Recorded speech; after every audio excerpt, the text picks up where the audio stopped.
Pacific Vortex by Clive Cussler. This book is read by Michael Pritchard. Forward.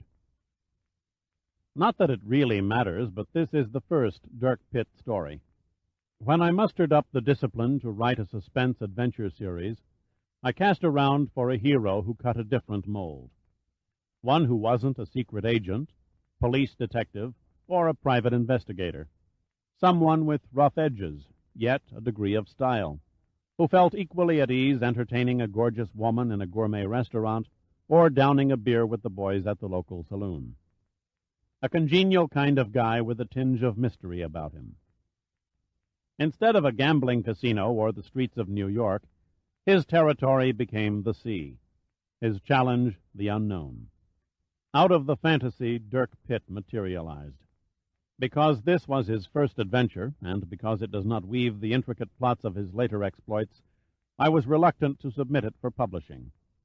But at the urging of my friends and family, fans and readers, Pitt's introduction is now in your hands. May it be looked upon as a few hours of entertainment, and, perhaps, even a historic artifact of sorts. Clive Cussler. Prologue. Every ocean takes its toll of men and ships, yet none devours them with the voracious appetite of the Pacific. The mutiny on the Bounty took place in the Pacific, the mutineers burning the ship at Pitcairn Island. The Essex, the only known ship to be sunk by a whale, the basis of Melville's Moby Dick, lies under the Pacific's waves. So does the High Maru, blown to bits when an underwater volcano erupted beneath her hull. Despite all this, the world's largest ocean tends to be a tranquil place. Even its name means peaceful and mild of temper. Perhaps that is why the grim thought of disaster couldn't have been further from Commander Felix Dupree's mind as he climbed onto the bridge of the nuclear submarine Starbuck just before nightfall. He nodded to the officer on watch and leaned over the rail to gaze at the effortless ease in which the bow of his ship pushed aside the marching swells. Men usually respect the sea. They are even awed by its serenity. But Dupree was not like most men. He was never overcome by the spell. 20 years at sea, 14 of them spent in submarines, he was hungry for recognition. Dupree was captain of the world's newest and most revolutionary submarine, but it wasn't enough. He yearned for more. The Starbuck was built in San Francisco from the keel up, as no other sub had been built before. Every component, every system in her pressure hull was computer-designed. The first of a new generation of underwater ships, the beginning of a submerged city capable of cruising at 125 knots through the timeless depths 2,000 feet beneath the sunlit surface. The Starbuck was like a thoroughbred jumper at her first horse show, chafing at the bit, ready to show her stuff. But there was to be no audience. The Department of Underwater Warfare ordered the trials to be conducted in the strictest secrecy, in a remote area of the Pacific, and then without an escort vessel. Dupree was chosen to command the Starbuck on her maiden trial because of his outstanding reputation. The data bank, his classmates at Annapolis had called him. Program him with facts, and then watch his mouth spit out the logical answers. Dupree's skills and talent were well known among submariners, but personality, influence, and a flair for public relations were the necessary ingredients for advancement in the Navy. Since Dupree possessed none of these traits, he had recently been passed over for promotion. A buzzer sounded. The officer on watch, a tall, raven-haired lieutenant, picked up the bridge phone. Unseen by the voice on the other end, he nodded twice and hung up. "Control room," he said briefly. "Echo sounder reports the seafloor has risen 1,500 feet in the last 5 miles. Dupree turned slowly, thoughtfully. "Probably a small range of submarine mountains. We still have a mile of water beneath our keel." He grinned and added, "No worry about running aground." The lieutenant grinned back. "Nothing like a few feet for insurance." The lines around Dupree's eyes wrinkled with a smile as he slowly turned back to the sea. He lifted a pair of binoculars which hung loosely around his neck and peered intently at the horizon. It was a gesture born from many thousands of lonely hours spent searching the oceans of the world for other ships. It was also a useless gesture. The sophisticated radar systems on board the Starbuck could detect an object long before the naked eye could. Dupree knew that, but there was something about studying the sea that cleansed a man's soul. Finally, he sighed and lowered the binoculars. "I'm going below for supper. Secure the bridge for diving at 2100. Dupree lowered himself through the 3 levels of the conning tower, or sail as the modern Navy called it, and dropped into the control room. The executive officer and another man, the navigator, were bent over the plotting table, studying a line of depth markings. The executive officer looked up at Dupree. "Sir, we seem to have some strange readings here." "Nothing like a mystery to end the day," Dupree replied good-naturedly. He moved between the 2 men and stared down at a sheet of finely printed chart paper illuminated by a soft light from the frosted glass tabletop. A series of short, dark lines crisscrossed the chart, edged with carelessly written notations and mathematical formulas. "What have you got?" Dupree asked. The navigator began slowly. "The bottom is raising at an astonishing rate. If it doesn't peak out in the next 25 miles, we're going to find ourselves rubbing noses with an island, or islands that aren't supposed to exist." "What's our position?" "We're here, sir," the navigator answered, tapping his pencil at a point on the chart. 670 miles north of Kahuku Point, Oahu, bearing 007 degrees. Dupree swung to a control panel and switched on a microphone. "Radar, this is the captain. Do you have anything?" "No, sir," a voice replied mechanically through the speaker. "The scope is clear." "Wait, correction, Captain. I have a vague reading on the horizon at 23 miles, dead ahead." "An object?" "No, sir, more like a low cloud, or maybe a trail of smoke. I can't quite make it out." "Okay, report when you confirm its identity." Dupree hung up the microphone and faced the men at the plot table. "Well, gentlemen, how do you read it?" The executive officer shook his head. "Where there's smoke, there's fire. And where there's fire, something's got to be burning. An oil slick, possibly?" "An oil slick from what?" Dupree asked impatiently. "We're nowhere near the northern shipping lanes. The San Francisco to Honolulu to Orient traffic is 400 miles south. This is one of the deadest spots in the ocean. That's why the Navy picked it for the Starbuck's initial tests. No prying eyes." He shook his head. "A burning oil slick doesn't fit. A new volcano rising from the Pacific floor would be a closer guess. And that's all it would be, a guess." The navigator pinpointed the radar's fix and drew a circle on the chart. "A low cloud on or near the surface," he thought out loud. "Highly unlikely. Atmospheric conditions are all wrong for such an occurrence." The speaker clicked on. "Captain, this is radar." "This is the captain," Dupree answered. "I've identified it, sir." The voice seemed to hesitate before it went on.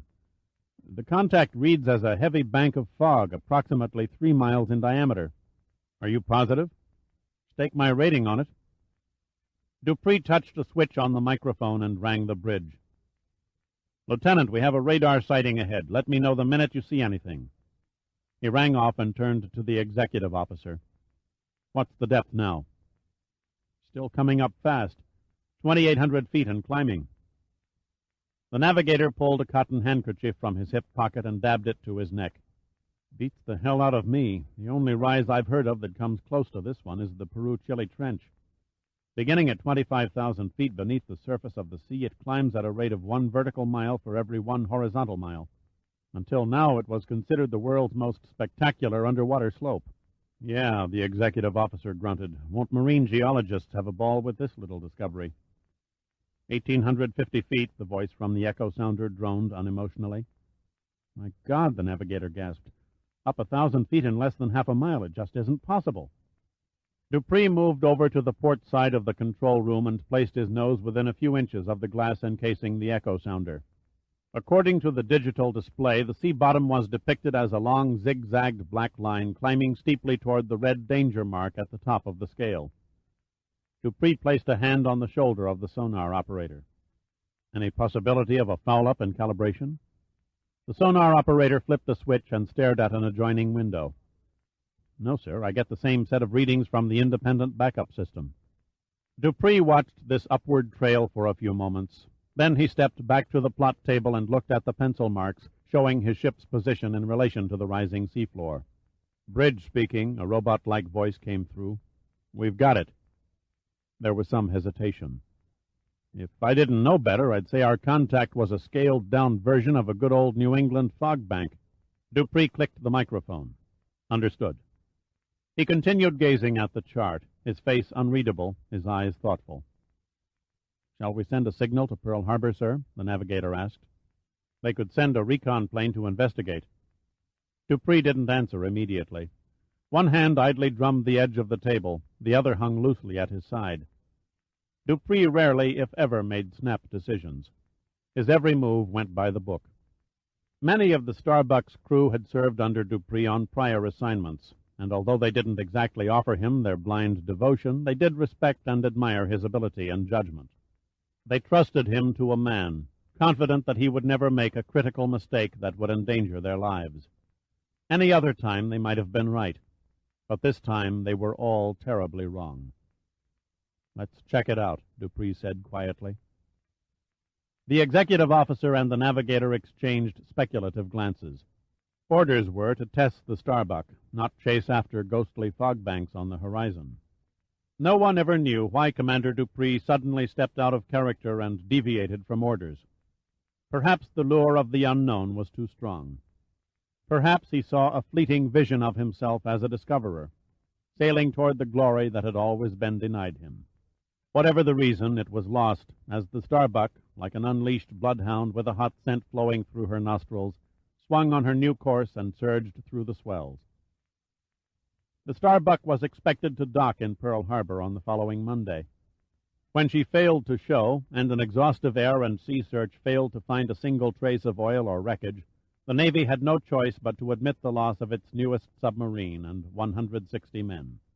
It was officially announced to a stunned nation that the Starbuck was lost somewhere in the vast emptiness of the North Pacific. Shrouded in a silent mystery, she vanished with all hands. Time, place, and cause unknown. Chapter 1. Among the crowded beaches in the state of Hawaii, it is still possible to discover a stretch of sand that offers a degree of solitude. Kaena Point, jutting out into the Kauai Channel like a boxer's left jab, is one of the few unadvertised spots where one can relax and enjoy an empty shore.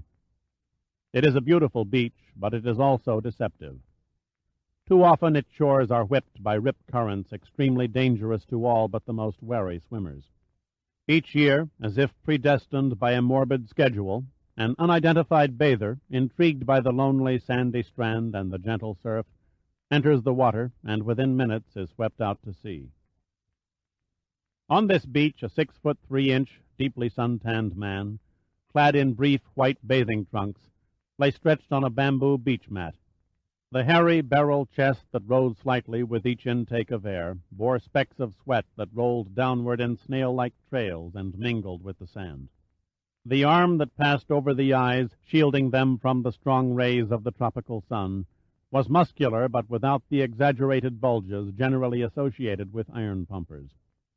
The hair was black and thick and shaggy, and it fell halfway down a forehead that merged into a hard-featured but friendly face.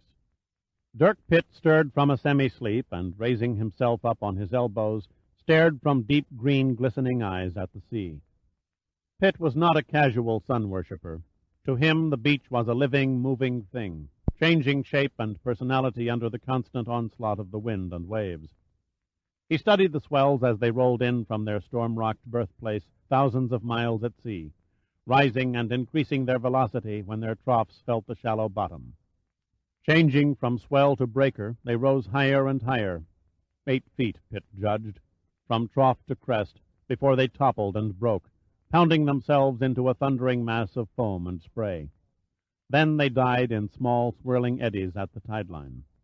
Suddenly, Pitt's eyes were attracted by a flash of color beyond the breakers, about 300 feet from the shoreline. It was gone in an instant, lost behind a wave crest. Pitt kept gazing with intent curiosity at the spot where the color was last visible. After the next wave rose and crested, he could see it again gleaming in the sun. The shape was undistinguishable at that distance, but there was no mistaking the bright fluorescent yellow glint. The smart move, Pitt deduced, would be to simply lay there and let the force of the surf bring the unknown object to him. But he pushed sound judgment from his mind, rolled to his feet, and walked slowly into the surf. When the water rose above his knees, he arched his body and dove under an approaching breaker, timing it so that he only felt the surge crash over his kicking feet. The water felt as heated as a tepid hotel room bath. The temperature was somewhere between 75 and 78 degrees. As soon as his head cleared the surface, he began to stroke through the swirling foam, swimming easily, allowing the force of the current to carry him into deeper water. After several minutes, he stopped and treaded water, searching for a hint of yellow. He spotted it 20 yards to his left. He kept his eyes keyed on the strange piece of flotsam as he narrowed the gap, only losing sight of it momentarily when it dropped in the advancing troughs. Sensing that the current was pulling him too far to his right, he compensated his angle and slowly increased his strokes to avoid the dangerous threat of exhaustion. Then he reached out, and his fingers touched a slick, cylindrical surface about 2 feet long and 8 inches wide, and weighing less than 6 pounds. Encasing the object was a yellow waterproof plastic material with U.S. Navy printed in block letters on both ends.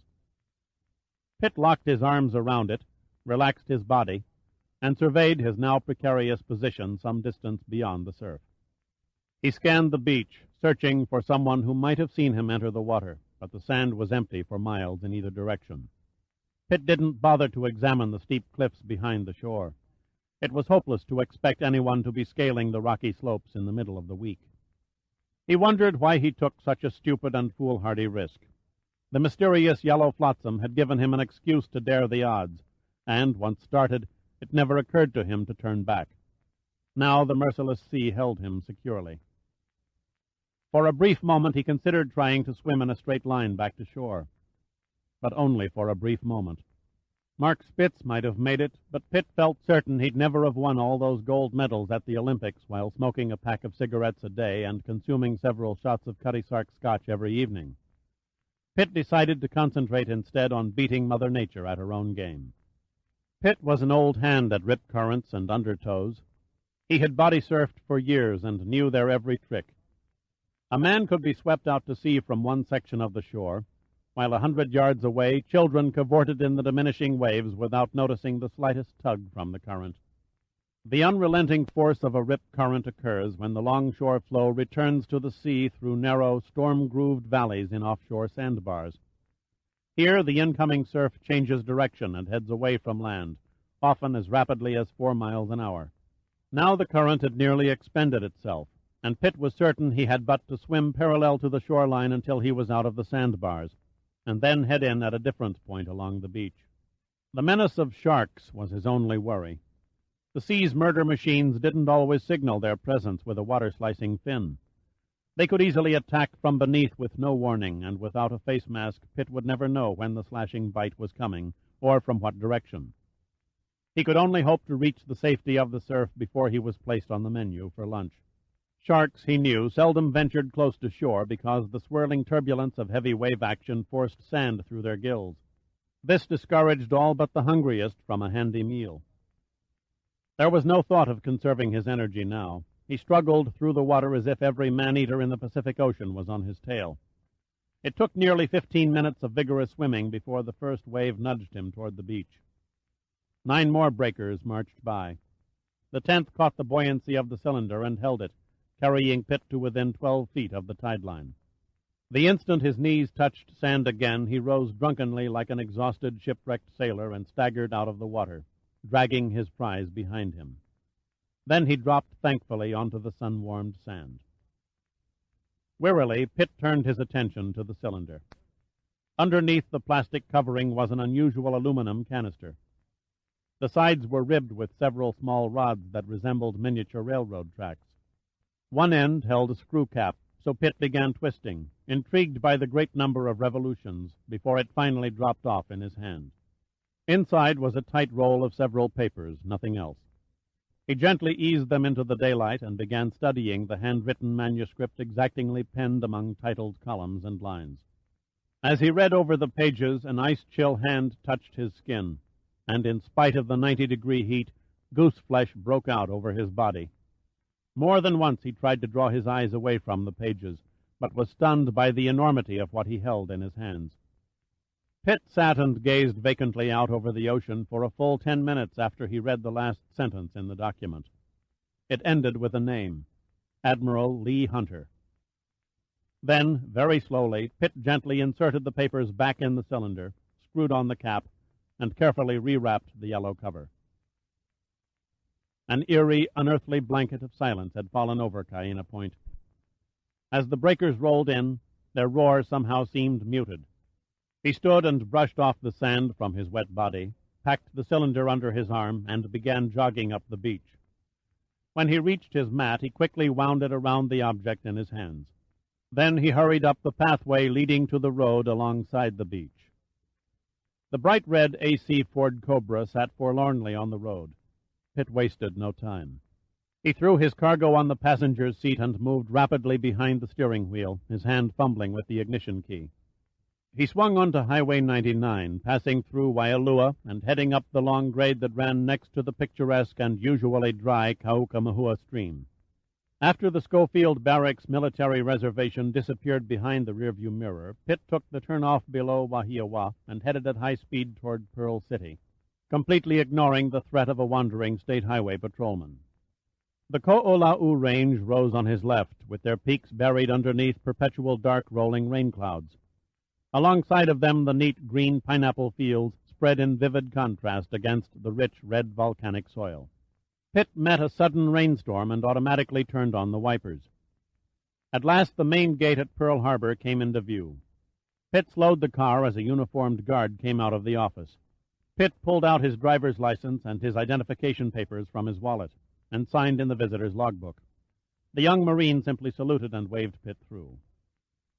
Pitt then asked the guard for directions to Admiral Hunter's headquarters. The Marine pulled a pad and pencil from his breast pocket and politely drew a map, which he handed to Pitt. He saluted once more. Pitt pulled up and stopped in front of an inconspicuous concrete building near the dock area.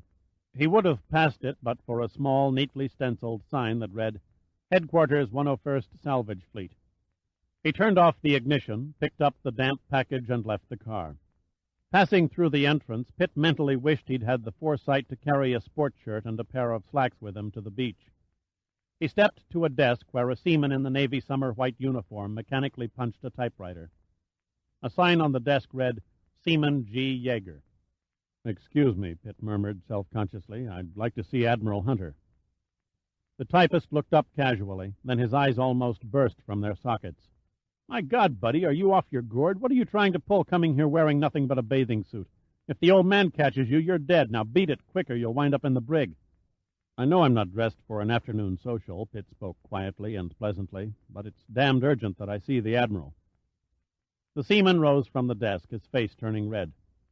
Stop clowning around, he said loudly. Either you go back to your quarters and sleep it off, or I'll call the shore patrol. Then call them. Pitt's voice was suddenly sharp. Look, buddy, the seaman's tone became one of controlled irritation. Do yourself a favor. Go back to your ship and make a formal request to see the Admiral through the chain of command. That won't be necessary, Yeager. The voice behind them carried the finesse of a bulldozer scraping a cement highway. Pitt turned and found himself locking eyes with a tall, wizened man standing stiffly within an inner office doorway. He was dressed in white from collar to shoes and trimmed in gold braid beginning at the arms and working up to the rank boards on the shoulders. The hair was bushy and white, very nearly matching the tired, cadaverous face beneath. Only the eyes seemed alive, and they glared curiously at the canister in Pitt's hand. I'm Admiral Hunter, and I'll give you just 5 minutes, big boy, so you better make it worth my while. And bring that object with you, he said, pointing to the canister. Yes, sir, was all Pitt could reply. Hunter had already spun and was striding into his office. Pitt followed, and if he wasn't embarrassed before he stepped into the Admiral's office, there was no doubt of his discomfort now that he was inside. There were 3 other naval officers besides Hunter seated around an ancient, immaculately polished conference table. Their faces registered astonishment at the sight of Pitt standing half-naked with the strange-looking package under one arm. Hunter routinely made the introductions, but Pitt wasn't fooled by the phony courtesy.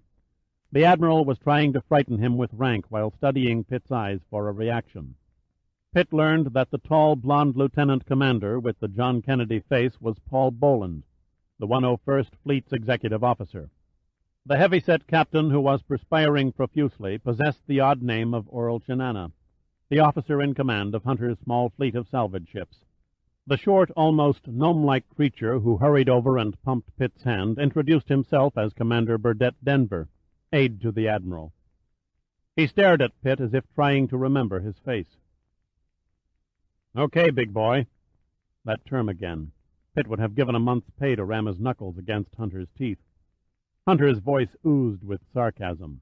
"Now, if you will be so kind as to tell us who you are and what this interruption is all about, we will all be eternally grateful." "You're pretty rude for someone anxious to know why I'm carrying this canister," Pitt answered, settling his long body comfortably in a vacant chair, waiting for a reaction. Chinana glared across the table, his face twisted in a clouded mask of malevolence. "You scum! How dare you come in here and insult an officer?" "The man's insane," snapped Boland. He leaned toward Pitt, his expression cold and taut. He added, "You stupid bastard, do you know who you're talking to?" "Since we've all been introduced," Pitt said casually, "the answer is a qualified yes." Chinana's sweaty fist slammed to the table. "The shore patrol, by God! I'll have Yeager call the shore patrol and throw him in the brig." Hunter struck a light to a long cigarette, flipped the match at an ashtray, missing it by 6 inches, and stared at Pitt thoughtfully.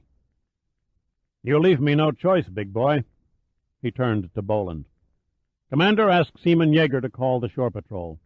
"I wouldn't, Admiral." Denver rose from his chair, recognition flooding his face. "This man some of you have referred to as filth and a bastard and wish to cast into chains is indeed Dirk Pitt, who happens to be the Special Projects Director of the National Underwater and Marine Agency, and whose father happens to be Senator George Pitt of California, chairman of the Naval Appropriations Committee." Chinana uttered something short and unprintable. Boland was the first to recover. "Are you certain?" "Yes, Paul, quite certain." He moved around the table and faced Pitt. "I saw him several years ago with his father at a Numa conference. He's also a friend of my cousin, who's also in Numa, Commander Rudy Gunn." Pitt grinned happily. "Of course, Rudy and I have worked on several projects together. I can see the resemblance now. The only noticeable difference is that Rudy peers through horn-rimmed glasses." "Used to call him Beaver-Eyes," Denver laughed, "when we were kids." "I'll throw that at him next time I see him," Pitt said, smiling. "I hope you won't take offense to what we said," stuttered Boland. Pitt tossed Boland his best cynical stare and simply said, "No." Hunter and Chinana exchanged looks that Pitt had no difficulty in deciphering. If they tried to ignore their uneasiness at having the son of a United States senator sitting in their midst, they failed badly at concealing it. "Okay, Mr. Pitt, it's your quarter. We assume you're here because of the canister. Would you explain how you got it?" "I'm only an errand boy," Pitt said quietly. "I discovered this while sunbathing on the beach this afternoon. It belongs to you." "Well, well," Hunter said heavily, "I'm honored. Why me?" Pitt looked at the 3 men speculatively and set the cylinder, still covered with the bamboo beach mat, on the table. "Inside you'll find some papers. One has your name on it." There wasn't a flicker of curiosity in Hunter's expression. "Where did you find this thing?" "Near the tip of Cayena Point." Denver hunched forward. "Washed up on the beach?" Pitt shook his head. "No, I swam out beyond the breakers and towed it in." Denver looked puzzled. "You swam beyond the breakers at Cayena Point? I didn't think it possible." Hunter gave Pitt a very thoughtful look indeed, but he passed it off. "May we see what you have there?" Pitt nodded silently and unwrapped the cylinder, paying scant notice to the damp sand that spilled on the conference table. Then he passed it to Hunter. This yellow plastic cover was what caught my eye. Hunter took the cylinder in his hands and held it up for the other men to examine. "Recognize it, gentlemen?" The others nodded. "You've never served on a submarine, Mr. Pitt, or you'd know what a communications capsule looks like." Hunter set the package down and touched it lightly. "When a submarine wishes to remain underwater and communicate with a surface ship following in her wake, a message is inserted in this aluminum capsule." As he spoke, he gently pulled away the yellow plastic. The capsule, with a red dye marker attached, is then ejected through the submarine's hull by means of a pneumatic tube. When the capsule reaches the surface, the dye is released, staining several thousand square feet of water, making it visible to the chase ship. The fine threads on the cap, Pitt said slowly, they were machined to prevent leakage under extreme pressure. Hunter gazed at Pitt expectantly. You read the contents? Pitt nodded. Yes, sir. Neither Boland, Chinana, nor Denver comprehended or even saw the sickness, the despair in Hunter's eyes. Would you mind describing what you saw? Hunter asked, knowing with dread certainty what the answer would be. Several seconds passed as Pitt silently wished to hell he had never seen that damned capsule, but there was no avenue of escape. One last sentence, and he would be rid of the whole discomforting scene. He took a deep breath and spoke slowly. Inside you will find a note addressed to you, Admiral. You will also find 26 pages torn from the logbook of the nuclear submarine Starbuck. Chapter 2. The following is a summary of Commander Dupree's comments, narrated by Admiral Hunter. There is no explaining the hell of the last 5 days. I alone am responsible for the change in course that brought my ship and crew to what surely must seem a strange and unholy end. Beyond that, I can only describe as best I can the circumstances of the disaster. My mind is not functioning as it should. The fact that Dupree was not in full command of his mental faculties is an astonishing confession from a man whose reputation was built upon a computer like mine. At 20:40 hours, June 14th, we entered the fog bank. Shortly thereafter, with the seabed only 10 fathoms beneath our keel, an explosion ripped the ship's bow, and a roaring torrent of water burst into the forward torpedo compartment, flooding it almost instantly. The commander did not reveal, if indeed he knew, whether the explosion came from inside or outside the Starbuck's hull. Of the full crew, 26 had the good fortune to die within seconds. The 3 still on the bridge, Lieutenant Carter, Seaman Ferris, and Metford, we hoped had gotten clear before the ship settled beneath the surface. Tragic events proved otherwise. If, as Dupree indicates, the Starbuck was riding on the surface, it seems odd that Carter, Ferris, and Metford could not clear the bridge and go below in less than 30 seconds. It is inconceivable that he would have secured the hatches and left the men to their fate. It is just as inconceivable that there was no time to save them. It was not a likely possibility that the Starbuck sank like a stone. Meanwhile, we sealed off the hatches and vents. I then ordered all ballast blown and hard rise on the planes. It was too late. The tearing sounds and groans forward meant the ship had plowed into the sea bottom, bow on. It seems reasonable to assume that with all ballast tanks blown, and the bow buried in only 160 feet of water, the stern section of the Starbuck's 320-foot hull might still extend above the surface. Such was not the case. We now lie on the bottom. The deck canted 8 degrees to starboard with a down angle of 2 degrees. Except for the forward torpedo room, all other compartments are secure and showing no signs of water. We are all dead now. I have ordered the men to resign the game. My folly killed us all. The most fantastic mystery yet. Allowing 25 feet from keel to topside, the distance from the aft escape hatch to the surface was 135 feet.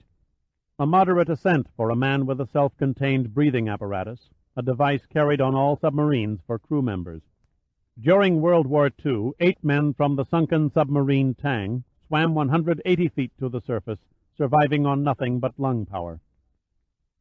The last few sentences are all the more bewildering. What precipitated Dupree's madness? Was he overwhelmed by the stress of the whole nightmarish situation? He further retreated from reality. Food gone, air only good for a few hours at best. Drinking water gone after the 3rd day. Impossible. With the nuclear reactor operable, and there's no reason to believe it wasn't, the crew could survive for months. The freshwater distillation units could easily provide a more than ample supply of drinking water, and with a few precautionary measures, the life support system which purified the sub's atmosphere and produced oxygen would have sustained 63 men comfortably until it ceased to function, an unlikely event. Only the food presented a long-range problem. Yet, since the Starbuck was outward bound, the food stock should have been enough, if rationed, to last 90 days. Everything hinged on the reactor. If it died, the men died. My way is clear. I feel strangely at peace. I ordered the ship's doctor to give the men injections to halt their suffering. I will, of course, be the last to go. My God, is it possible Dupree could actually order the mass murder of his surviving crew? They've come again. Carter is tapping on the hull. Mother of Christ, why does his ghost torture us so? Dupree had fallen over the edge and entered the realm of total madness. How can it be after only 5 days? We can hold them but a few hours more. They have nearly broken through the hatch in the aft escape compartment. No good, no good. Illegible. They mean to kill us, but we will outwit them in the end. No satisfaction, no victory. We shall all be dead. Who in the hell does he mean by they? Is it possible another vessel, perhaps a Russian spy trawler, was trying to rescue the crew? It is dark on the surface now, and they have stopped work. I will send this message and the last pages of the log to the surface in the communications capsule. Good chance they'll miss it at night. Our position is, the first figures are crossed out, 32 degrees, 43 minutes, 15 seconds north, 161 degrees, 18 minutes, 22 seconds west. The position doesn't figure. It's over 500 miles from the Starbuck's last reported position. Not nearly enough time between the last radio contact and Dupree's final position for the Starbuck to travel the required distance, even at flank speed. Do not search for us. It can only end in vain. They cannot allow a trace to be found. The shameful trick they used.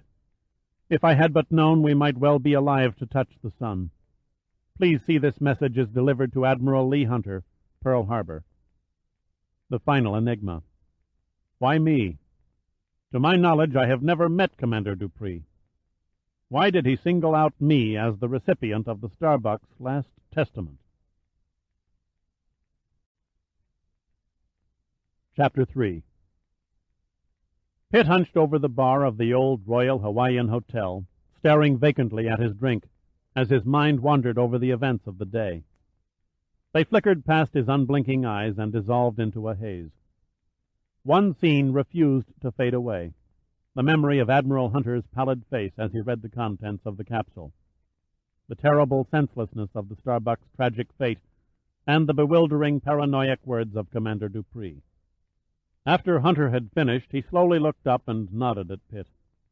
Pitt shook the Admiral's leathery outstretched hand in silence, mumbled his goodbye to the other officers, and, as if in a hypnotic state, slowly walked from the room. He could not remember driving through the twisting traffic flow of Nimitz Highway. He could not remember entering his hotel room, showering and dressing, and leaving in search of some opaque, unknown objective. Even now, as he slowly swirled the scotch within the glass, his ears heard nothing of the babble of tongues around him in the cocktail lounge. There was something strangely sinister about his discovery of the Starbuck's final message, he idly reflected. There was a wary, retrospective thought that fought desperately to surface from the inner recesses of his brain. But it faded and fell back into the nothingness from which it came.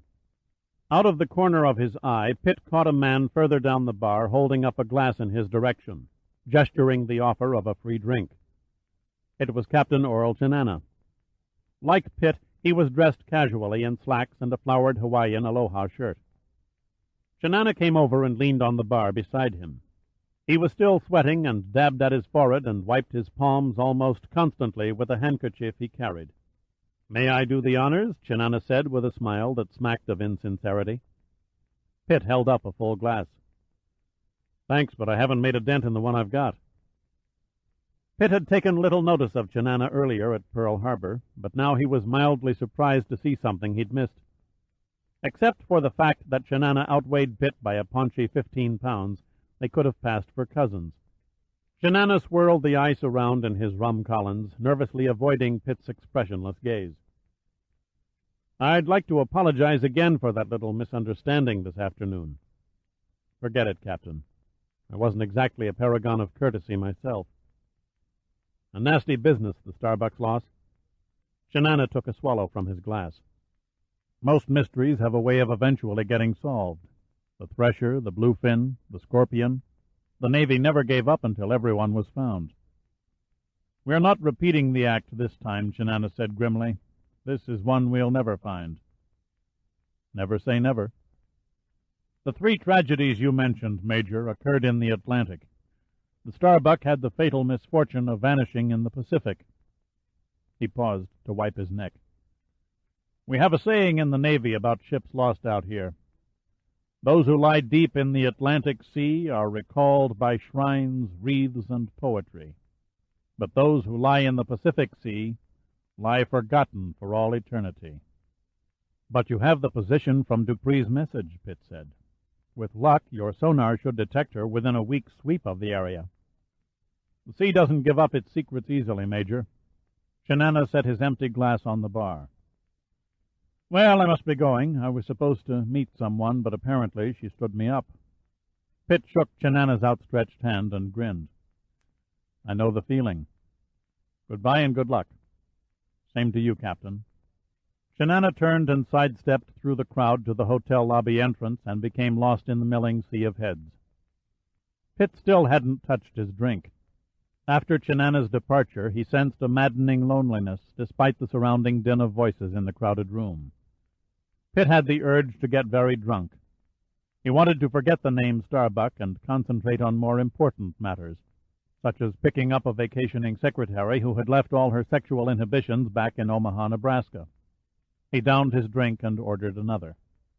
He was just about ready to try out his soft-tongued affability when he became aware of the touch of two soft, feminine breasts pressing into his back, and a pair of slender white hands encircling his waist. He unhurriedly turned and found his eyes confronted by the impish face of Adrian Hunter. "Hello, Dirk," she murmured in a husky voice. "Need a drinking partner?" "I might. What's in it for me?" She tightened her hands around his waist. "We could go to my place, tune in the late movie, and take notes." "Can't. Mother wants me home early." "Oh, come now, lover, you wouldn't deny an old friend an evening of scandalous behavior, would you?" "That's what old friends are for," he said sarcastically. Her hands had moved downward, and he pulled them away. "You should find yourself a new hobby. At the rate you indulge your fantasies, I'm surprised you haven't been sold for scrap by now." "That's an interesting thought," she smiled at him. "I could always use the money. I wonder what I'd bring." "Probably the price of a well-used Edsel." She thrust out her chest and faked a pout. "You only hurt the one you love, so I'm told." Considering the exhaustive pace of her nightlife, Pitt thought she was still a damn good-looking woman. He remembered the soft feel of her body when he last made love to her. He also remembered that no matter how relentless his attack, nor how expert his technique, he could never satisfy her. "Not to change the subject of our stimulating conversation," he said, "but I met your father for the first time today." He waited for a hint of surprise. There was none. She seemed quite unconcerned. "Really? What did old Lord Nelson have to talk about?" "For one thing, he didn't care for the way I was dressed." "Don't feel badly. He doesn't care for the way I dress either." He took a sip from his scotch and gazed at her over the top of the glass. "In your case, I can't blame him. No man likes to see his daughter come off like a back-alley hooker." She ignored his last remark. That her father had come face to face with but one of her many lovers didn't interest her at all. She wiggled onto the next bar stool and gazed at him with a seductive look burning in her eyes, the effect heightened by the long black hair winding around one shoulder. Her skin glowed like polished bronze under the dim lights of the cocktail lounge. She whispered, "How about that drink?" Pitt nodded at the bartender. "A brandy Alexander for the, lady." She scowled a little and then smiled. "Don't you know that being referred to as a lady is very old-fashioned?" "An old carryover. All men want a girl just like the girl that married dear old Dad." "Mom was a drag," she said, her voice elaborately casual. "How about Dad?" "Dad was a will-o'-the-wisp. He was never home, always chasing after some smelly old derelict barge or a forgotten shipwreck. He loved the ocean more than he loved his own family. The night I was born, he was rescuing the crew of a sinking oil tanker in the mid-Pacific." When I graduated from high school, he was at sea searching for a missing aircraft. And when Mother died, our dear Admiral was charting icebergs off Greenland with some long-haired freaks from the Eton School of Oceanography. Her eyes shifted just enough to let Pitt know he was onto her sore spot. So don't bother shedding tears over this father-daughter relationship. The Admiral and I tolerate each other purely out of social convenience. Pitt stared down at her. You're all grown up now. Why don't you leave home? The bartender brought her drink, and she sipped it. What better deal can a girl find? I'm continually surrounded by handsome males in uniform. Look at the odds. Thousands of men and no competition. Why should I leave the old homestead and scrounge for leftovers?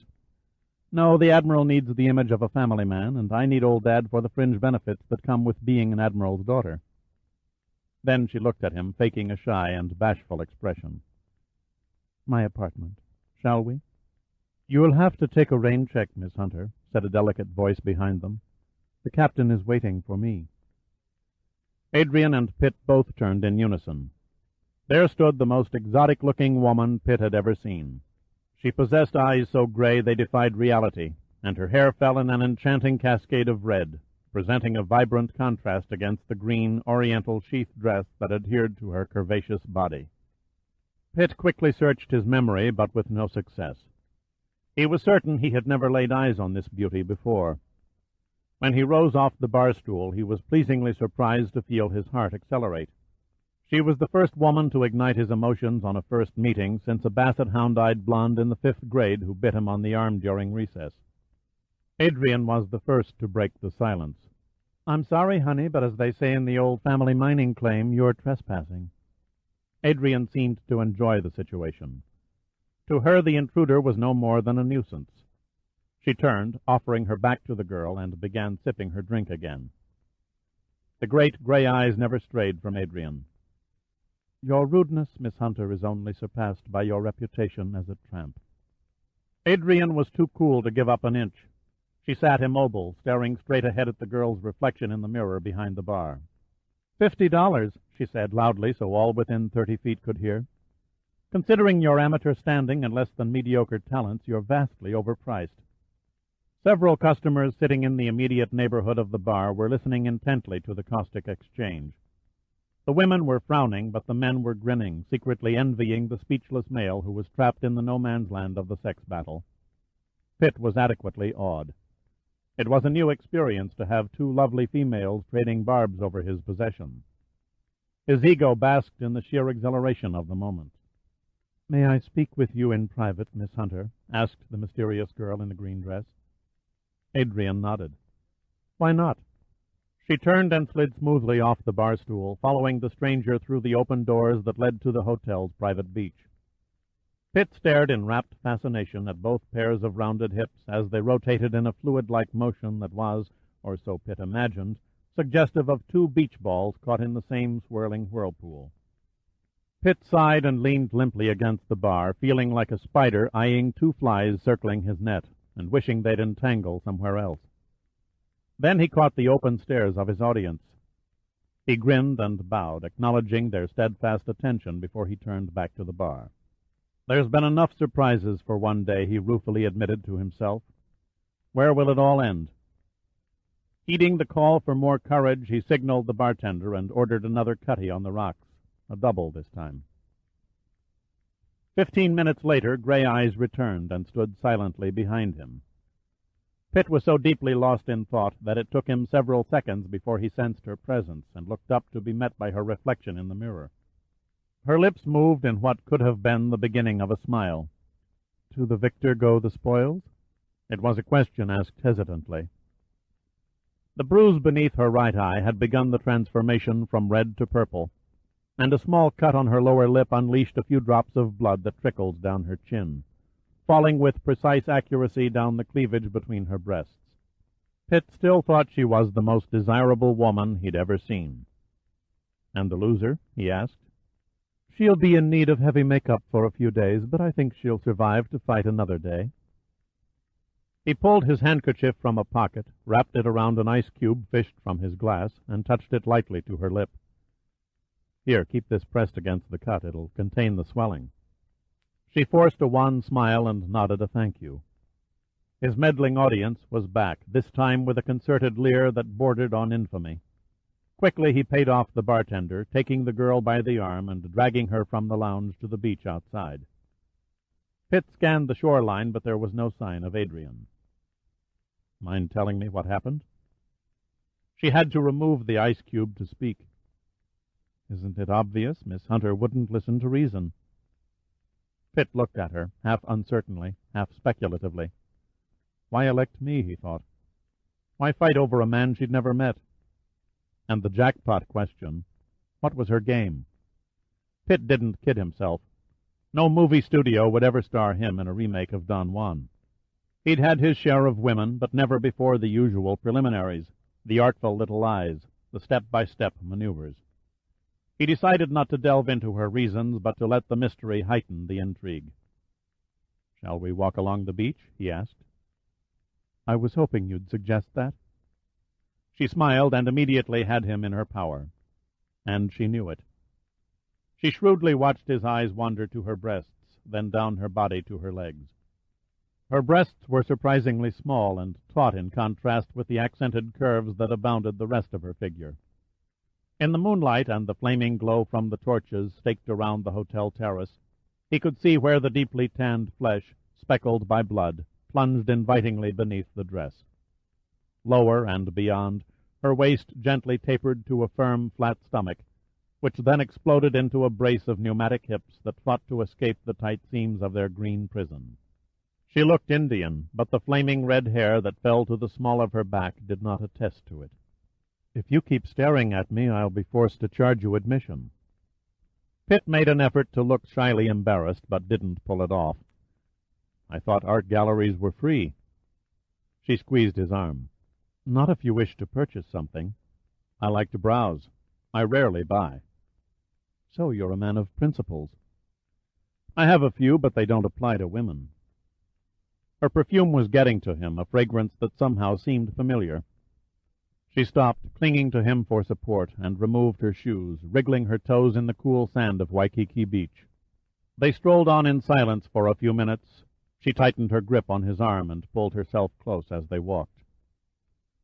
Her eye glinted in the dim light, and she said in a low voice, "My name is Summer." Pitt said nothing as he enclosed her in his arms and lightly kissed her on her swollen lips. And suddenly the warning bells were clanging in his mind. But the warning came too late. The pain burst on him first. His mouth dropped open, and a gasp that started deep down in his throat erupted into the quiet air as Summer thrust her knee into his groin. What caused the cells in his brain to order such a lightning reaction, he would never know. Through the haze of the shock, he barely saw his fist lash out in a blurring reflex action and catch Summer solidly on the right side of her jaw. She swayed drunkenly for an instant and then crumpled silently onto the sand. The hidden, unsuspected resources, ready to be called upon in a moment of desperation, kept Pitt from sliding into an unconscious void. The agony in his lower body forced him to suck in air in great wheezing gasps. He slowly sunk to his knees beside the inert form of the girl, clutching his groin and swaying in pain. Pitt clenched his teeth together until his jaws ached, damming back any outcry from the agony. He dug his knees into the soft sand and swayed back and forth. Discovered hunched over an unconscious girl, holding his hands tightly between his legs, could result in embarrassing questions.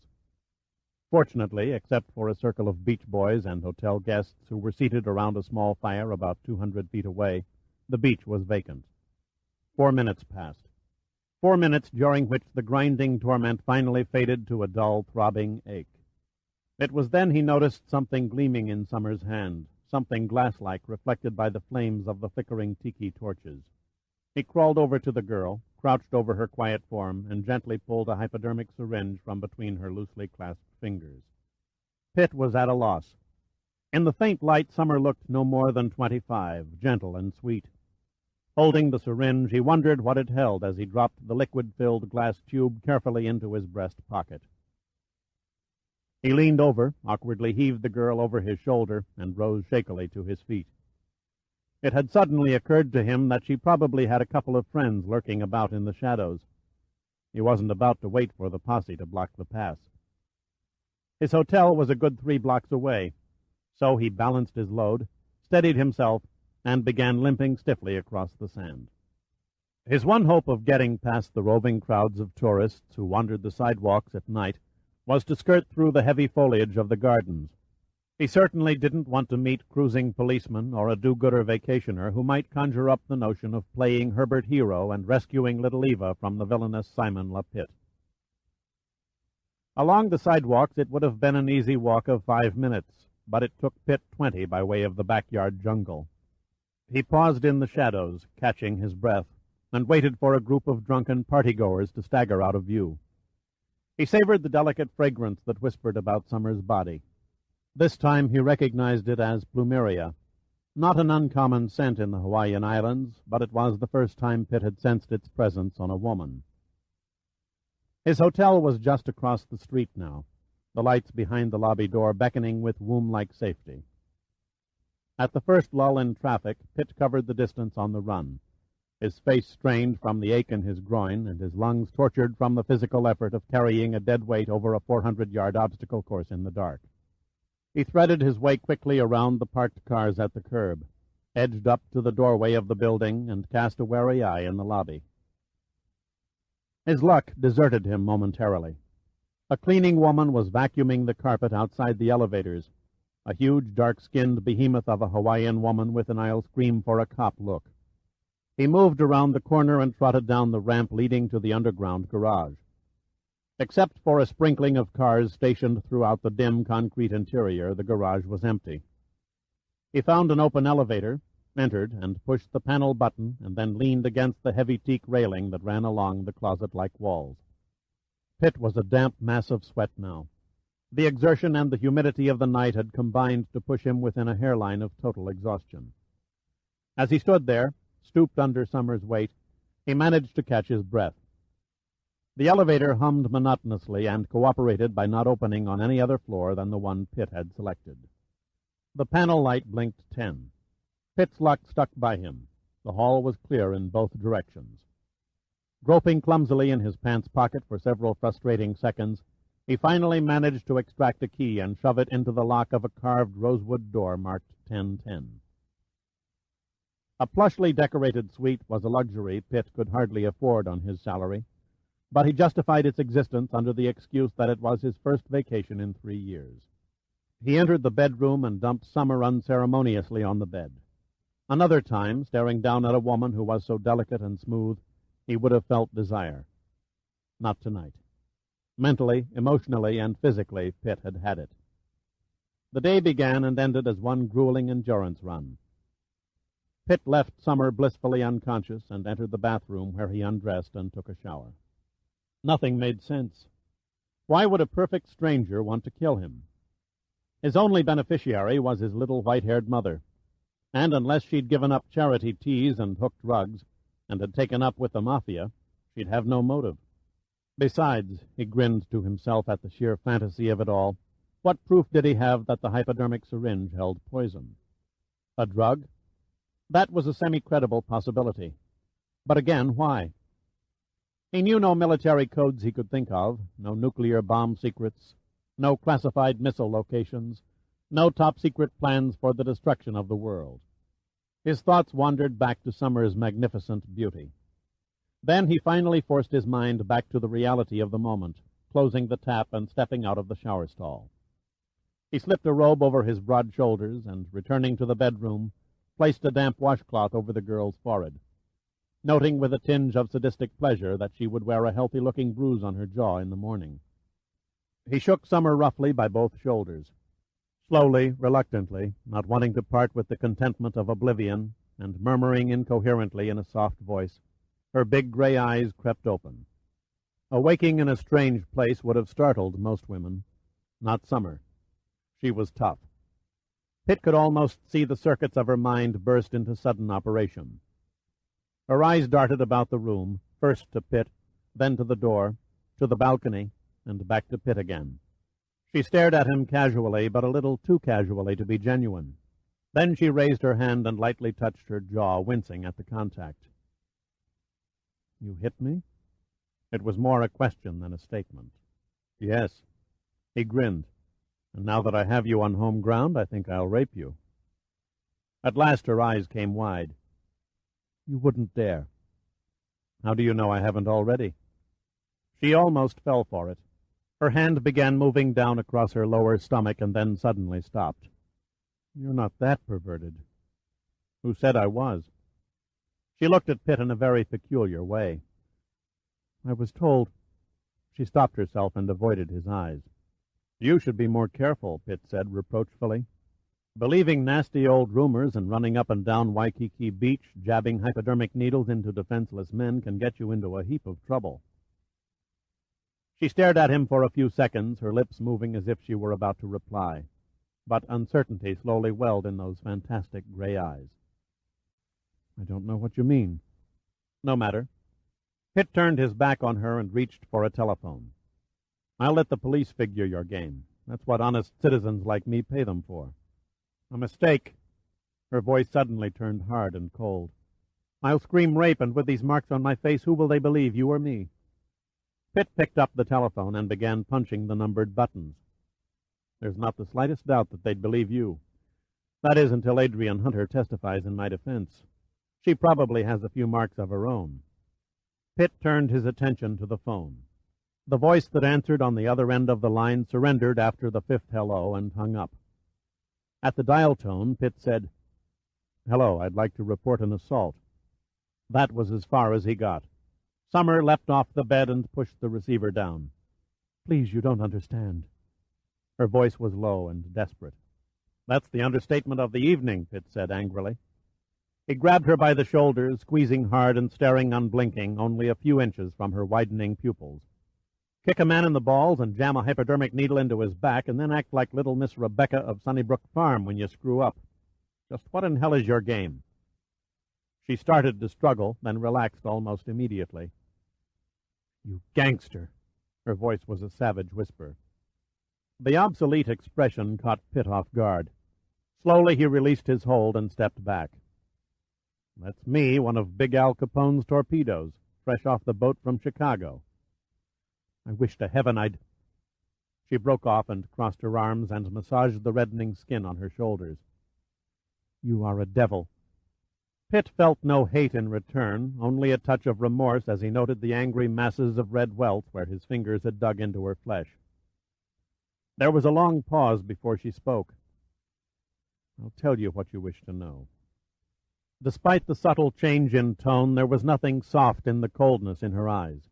But first, could you help me to the bathroom? I think I'm going to be sick. Pitt extended his hand and grabbed her wrist, feeling her muscles tighten under his grip. Suddenly she braced one foot against the railing of the bed and threw every ounce of her slender body into a shoulder block to Pitt's stomach. She caught him off balance. He fell backward over a chair, crashing to the floor and taking the bedstand lamp with him. Pitt had hardly collided with the shag carpet when Summer jerked open the sliding door and vanished out onto the balcony. Pitt made no effort to rise, but leaned back and relaxed into a more comfortable position on the floor. 10 seconds passed. He could hold it back no longer. He began to laugh. Next time you exit a man's 10th-floor apartment, you'd best carry a parachute. She slowly stepped back into the bedroom, her lovely face livid with rage. There is an evil word for you. I can think of at least a dozen, he said, smiling politely. She moved to the other side of the room, putting as much space as the room allowed between them, and lowered herself into a chair, her eyes exploring his. If I answer your questions, what then? Nothing, Pitt said quietly.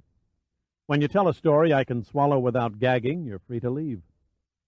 I don't believe you. My dear girl, I'm not the Boston Strangler or Jack the Ripper, and I assure you I'm not in the habit of abducting innocent virgins from Waikiki Beach. Please, she implored softly. It was not my intent to harm you. I must work for my government just as you must work for yours. You have information I was ordered to obtain. The content of the syringe was an ordinary solution of scopolamine.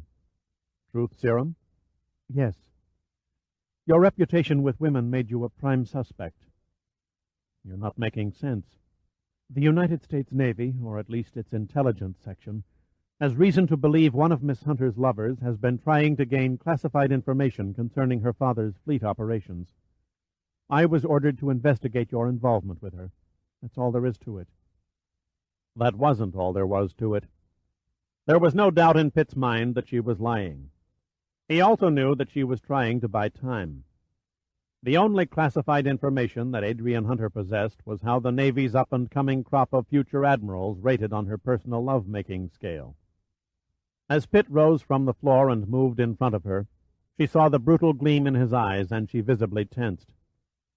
Confused and angry, Pitt found himself sensing a strong degree of compassion toward the girl. He gazed at the red hair tousled over one eye, and the long, slender hands reclining loosely on an inviting lap. "I'm sorry it turned out this way," he said. "Damn sorry." He felt a little foolish. "Too bad you ruined a good thing. You're not with naval intelligence, dear heart. You're not even a bona fide American. Hell, nobody's used the term gangster in this country since the 1930s. You also failed your secret agent test. No professional would have bought that phony telephone call to the police, but you did. Anyway, the Navy isn't in the habit of allowing their female operators to run loose among villain types minus a backup crew armed to the teeth within screaming distance. You don't carry a purse, and your dress is too tight to hide a transmitter to warn the watchdogs when the going gets nasty." The shock treatment was working too well. Her face drained of all color, and she truly looked sick. He went on. "And, in case you think I might be as pure and virginal as you are, you're sadly mistaken. I checked you over from hair to painted toenails when I carried you here from the beach. The only thing you've got on under that dress is a tiny holster for the syringe, taped to the inside of your left thigh." Summer's eyes were glazed with revulsion. Pitt couldn't remember when a woman had looked at him like that. She turned and stared at the bathroom as if she were making up her mind to throw up in the sink or on the shag carpet. The sink won. She rose unsteadily from the chair and reeled into the bathroom, slamming the door. He soon heard the sound of water gushing as the commode was flushed. Then the faucet on the sink was turned on. Pitt walked over to the balcony and gazed at the twinkling lights of Honolulu in the distance, while far below the ocean breakers droned against the beach. He lingered at the balcony perhaps a little too long. He was jolted back to reality by the sound of running water in the bathroom. The flow was too constant, too prolonged for normal routine. It took him 3 steps to reach the door, locked from the inside. No time for a theatrical "Are you in there?" line. Balancing on one leg, he kicked hard at the lock with the other, revealing an empty room. Summer was gone. Her only trace was a trail of knotted bath towels, tied to the shower curtain railing and stretching over the windowsill. Casting an anxious eye below, he saw the last towel dangling only 4 feet above a chaise longue on the balcony belonging to the room beneath his. No lights were showing, no shouts of alarm from the tenants. She had escaped safely. For that he was thankful. He stood there recalling her face, a face that was probably compassionate and tender and gay. Then he cursed himself for letting her get away. Chapter 4. It was early morning. Thin, ghostly trails of vapor were left behind from a light rain that had come and gone during the night.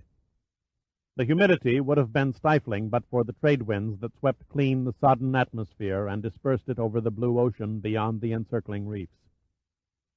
The sandy strip of beach that curled from Diamond Head to the Reef Hotel was empty, but already tourists were beginning to trickle from the great glass and concrete hotels to begin a day of sightseeing and shopping excursions.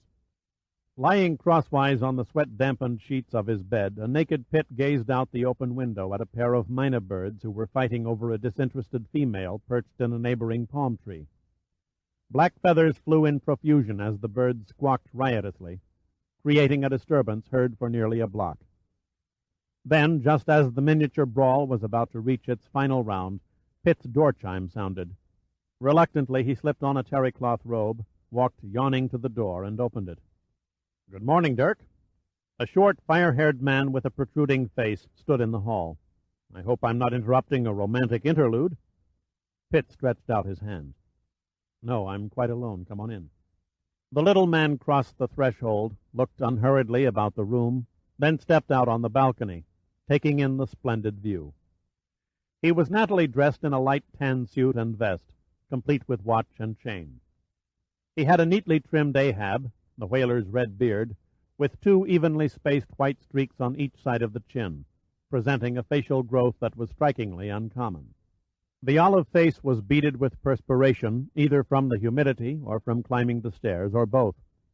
When most men wove their lives through the channels of least resistance, Admiral James Sandecker, Chief Director of the National Underwater and Marine Agency, hit every barrier, every obstacle in the shortest line from point A to point B. Sandecker turned and nodded over his shoulder. "How in hell do you get any sleep with those damned crows screeching in your ears?" "Fortunately, they don't fly amok until the sun's up." Pitt motioned to the sectional couch. "Get comfortable, Admiral, while I get the coffee going." "Forget the coffee. 9 hours ago I was in Washington. The jet lag has my body chemistry all screwed up. I'd prefer a drink." Pitt pulled out a bottle of scotch from a cabinet and poured. He glanced across the room only to be met by Sandecker's twinkling blue eyes. What was coming? The head of one of the nation's most prestigious governmental agencies didn't fly 6,000 miles just to chat with his special projects director about birds. He handed Sandecker a glass and asked, "What brings you from Washington? I thought you were buried in plans for the new deep-sea current expedition." "You don't know why I'm here?" He was using his quiet, cynical tone, the one that always made Pitt involuntarily cringe. "Thanks to your meddling in affairs that don't concern you, I had to make a special trip to bail you out of one mess and throw you into another." "I don't follow." "A talent I know only too well." There was the slight hint of a derisive smile. "It seems you aggravated a hornet's nest when you showed up with the Starbuck's message capsule. You unknowingly set off an earthquake in the Pentagon that was picked up on a seismograph in California. It also made you a big man on campus with the Navy Department. I'm only a retired cast-off to those boys, so I wasn't offered a peek behind the curtain. I was simply asked by the Joint Chiefs of Staff, courteously, I might add, to fly to Hawaii post-haste, explain your new assignment, and arrange for your loan to the Navy." Pitt's eyes narrowed. "Who's behind this?" "Admiral Lee Hunter of the 101st Salvage Fleet." "You can't be serious." "He personally requested you." Pitt shook his head angrily. "This is asinine. What's to stop me from refusing?" "You force me to remind you," Sandecker said calmly, "that in spite of your status with Numa, you're still carried on the active roles as a major in the Air Force. And, as you well know, the Joint Chiefs frown upon insubordination." Pitt's eyes looked resentfully into Sandecker's. "It won't work." "Yes, it will," Sandecker said. "You're a damn good marine engineer, the best I've got. I've already met with Hunter, and I minced no words in telling him so. There are other complications," Pitt didn't sound very confident, "that haven't been considered." "You mean the fact that you've been laying Hunter's daughter?" Pitt stiffened. "Do you know what that makes you, Admiral?" "A sly, old, devious son of a bitch?" Sandecker asked. "Actually, there's much more to this business than you've taken the trouble to notice." "You sound ominous as hell," Pitt said, unimpressed. "I mean to," Sandecker replied seriously. "You're not joining the Navy to learn a new trade. You're to act as liaison between Hunter and myself. Before this thing's over with, Numa will be involved up to its ears.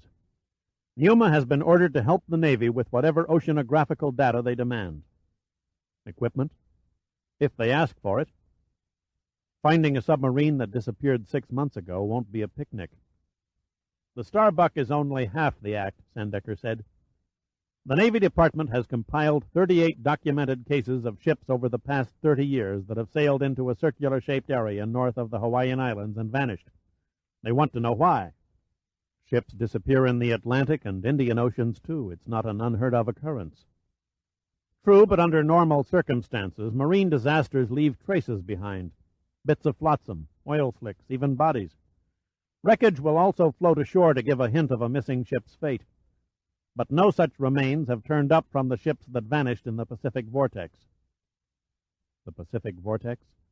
"That's the name the seamen in the maritime unions coined for it. They won't sign on a ship whose course takes them through the area." 38 ships, Pitt repeated slowly. What about radio contact? A ship would have to go down in seconds not to transmit a mayday signal. No distress signals were ever received. Pitt didn't say anything.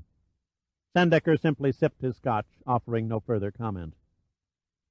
As if on cue, the mynah birds began their noisy antics again, shattering the brief silence. Pitt shut them from his mind and stared steadfastly at the floor. There were 100 questions swirling around in his head, but it was far too early in the morning for him to conjure up theories on mysterious ship disappearances. After the silence had dragged on a bit too long, Pitt spoke. Okay, so 37 ships will never reach port again. That leaves the 38th, the Starbuck. The Navy has the exact position from the capsule. What are they waiting for? If they locate the remains, their salvage ships won't require an act of God to raise her from 10 fathoms. It's not all that elementary. Why not? The Navy raised the submarine F-4 from 60 fathoms right here on Oahu off the entrance of Pearl Harbor, and that was back in 1915.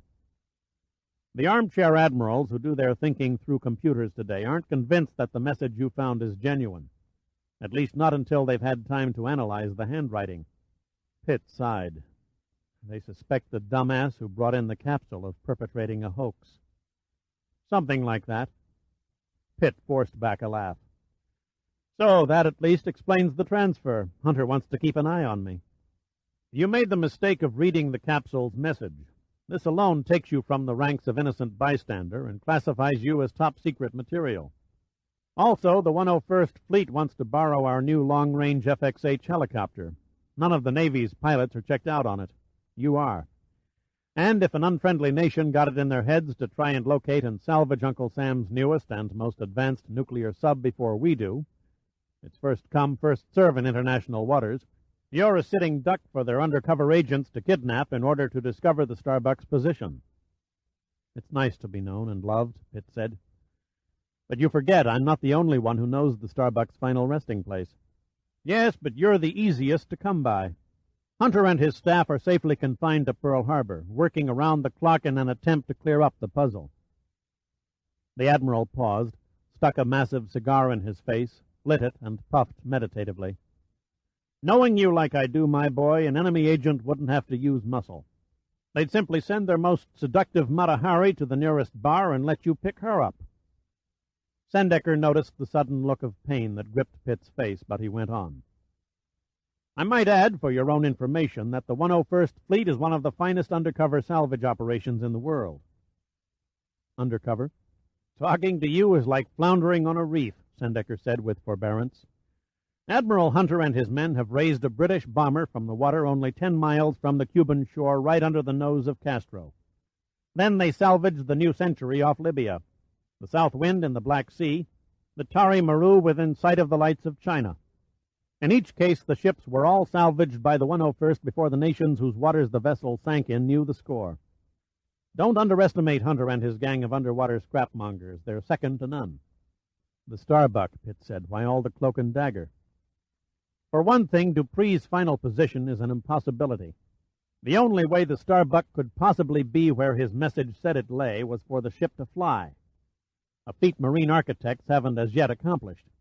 Not with 10,000 tons of steel, at any rate. Pitt looked steadily at Sandecker. It's got to be out there. Underwater detection systems are far more advanced now. It doesn't figure that the Starbuck remains lost or that a massive search turned up absolutely nothing. Sandecker held up his empty glass and stared at it. As long as there are seas, ships, and men, there will be strange, unsolved mysteries. The Starbuck is only one. Chapter 5. Pitt stood under the shower nozzle, the steaming hot water opening his pores. After finishing under a heavy spray of cold water, he stepped out, toweled, and shaved the stubble from the night before, taking his time. He hadn't the slightest intention of arriving at Hunter's headquarters on time. Mustn't spoil the old bastard my first day on the job, he thought, grinning in the mirror. He decided on a white suit with a pink shirt. As he went through the intricacy of tying his tie, it occurred to him that it might not be a bad idea to carry a little protection. Summer had failed, but nevertheless Pitt began to see the odds of his living to a ripe old age fade with each passing hour. He wasn't about to compete in hand-to-hand combat with highly trained professional intelligence agents. The Mauser, Model 712 Snell Foyer pistol, serial number 47405, could only be described as a positively bloodthirsty firearm. It was a unique handgun due to its ability to fire one shot at a time or automatically like a machine gun. It was the perfect weapon to induce terror into any poor unfortunate who found himself gazing helplessly into its muzzle. Pitt casually tossed the gun onto the bed and reached into the suitcase again, retrieving a wooden shoulder holster. The narrow end had a metal railing that slid on a notch in the broomstick-styled grip, converting the gun into a carbine for long-distance targets. It also served as a grasp when firing on full automatic. Pitt then inserted the gun into the holster and, along with a 50-shot clip, wrapped the ugly killing machine in a beach towel. Before the elevator reached the lobby, it obediently halted at every other floor to take on new passengers until it could hold no more. Pitt wondered to himself what thoughts his fellow riders might entertain if they'd had any inkling of what he carried under the towel. After the throng bumped shoulders as they spilled into the lobby, Pitt remained and punched the panel button marked B and rode down to the basement parking area. He unlocked the AC Cobra, shoved the Mauser into a narrow space behind the driver's seat, and climbed in behind the wheel. He eased the car up the exit ramp and joined the traffic flow of Kalakaua Avenue, aiming its blunt snout toward the northern end of the city. The palm trees lining the street leaned their arched trunks over the block-long rows of contemporary-designed shops and offices, while the sidewalks snaked in a dense moving column of tourists dressed in brightly colored shirts and dresses. The sun was strong, and the savage glare bounced off the asphalt, causing Pitt to squint before he groped over the narrow dashboard for his sunglasses. He was already over an hour late for his meeting with Hunter, but there was something he had to do, some small hunch in the back of his brain that begged for a chance to be heard. He didn't quite know what he expected to find as the tires crunched the red volcanic pebbles that lined the driveway, but he had driven 2 miles out of his way, and there was no reason not to see it through. He parked the car and walked past a small, neatly carved sign that read, Bernice Pauahi Bishop Museum of Polynesian Ethnology and Natural History.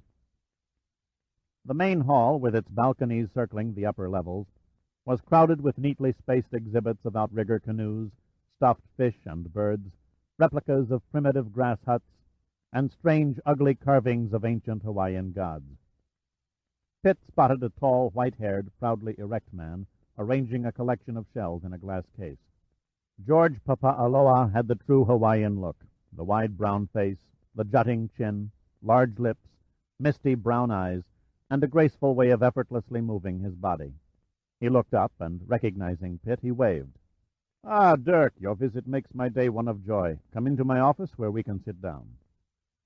Pitt followed him into a neat Spartan office. The furniture was ancient, but refinished in a varnished sheen, and the books lining the walls were free of dust. Papa'aloa sat down behind the desk and motioned Pitt toward a Victorian settee. "Tell me, my friend, have you discovered King Kamehameha's final resting place?" Pitt leaned back. "I spent the better part of last week diving along the Kona coast and found nothing that resembled a burial cave. Our legends say he was placed in a cavern beneath the water. Maybe it was one of the rivers. You know better than I, George, that during the dry season your rivers are nothing more than dry gulches." Papa'aloa shrugged.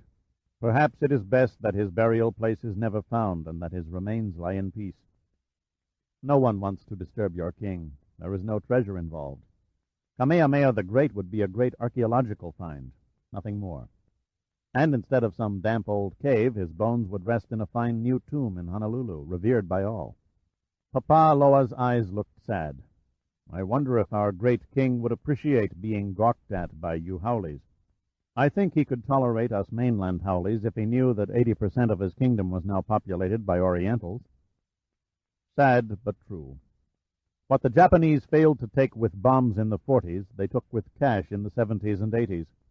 Someday it wouldn't surprise me to get up and see the rising sun waving in the trade winds over the Iolani Palace. Papa'aloa looked at Pitt steadily, his face expressionless. "There isn't much time left for my people. 2, maybe 3 generations, and we will be totally melted into the other races. My heritage dies with me. I am the last of my family with pure Hawaiian blood. He waved his arm around the room. That's why I have made this place my life's work, to preserve the culture of a dying race, my race. Papa'aloa stopped, gazing off vacantly out a small window at the Ko'olau Mountains. My mind wanders more as I get older. Now then, you didn't come here to hear an old man ramble on. What's on your mind? I want to know something about an area of the sea called the Pacific Vortex. Ah, yes, I know the place you mean. He looked thoughtful for a few moments and then spoke softly, almost in a whisper. Akamakani hemapa, kamauna o kanole ikea, akanaka ke kauahiwi hopi. Hawaiian is a very musical tongue, Pitt said. Papa'aloa nodded. That's because it has only 7 consonants. H, K, L, M, N, P, and W. There can be no more than 1 consonant to a syllable. Translated in English, the poem means, when the south wind blows, the mountain of Kanole is seen, and the summit seems peopled. Kanole, Pitt asked. A mythical island to the north. According to legend, many centuries ago, a family tribe left the islands far to the southwest, probably Tahiti, and traveled in a large canoe across the great ocean to join other tribesmen who had immigrated to Hawaii decades before. But the gods were angry at the people's flight from their homeland. So they changed the position of the stars, causing the navigator of the canoe to lose his way. They missed Hawaii by traveling many miles to the north, where they sighted Kanole and landed there. The gods had truly punished the tribe, for Kanole was a barren island with few coconut and fruit trees, taro plants, and no cool, clear streams of pure water. The people made sacrifices and cried out to the gods for forgiveness. Their pleas went ignored, so the people threw off their cruel gods and worked very hard under the harshest of obstacles to make Kanole a garden. Many died in the attempt, but after several generations the people of Kanole had built a great civilization out of the volcanic rock of the island, and, pleased at their accomplishment, they proclaimed themselves as their own gods. Pitt said, "Sounds like the trials of our Pilgrims, Quakers, and Mormons." Papa'aloa uttered a long negative sigh. "Not the same. Your people kept their religion as a staff to lean on. The natives of Kanole saw themselves as better than the gods they had once worshipped. After all, had they not built a paradise without them? They had overstepped the bounds of mortals. They began to raid Kauai, Oahu, Hawaii, and the other islands, killing and pillaging, taking the fairest of women back as slaves. The primitive Hawaiians were helpless. How could you fight men who acted and fought like gods? Their only hope was their faith in their own deities. They prayed for deliverance, and they were heard. The gods of the Hawaiians caused the sea to rise up and bury the evil Kanoleans forever. My people also have a similar legend of a land being swallowed by the sea. It was called Atlantis. I've read of it. Plato describes it quite romantically in his Timaeus and Critias. It seems you're an authority on myths other than Hawaiian. Papa'aloa smiled. Legends are like knots on a string. One leads to another. I could tell you of tales handed down through the centuries in many faraway lands that are very nearly identical to, but predate, those of the Christian Bible. Clairvoyants predict Atlantis will rise again. The same is said of Kanole. I wonder, Pitt muttered, how much truth lies behind the legend. Papa'aloa leaned his elbows on the desk and gazed at Pitt over clasped hands. Strange, he said slowly. Most strange. He used the same words. Pitt looked up questioningly. He? Yes, it was a long time ago. Right after World War II. A man came to the museum every day for a week and studied every book and manuscript in our library. He was also researching the legend of Kanole. There must have been others through the years who found the story interesting. No, you are the first since the other. You have a razor-sharp memory, my friend, to recall someone that far back. Papa'aloa unclasped his hands and stared at Pitt hesitantly. I never forgot the incident simply because I never forgot the man. You see, he was a giant with golden eyes. Beyond puzzlement lies frustration, the neutralizing cloud hiding the next move. When a man enters that cloud, he is a man outside himself, a man who moves and acts instinctively. It was in such a state that Pitt found himself half an hour before noon, minutes after leaving George Papaaloa at the museum. His mind was confused, shifting gears back and forth, trying desperately to piece the first two parts of the puzzle together. An old gray Dodge truck pulled out of the museum's parking lot and followed close behind. Pitt was ready to dismiss the trailing truck as fantasy. His subconscious was beginning to see enemy agents, complete with trench coats and beady eyes, lurking behind every clump of philodendron. But as he drove toward Pearl Harbor, the truck stayed with him around every corner as if tied by a rope. Pitt made another turn and increased his speed slightly, his eyes now on the rearview mirror. The truck also turned, lagged a bit, and then accelerated, closing the gap to its previous position. Pitt snaked the AC through traffic for 2 miles and then swung onto Mount Tantalus Drive. He drove smoothly around the hairpin curves that curled up the fern-forested mountainside of the Ko'olau Range, gradually pushing the gas pedal a millimeter closer to the floor with each turn. Glancing in the mirror, he studied the driver of the truck who was fighting with the wheel in a fanatical attempt to stay with the elusive little red car. Then the unexpected happened. With no telltale warning of a blasting report, a bullet smacked into the side view mirror on the door, shattering the tiny circular glass and then passing through. The game was getting rough.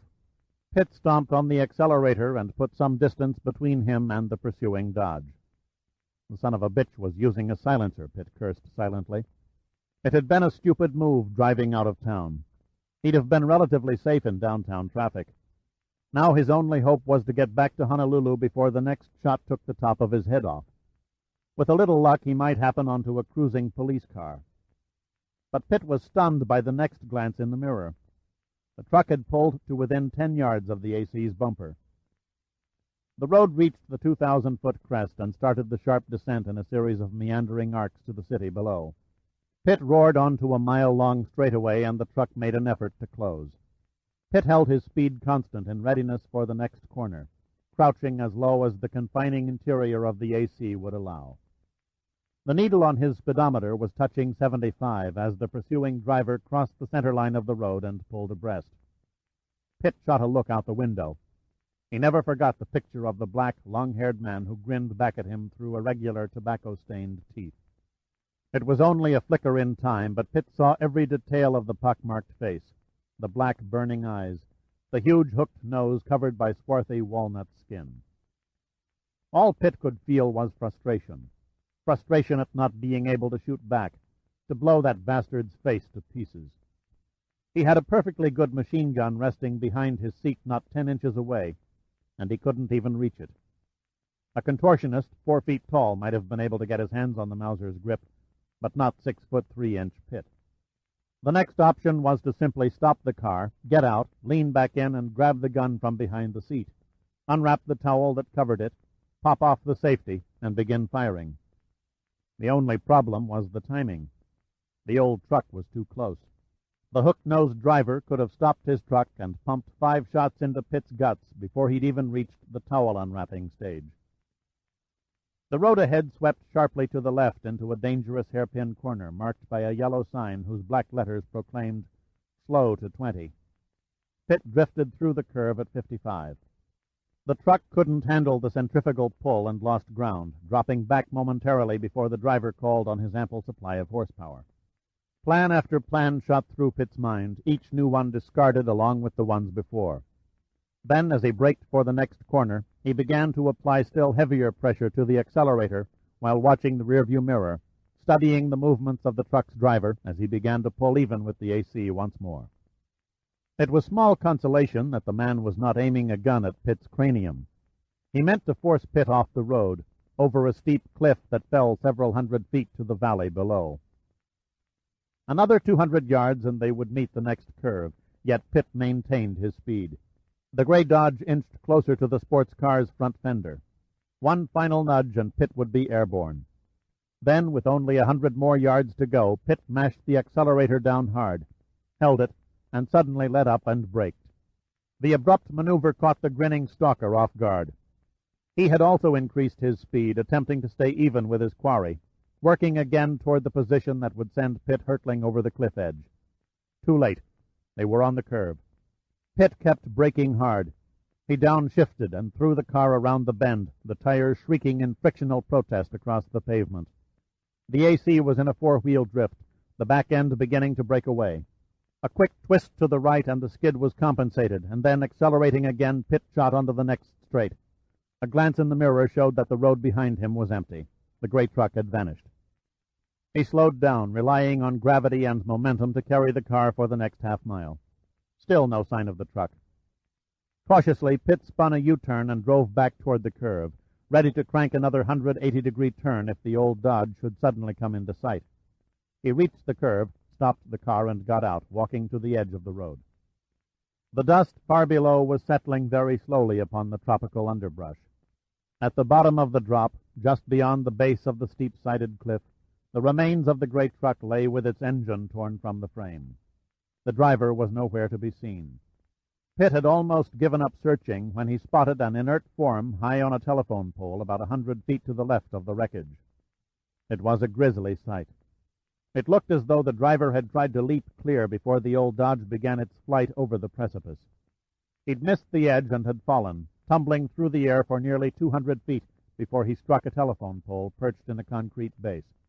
The body was impaled on a metal foot spike used by telephone repairmen for line maintenance. As Pitt stood entranced, the bottom section of the pole slowly turned from brown to red, as if painted by some unseen hand, like a flank of beef hanging on a meat hook. Pitt drove down Mount Tantalus past the Manoa Valley lookout until he reached the nearest house. He went up onto the vine-covered porch and asked an elderly Japanese woman if he might use her telephone to report the accident. The woman bowed endlessly and motioned Pitt to a phone in the kitchen. He dialed Admiral Hunter first, quickly relating the story and giving the location.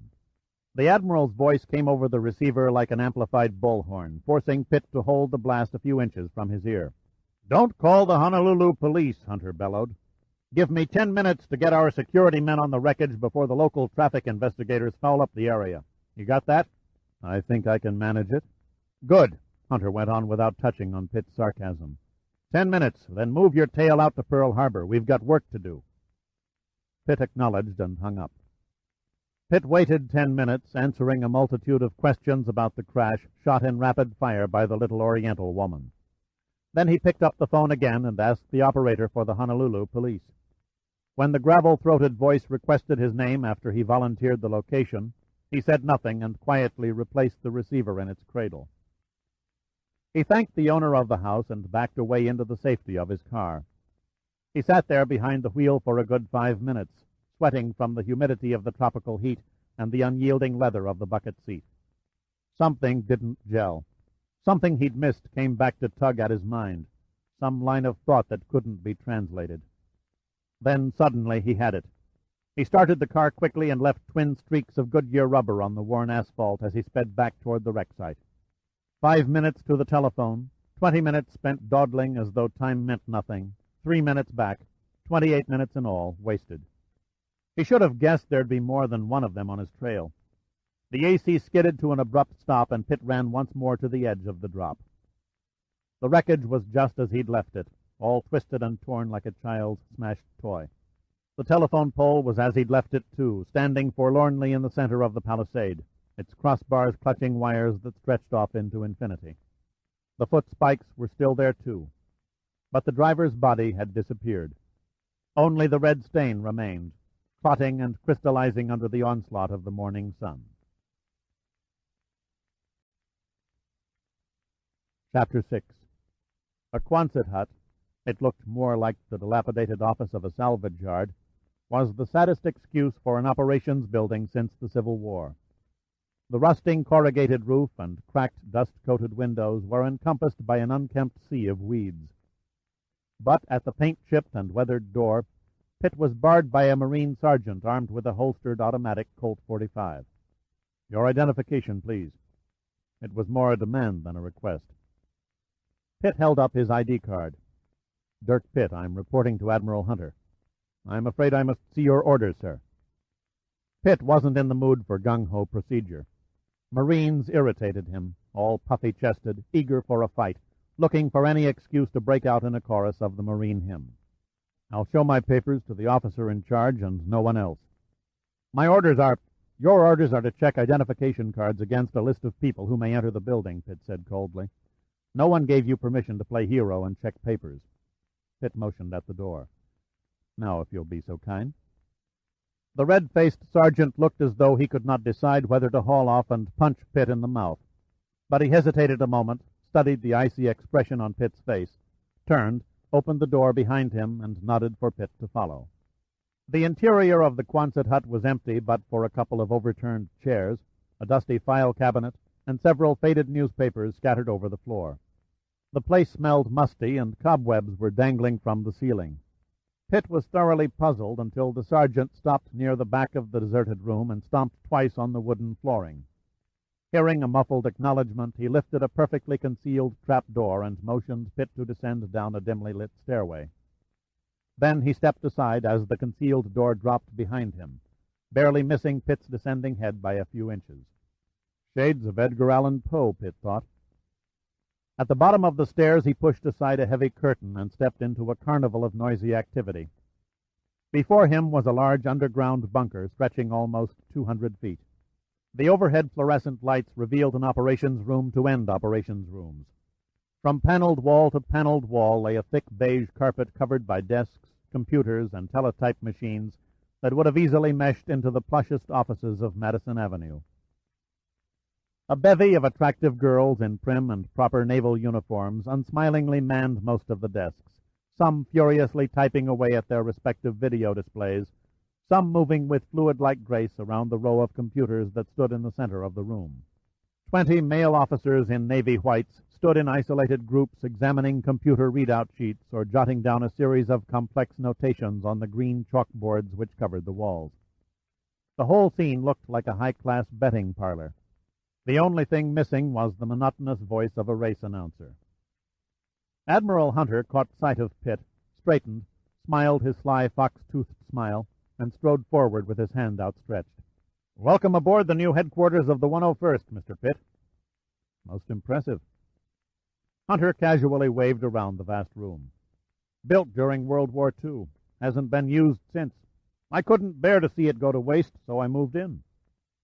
Hunter took Pitt's arm and steered him over to a partitioned office in one corner of the bunker which they entered.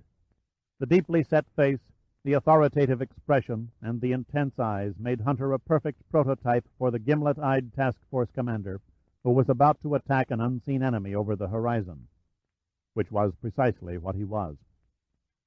"You're exactly 2 hours and 30 minutes late," Hunter said firmly. "Sorry, sir, the traffic got a bit sticky." "So you told me over the phone. I wish to compliment you for your call. I'm grateful for the fact that you contacted me first. Good thinking. I'm only sorry I blew it by leaving the scene of the crash. Don't sweat it. I doubt if we'd have learned much from the body except a possible identification. Most likely your friend in the truck was only a local hoodlum paid for the job of putting you in a cemetery. Still, there might have been something." "Agents," Hunter interrupted sarcastically, "seldom leave notes describing their operations pinned on the shirts of their hired help." "By agents, you mean the Russians?" "Maybe. We have no proof as yet, but our intelligence people seem to think that the Russians have an organization nosing around the neighborhood trying to dig up the Starbuck's final position so they can grab their hooks into her first. Admiral Sandecker mentioned such a possibility. A damn good man." There was satisfaction in Hunter's voice. "He showed me your personnel file this morning. I must admit, in all honesty, I was caught unprepared by the contents. Distinguished Flying Cross with 2 clusters, Silver Star, plus several other commendations and a Purple Heart. Frankly, I had you down as a rip-off artist." Hunter picked up a pack of cigarettes from his desk and offered them to Pitt. The old bastard, Pitt thought, is actually making an attempt at courtesy. "You probably noted that there was no mention of a Good Conduct Medal." Pitt passed on the cigarettes. Hunter regarded Pitt with searching eyes. "I noticed." He took a cigarette and struck a light, then leaned over the desk and pushed a switch on his intercom. "Yeager, round up Commanders Denver and Boland and send them in here." He broke off, turned, and jerked down a wall map of the North Pacific Ocean. The Pacific Vortex, Major. Ever hear of it? Not until this morning. Hunter rapped his knuckles against a spot on the map north of Oahu. Here, within a diameter of 400 miles, almost 40 ships have sailed into oblivion since 1956. Extensive search operations turned up nothing. Before then, the sinkings diminished to a normal loss factor of 1 or 2 every 20 years. Hunter turned from the map and scratched his ear. There's been a lot of study on this one. We've run every available shred of information through the computers in hopes of coming up with a plausible solution. So far, we've only dredged up far-out theories. Cold, hard facts are damn few and far between.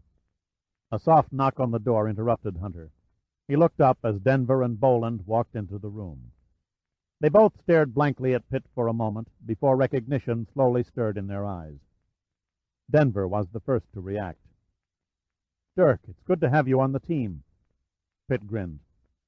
This time I dressed for the occasion.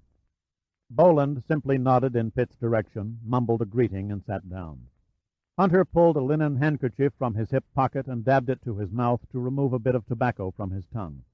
After staring at the small brown particle for a moment, he said, "We haven't had much time to get fully organized, Mr. Pitt, but we've pretty much got things running on an even keel. Our computers are linked with every security agency in the country. I'm counting on you to coordinate our operation with your people in Washington. We'll need answers, and we'll need them fast. If you require anything, request it from Commander Boland." "There is one thing," Pitt said. "Name it," Hunter snapped back. "I'm only low man on the totem pole around here. Until this morning, I'd never heard of any of this. I'll be of little service to you without some idea of what's behind all this talk about a mysterious vacuum in the sea that gobbles up ships." Hunter looked thoughtfully at Pitt. "My apologies." He paused, then went on very quietly indeed.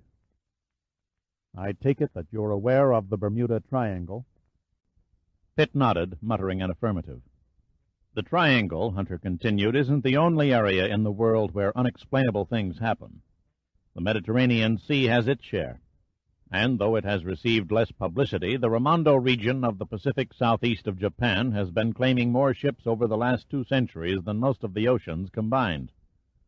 Which brings us to the last and most unusual area, the Pacific Vortex." "Personally, I think it's a lot of crap," Pitt said sharply. "Oh, I don't know," Boland replied.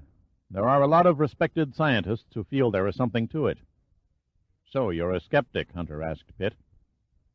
"I'm strictly along for the ride. I believe only what I can see, smell, and touch." Hunter looked and sounded resigned.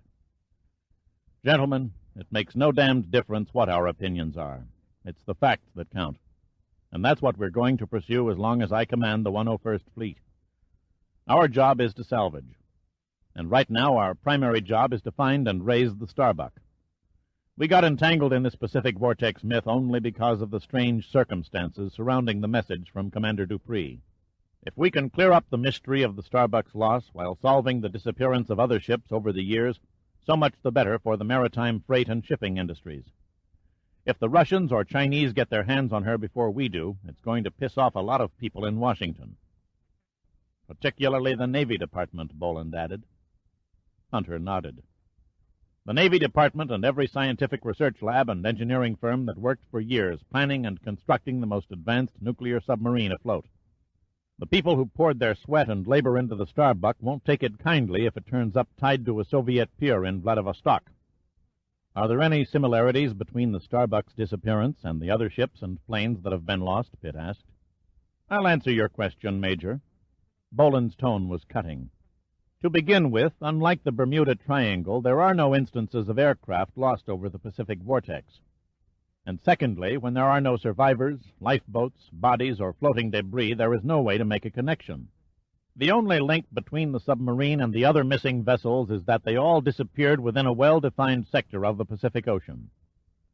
Denver leaned over and touched Pitt on the arm. "Except for the message capsule you discovered on the Cayena Point beach, there is only one other piece of evidence seen by man." Pitt said, "Admiral Sandecker mentioned such an exception." "The Lily Marlene," Hunter said quietly. an incident that is even more extraordinary than the Mary Celeste. Hunter opened a drawer and fumbled around for a moment. There isn't much to it, only a few pages. He handed a file folder to Pitt, and in the same motion hit the intercom and grunted into it.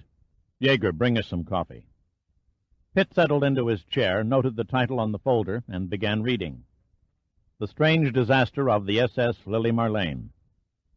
On the afternoon of July 10th, 1968, the SS Lily Marlene, a former British torpedo boat converted to a private yacht, left the port of Honolulu and set a course northwest of the island of Oahu for the express purpose of filming a lifeboat scene for a movie under the direction of Herbert Verheusen, internationally recognized film producer and registered owner of the ship. The sea was calm and the weather fair with a few scattered clouds. A wind blew from the northeast at approximately 4 knots. At 20:50 hours on July 13th, the Coast Guard station at Makapu'u Point and the Naval Communications Center at Pearl Harbor picked up a distress call from the ship, followed by a position. Air rescue at Hickam Field was alerted, and Naval and Coast Guard ships set out from Oahu. After the Mayday calls continued for 12 minutes, there was silence, broken by the final and mysterious words from the Lily Marlene. They come out of the mist. The captain, first mate, dead. Crew fighting. No chance. Too many. Passengers first to go. No one, even women, spared. Then came an incoherent sentence. A ship sighted on the southern horizon. Oh God, if only it arrives in time. Mr. Verheusen dead. They're coming for me now. No more time. They hear the radio. Do not blame the captain. He could not have known. They are pounding in the door now. Not much time. I do not understand. The ship is moving again. Help. For God's sake, help us. Oh, sweet Jesus, there. The final message ended here. The first ship on the scene was the Spanish freighter, the San Gabriel. It was only 12 miles away when it picked up the Lily Marlene's Mayday signal. It was, in fact, the ship the radio operator sighted before he fell silent. As the Spanish steamer pulled alongside, her crew noted that the yacht seemed to be in an undamaged condition and was underway at a slow speed, leaving a narrow wake behind her stern. Suddenly and inexplicably, the Lily Marlene stopped dead in the water, enabling the captain of the San Gabriel to send out a boarding party. They found a dead ship with a dead crew. The lifeless bodies of the passengers, the film technicians, the ship's officers and crew, were lying in scattered heaps about the decks and in the cabins below. In the radio room, the corpse of the operator lay slumped over the transmitter, the red on light still blinking on the panel. The officer leading the boarding crew immediately radioed the captain of the San Gabriel. There was terror in his voice as he described what they had found. The victims' bodies had turned green, and their faces had been melted away, as if burned by a tremendous heat. A stench pervaded the ship, described as sulphurous in nature. The position of the bodies seemed to indicate that there had been a terrific struggle before they had died. Arms and legs were twisted in unnatural contortions, and the hideously burned faces all seemed to be facing north. Even a small dog, obviously one of the passengers, bore the same strange injuries. After a short conference in the wheelhouse, the boarding party signaled the captain of the San Gabriel for a towing rope. It was their intent to claim the Lily Marlene as salvage and tow the yacht and her morbid cargo to Honolulu. Then, suddenly, before the San Gabriel could come into position, a massive explosion ripped the Lily Marlene from bow to stern. The force from the blast rocked the San Gabriel and hurled debris over a quarter of a mile. Horror-struck, the crew and captain of the San Gabriel stood by helplessly as the shattered remains of the Lily Marlene settled and then plunged from sight, taking with it the entire boarding party. After studying the evidence and listening to eyewitnesses, the Coast Guard Board of Inquiry closed the case with the finding, the death of the crew and passengers and the subsequent explosion and sinking of the yacht, the Lily Marlene, can only be classified as caused by circumstances or persons unknown.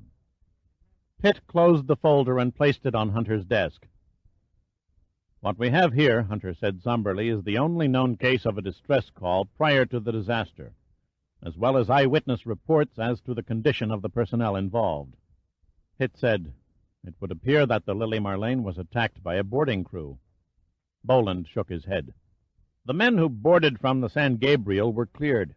Radio directional equipment established the Spanish freighter's position as being 12 miles from the disaster when she answered the distress call." "No other ship was sighted?" Pitt asked. "I know what you're thinking," Denver volunteered, "but piracy on the high seas went out with the manufacture of cutlasses." Dupree's message also mentioned a mist or fog bank, Pitt persisted. "Did the San Gabriel sight anything resembling a fog?" "Negative," Hunter answered. "The first Mayday came in at 2050 hours. That's dusk in this latitude. A dark horizon would have blotted out any hint of an isolated fog bank. Besides," Denver said, "fog in this part of the Pacific Ocean in the month of July is as rare as a blizzard on Waikiki Beach. A small localized fog bank is formed when stagnant warm air cools to condensation, most often on a still night when it meets with a cool surface. There are no such conditions around these parts.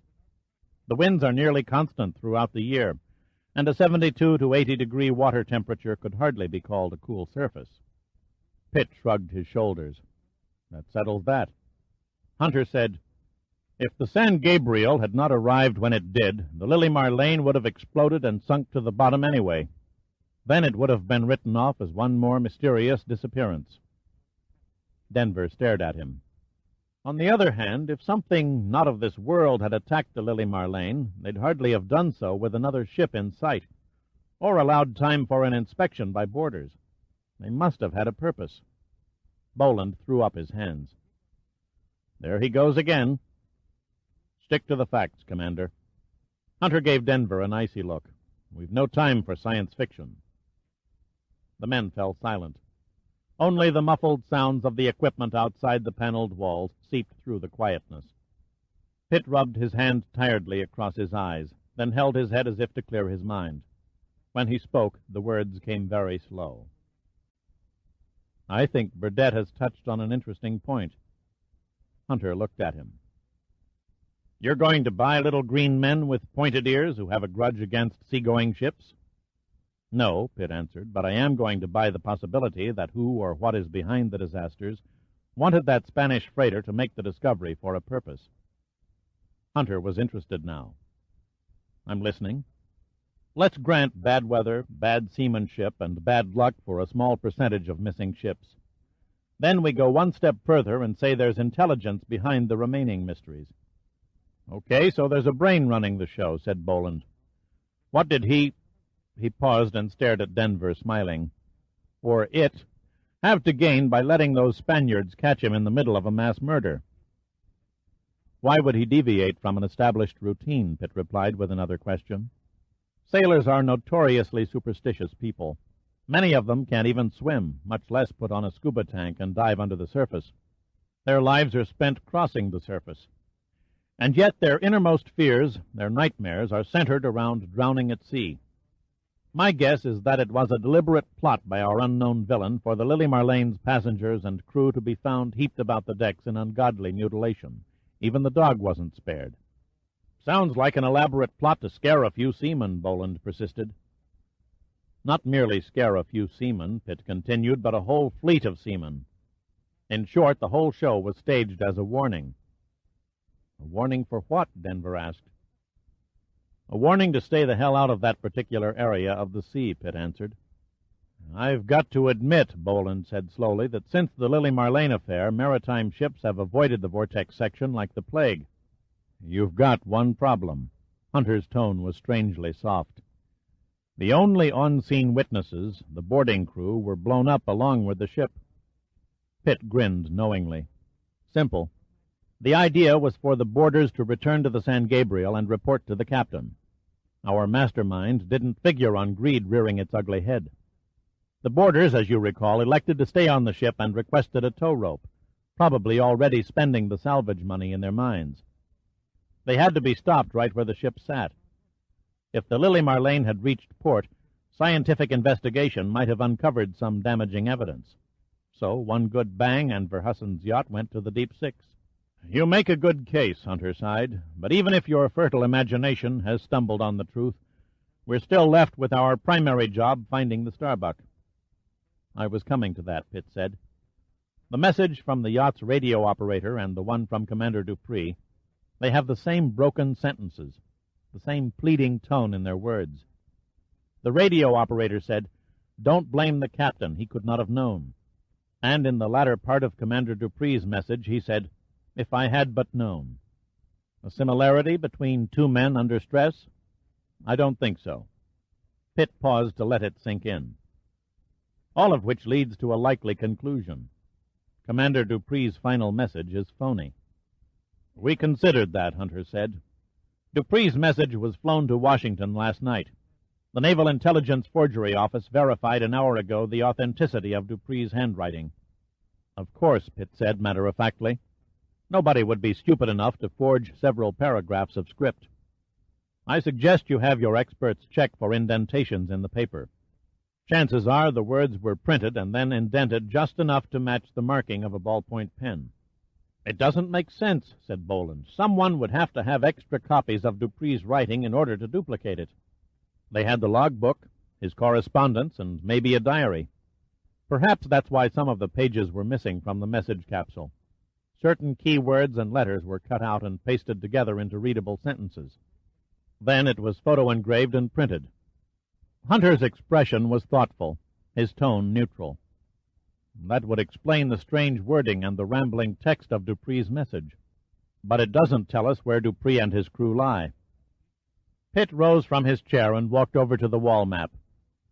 Did the Starbuck send its messages to Pearl Harbor in code, he asked. The code machine hadn't been installed yet, Hunter replied.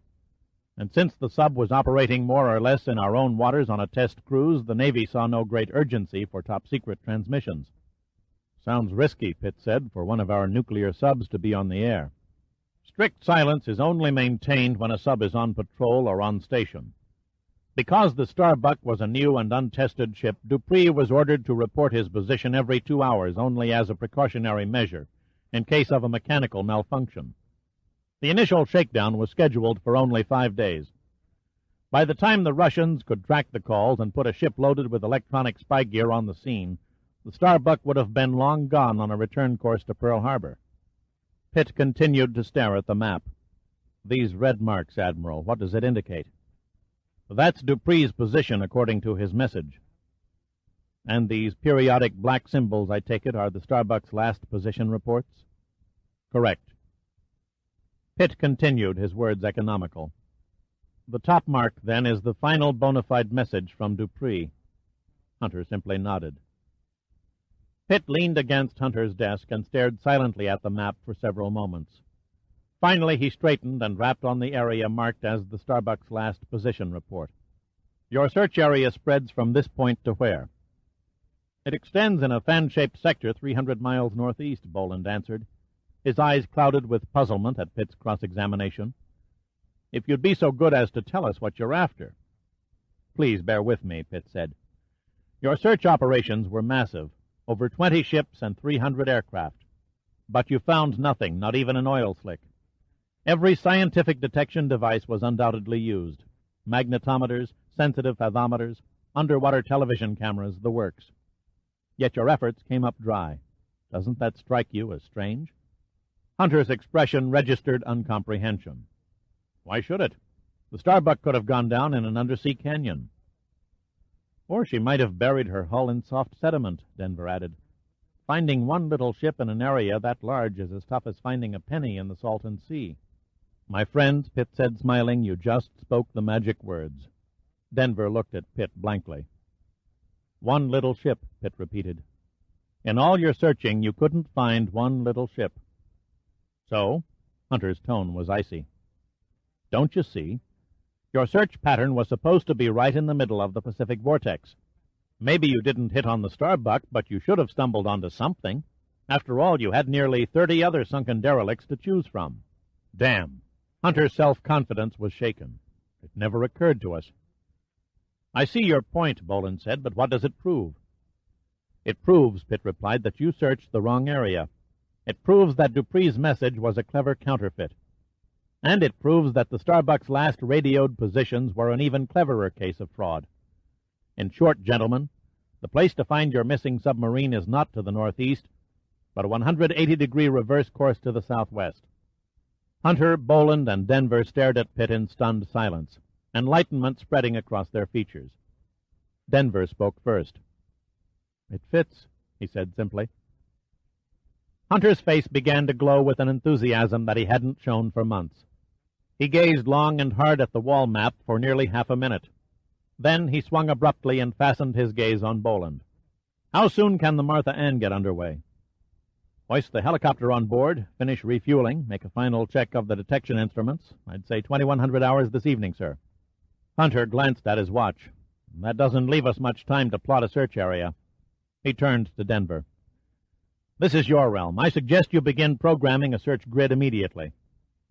"The primary data is already on the tapes, Admiral. It's only a matter of reversing the location input." Hunter rubbed his eyes. "Okay, gentlemen, it's all yours. I'd give up half these stripes to come with you. By the way, Mr. Pitt, I hope you won't mind taking an extended ocean voyage." Pitt smiled at him. "I have nothing else planned at the moment." "Good." Hunter rolled a cigarette around in his mouth. "Tell me something. How did an Air Force officer ever become a departmental head of the government's top oceanographic agency?" "I shot down Admiral Sandecker and his staff over the China Sea." Hunter stared at Pitt with a strange, believing look indeed. With this man, almost anything is possible, Admiral Sandecker had told him earlier. Chapter 7. It was 1 hour after sunset when the AC slipped into a parking stall in the Honolulu dock area. As the front wheels made contact with a wooden tire stop, the engine died and the headlights blinked out. Pitt swung the door open and gazed across the harbor into the inky water. As the breeze changed direction, it carried a heavy odor to his nostrils, the undeniable bouquet of the waterfront. It smelled of oil, gasoline, tar, and smoke, with a tinge of salt water thrown in. It exhilarated Pitt, carrying the nostalgic sensation of faraway exotic ports. Pitt pulled himself from the car and glanced about the parking lot in search of any sign of human activity.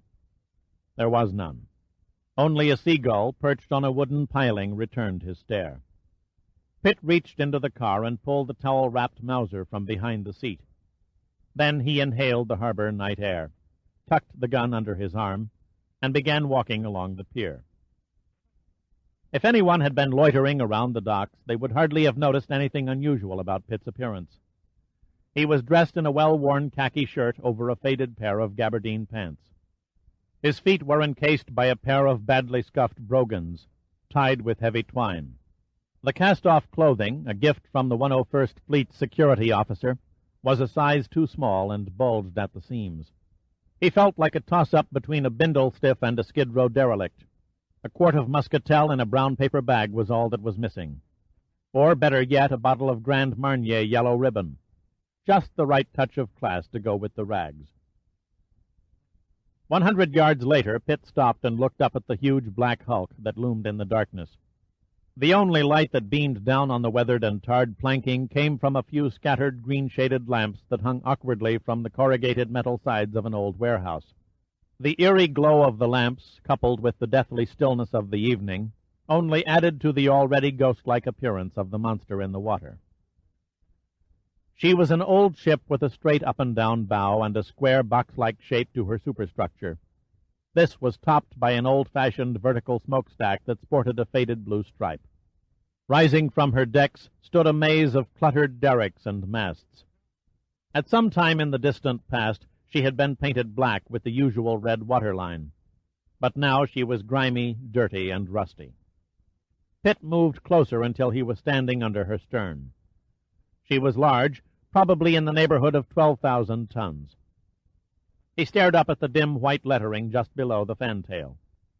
The name was so battered and streaked with rust, he could barely make it out in the dim light. Martha Ann, Seattle. The gangplank looked like a tunnel leading upward into a forbidding void. Only the muted hum of the generators deep within the hull, and a thin wisp of smoke curling from the funnel betrayed human presence. Pitt placed his hand on the coarse railing rope of the gangplank, and leaning forward to compensate for the 30-degree angle, began the ascent to the Martha Ann's deck. The fading light from the warehouse lamps ceased at the last step of the ramp. Pitt hesitated upon reaching the seemingly deserted deck and peered into the shadows. "Mr. Pitt?" came a voice from the gloom. "Yes, I'm Pitt." "May I see your identification, please?" "You may, if only I could see who in hell to hand it to." "Please lay your ID on the deck, sir, and step back." Pitt grumbled to himself. He was aware that it was normal military procedure to examine identification papers during alerts and emergencies, but why all the fuss to come aboard this old rivet-dangling sea bucket? Setting the Mauser gently on the deck, he pulled out his wallet and groped for his ID. His eyes could not penetrate the blackness, so he ran his fingers over a stack of assorted plastic cards until he found one that lacked the telltale raised lettering of a credit card, and threw it a few paces in front of his feet. A pencil-thin shaft of light beamed on the card and then touched Pitt's face. "Sorry to trouble you, sir, but Admiral Hunter ordered strict security all around the ship." A black shadow passed the ID back to Pitt. "If you take the first stairway to your right, you'll find Commander Denver in the chart room." "Thanks," Pitt grunted. He retrieved the gun and struggled up the stairway toward the bridge. At the top he found the darkened wheelhouse empty, so he walked through the deserted enclosure and cautiously cracked open a door. Here at last he was greeted by a flood of bright light. "Hello, Dirk," Denver said warmly. He had a cigarette between his fingers, and as he waved a greeting to Pitt, the ash fell in a tiny heap on the chart table. He was wearing a black pullover sweater and a pair of soiled denims. "Welcome aboard the U.S. Navy's only floating fossil." Pitt tossed him an offhand salute. "I didn't expect to find you here, Burdett. I thought you were remaining in operations with the Admiral." Denver smiled. "I'll get there, but I couldn't resist coming down and wishing you and Paul good hunting." "We'll need it. If the choice was up to me, I'd take the old-fashioned needle in a haystack any day." "Do you think this is a strange phenomenon?" Denver asked him. "Like your boss said, our job is to find and raise the Starbuck. Any ghost catching is strictly a side benefit. Besides, our Pneuma scientists and engineers do not make a habit of researching Bermuda Triangles or Pacific Vortices. We leave that up to imaginative writers with a knack for exaggeration. Any unexplainable discoveries are purely accidental, and afterward they're quietly filed away." "Could you give me an example?" Denver asked softly. Pitt stared vacantly at a half-opened chart on the table. "There was one instance about 9 months ago that smacked of Jules Verne. 2 of our oceanographic ships were conducting sub-bottom profiling and underwater acoustical tests in the Curiel Trench off Japan, when their instruments detected the sound of a vessel traveling at a high rate of speed in very deep water. Both ships immediately heaved to, closing down all engines and turning all instruments to whatever it was that was down there." "Could an instrument or one of the operators have been mistaken?" Denver murmured. "Not likely," Pitt answered. "Those researchers were the tops in their respective fields. And when you consider that 2 different ships with 2 sets of precision instruments traced and recorded identical readings, you pretty much eliminate any percentage of error. No mistake about it. The thing, the submarine, the sea monster, whatever you wish to call it, was there. And it was moving at 110 miles an hour in a depth of 19,000 feet. Denver slowly shook his head. "Incredible. It's beyond understanding." "That's only the half of it," Pitt said. "Another ship working over the Cayman Trench off Cuba came up with an identical contact." "I've seen both the Cayman and Curiel data. The sonar graphs agree to the millimeter." "Was the Navy notified?" "No way. The Navy doesn't want to hear about weird undersea sightings any more than the Air Force wants to hear about unidentified flying objects. But then what real proof was there other than a mass of scraggly lines on a few sheets of graph paper?" Pitt leaned back in a chair, propping his feet on the table and bracing the back of his head in his hands. "There was one instance, though, when we came within a whisker of getting one of the sea's unknown residents on videotape. A Pneuma zoologist was studying and recording fish sounds off the continental slope near Iceland, where he dropped a microphone in 10,000 feet of water to pick up noises made by the rarely seen benthos. For several days he recorded the usual clicks and creaking sounds with pretty much the same tones as surface-dwelling fish. He also noted the continuous cracking noise made by shrimps. Suddenly, one afternoon, the cracking stopped and he began receiving a tapping sound, as if something was rapping a pencil on the underwater microphone. At first he figured he'd only run onto a fish with a previously unrecorded sound. But it slowly dawned on him that the tapping was in some kind of code.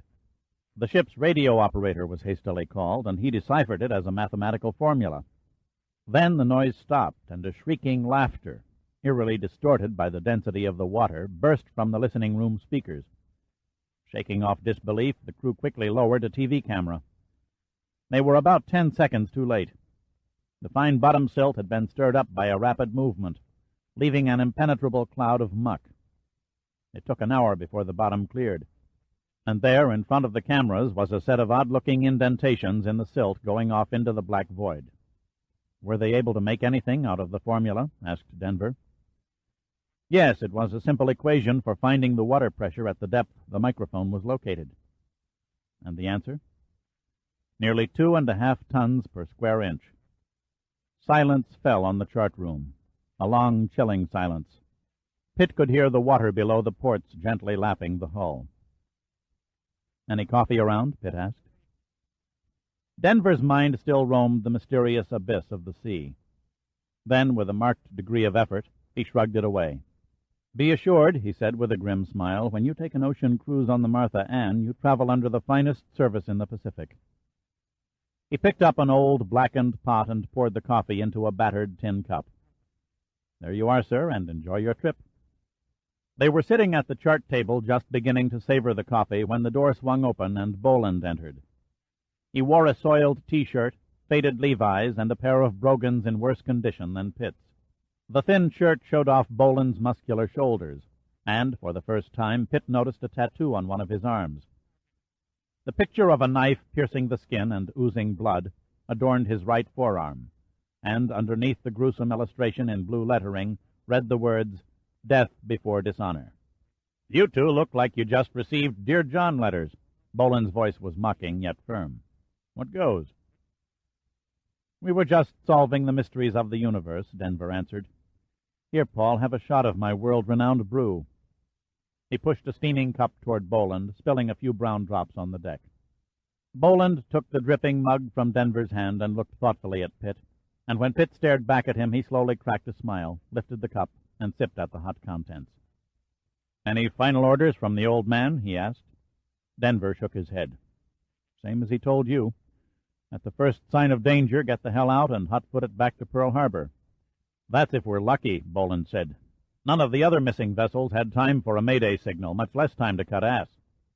"Then Pitt here is your insurance, and the helicopter."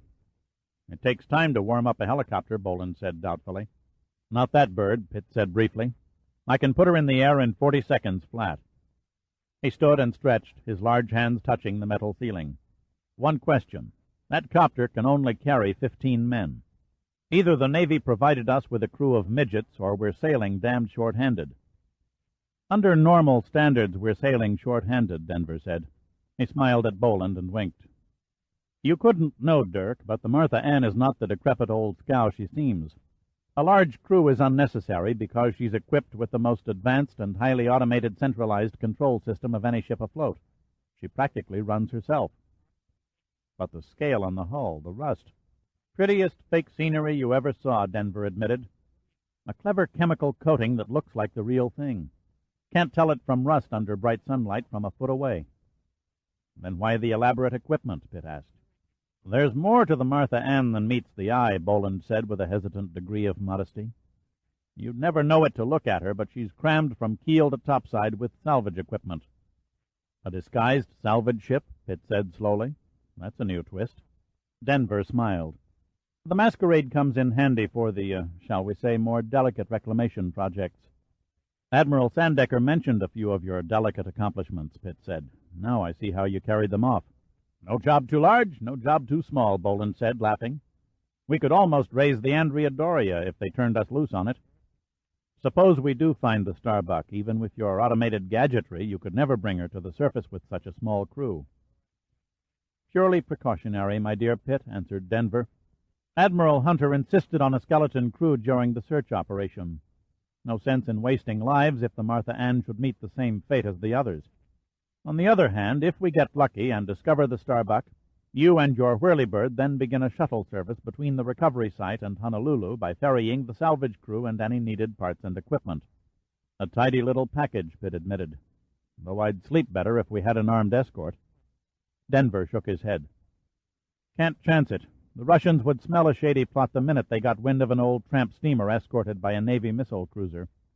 They'd have the Andrei Viborg on our tail by sunup. Pitt's eyebrows lifted. The Andrei Viborg?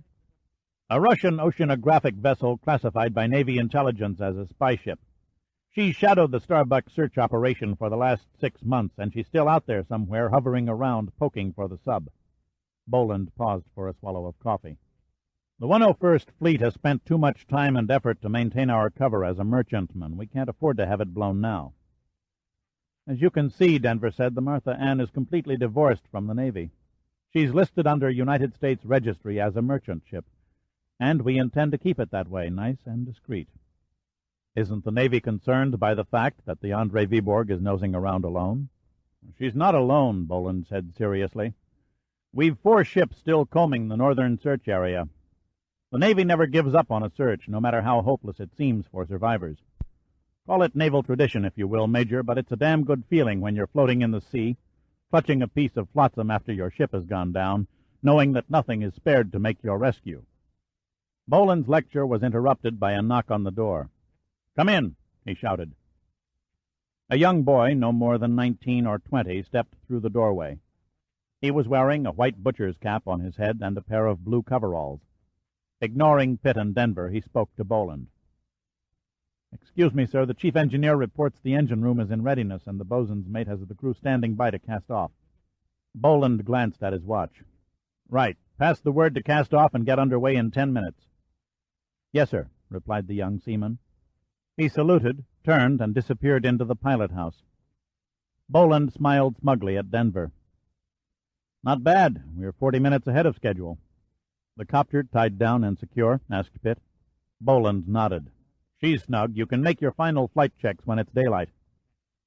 Pitt rose and walked over to the porthole, breathing deeply to cleanse his lungs of the stale smoke from Denver's cigarettes. The harbor air smelled pure in comparison to the stuffy chart room. "Have you assigned accommodations for Dirk?" Denver asked Boland. "There's a stateroom next to mine that we keep vacant for VIPs," Boland replied, his lips curled in a sarcastic grin. "In Pitt's case, we'll make an exception." Pitt fixed a long, hypnotic stare devoid of anger or animosity at the smoke curling up from the ashtray. He could shrug off a verbal dig with all the feeling of flipping a mosquito off an arm. Hunter was a clever old fox, placing 2 men with different temperaments together as a team. "Well, I guess I'd best shove off," Denver said, breaking the uneasy silence. "We'll drop you a postcard from time to time," Pitt said. "You'd better do more than that," Denver shot back, his lips curled in a tight smile, but his eyes hard. "I'm going to reserve the bar at the Reef Hotel for 3 weeks from today, and woe to the man who doesn't show up." He turned to Boland. "You have the code, Paul. The Admiral and I will track you by satellite. When you spot the Starbuck, simply radio under maritime transmission that you've stopped all engines to repair a burned shaft bearing. We'll have your exact position in a millisecond." Denver shook hands with Pitt and Boland. Little else can be said but good luck. Before the other 2 men could answer, Denver abruptly wheeled about and strode from the room. A few minutes later, Denver stood on the dock, leaning against a piling as he watched the crew slip the ship's lines and hoist the gangplank. He idly studied the starboard side of the Martha Ann as she moved slowly into the channel toward the mouth of the silent harbor. He stared at the navigation lights until the gentle throbbing beat of the ship's engines gradually diminished into the darkness. Then he flipped his cigarette into the calm, oily water, shoved his hands in his pockets, and wearily made his way along the dock to the parking lot. Chapter 8. Pitt stood at the rail of the fantail and idly watched the Martha Ann's propellers churn out their wake. The frothing blue and white mass swirled, slowly diminishing a quarter of a mile behind the stern before the sea relentlessly closed over and covered her, as though healing a giant scar. The weather was warm and the sky was clear. A solid breeze rushed past from the northeast. What a crazy group he'd run across in the last 2 days, he thought despairingly. a devious-minded girl who tried to ram a hypodermic needle into his back, an assassin with tobacco-stained teeth, a bastard of an admiral, a lieutenant commander with a ridiculous tattoo, and a little commander who was apparently the smartest of them all. But yet this group wasn't able to haunt the dim reaches of his mind. That was left for another character of the drama, a character who had yet to step on the stage, a giant of a man with golden eyes. What was his reason for researching the lost island of Cannoli so many years ago? Could he have simply been a scholar trying to unearth a lost civilization, or an occult delving into myths and legends, or someone with even stranger goals in mind? What was there in the tale of Cannoli that couldn't be found in half the drivel written about the lost continent of Mu, or in the overabundance of fiction dealing with Atlantis? The mysteries of the Pacific Vortex and the Bermuda Triangle were real enough. There had to be a logical solution to the riddles lying about somewhere, Pitt figured restlessly. A key that was so obvious that it was entirely overlooked. Mr. Pitt? Pitt's mental gymnastics were broken by the young man in coveralls. Pitt smiled. What can I do for you? The seaman was about to salute. He appeared flustered at how to act before a civilian, particularly one on a Navy ship. Commander Boland requests your presence on the bridge. Thank you, I'm on my way. Pitt swung around and walked across the steel deck past the tarp-covered hatches. Beneath his feet the engines pounded away with a rhythmic beat as the ship plowed into the calm water, throwing a white salty mist over the railings and onto the superstructure, coating the paint with a glistening layer of dripping wetness. Pitt climbed the ladder that led to the bridge. Boland was standing in front of the helmsman, gazing through binoculars over the bow at the stark blue horizon. He dropped his glasses a moment, wiping the smudges on the bottom of his T-shirt. Then he returned them to his eyes and again studied the vast emptiness ahead. What's up? Pitt queried. He looked through the window, but he could see nothing. Thought you'd like to know, Boland said. We've just entered the new search area. He set the glasses on the bulkhead shelf, touched a transmitter switch, and spoke sharply in a staccato tone. Lieutenant Harper, this is the skipper. Stop all engines. We're heaving to. He looked at Pitt. Now we go to work. Boland motioned him down a companion stair that led to an alleyway beneath the bridge. After they had passed several cabin doors, Boland hesitated at one and opened it. The heart of the operation, he announced. Our Flash Gordon room. 4 tons of electronic gimmickry. Please observe the scientific marvels of the 101st at work. He pointed to a long bank of instruments within a large compartment about 800 feet square. A panel to measure sound velocity and pressure, recording the parameters with time in digital format on magnetic tape. A proton precision magnetic sensor to pick up any iron on the seafloor. Monitors for the underwater TV cameras. Boland pointed at 4 monitors embedded in the equipment.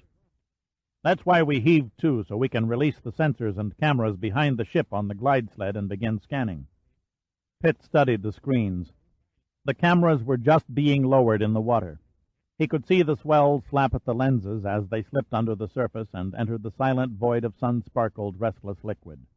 2 of the cameras recorded color, making the blue-green shadows seemingly drift off into infinity. The next instrument is an advanced sonar system, Boland continued. It takes detailed sound pictures of the ocean floor and anything on it.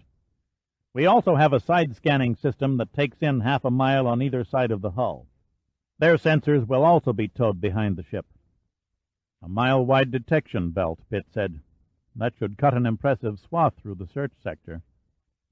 Pitt noted that Boland made no conscious effort to introduce him to any of the crew manning the equipment. If there was one thing Boland sadly lacked, it was the barest hint of social courtesy. Pitt found himself wondering how Boland ever made lieutenant commander. And this little sweetheart over here, Boland said proudly, is the real brain of the outfit. A Selco Ramsey 8300 computer system. He nodded at a tall, narrow panel of lights and knobs standing atop a wide-set keyboard. Latitude, longitude, velocity and heading, complete onboard capability. In short, it hooks into the centralized control system, and from this point in time until we discover the Starbuck, this inhuman mass of transistors will run the ship. Makes it sanitary, Pitt murmured. How's that? Untouched by human hands. Boland's brow furrowed. Yeah, you might say that. Pitt leaned over the keyboard operator's shoulder and studied the printout tapes. A neat arrangement. The Selco Ramsey 8300 can be overridden and reprogrammed from a master control. In this case, probably the operations bunker back at Pearl Harbor.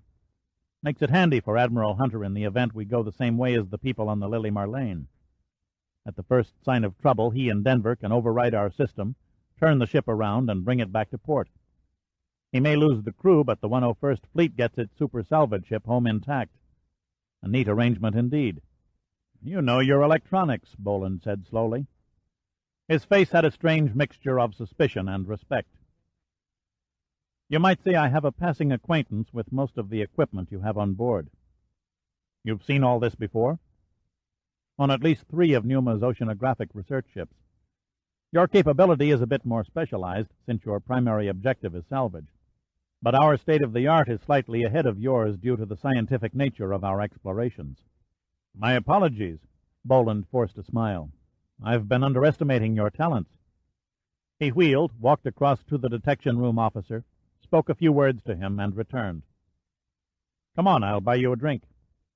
Do Navy regulations cover that? Pitt grinned, somewhat taken by Boland's sudden display of friendliness. Boland's return grin had a touch of shrewdness to it. You forget, technically, this is a civilian ship. I'm all for technicalities. They had just started for the door when the detection room officer announced, Television cameras and sonar sensors in position, Skipper. Boland nodded. Fast work, Lieutenant. We'll get underway immediately. One moment, Pitt interrupted. Just out of curiosity, what's our depth reading? Boland looked at him questioningly and then turned. Lieutenant? The detection room officer was already bent over the sonar sensor, staring intently at the jagged shading that crawled across the readout paper. 5,670 feet, sir. Anything unusual in that? Boland queried. Should be deeper, Pitt answered. Can we have a look at your ocean floor charts? Here, sir. The lieutenant moved to a large chart table with a frosted glass top and switched on the overhead illuminator. He unrolled a large chart and clipped it to the edge of the table. North Pacific seafloor. Not very detailed, I'm afraid. Very few depth-sounding expeditions in this part of the world. Manners suddenly struck Boland. Dirk Pitt, this is Lieutenant Stanley. Pitt nodded. Okay, Stanley, let's see what you've got. He set his elbows on the edge of the table and peered at the strange-looking contours that represented the floor of the Pacific Ocean. What's our position? Right here, Major. Stanley made a small fix on the chart. 32 degrees, 10 minutes north, 151 degrees, 17 minutes west. That puts us over the Fullerton fracture zone, said Pitt slowly. Sounds like a football injury. Boland was also hunched over the table. No, a fracture zone is a crack in the earth, a seam that allows movement during ocean spreading. There are hundreds of them between here and the California coast. I see what you mean by the depth. According to the chart, the seabed should be over 15,000 feet deep hereabouts. Stanley underlined the nearest depth reading to their position. It's possible that we're near a seamount, Pitt said. The bottom is rising on our port side, Boland said quietly. 250 feet in 1 mile.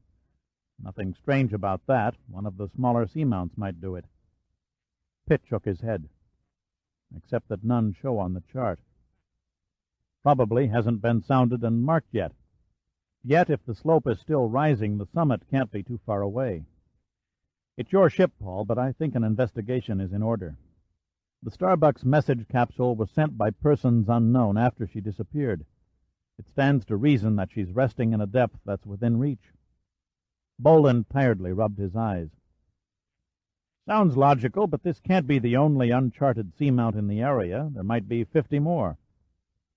We can't afford to overlook even one. Boland looked thoughtful. Then he straightened and faced Stanley. Lieutenant, program a course toward the high ground. Feed the sensor readings into the computer and place the helm on centralized control.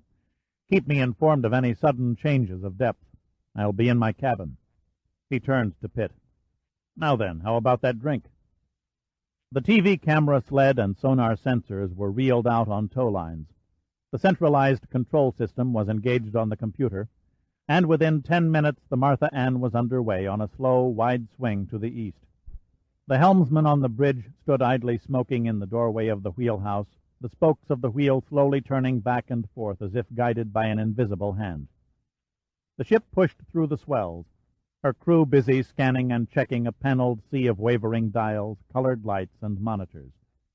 Pitt and Boland remained in the captain's cabin through the mid-afternoon, the time passing with agonizing slowness as the sonar sensors reported an ever-rising seafloor. 1 hour, 2, then 3. Pitt kept himself buried in reports and data on the Starbuck, while Boland concerned himself with salvage plans if and when the Martha Ann got lucky. 4:30 in the afternoon. The idle conversation of the men on deck and down in the engine room turned inevitably to women. Only the men in the detection room remained silent, intent on their monitors and instruments. Stanley's occasional bottom still rising over the intercom kept a degree of normalcy about the ship. There was no more tedious routine than searching for a shipwreck. Suddenly, at 5 o'clock, Stanley's voice fairly burst from the speakers. "Bottom up 900 feet in the last half-mile." Pitt stared at Boland. Without a word, they both jumped to their feet and hurried to the detection room. Stanley was bent over the chart table making notations. "It's unbelievable, Skipper. I've never seen anything like it. Here we are hundreds of miles from nowhere, and the seafloor has suddenly risen to only 1,200 feet from the surface. And it's still coming." "That's one hell of a steep rise," Pitt said. "Could be part of the Hawaiian Islands slope," Boland ventured. "We're too far north. I doubt if there's any connection. This baby stands all by herself." 1,100 feet, Stanley said loudly. "Good Lord, it's got a rising gradient of 1 foot in height for every 2 in length," Pitt said softly. Boland spoke barely above a whisper. "If it doesn't level off soon, we'll run aground." He spun around to face Stanley. "Disengage the computer. Return to manual." 5 seconds was all it took for Stanley to reply. "Running on manual, sir." Boland picked up the intercom mic. "Bridge, Boland here. What do you see 800 yards dead ahead?" A metallic voice came back over the speaker. "Nothing, sir. Horizon's clear." "Any sign of white water?" "None, Commander." Pitt looked up at Boland. "Ask him for the color of the sea." "Bridge, any change in the color of the sea?"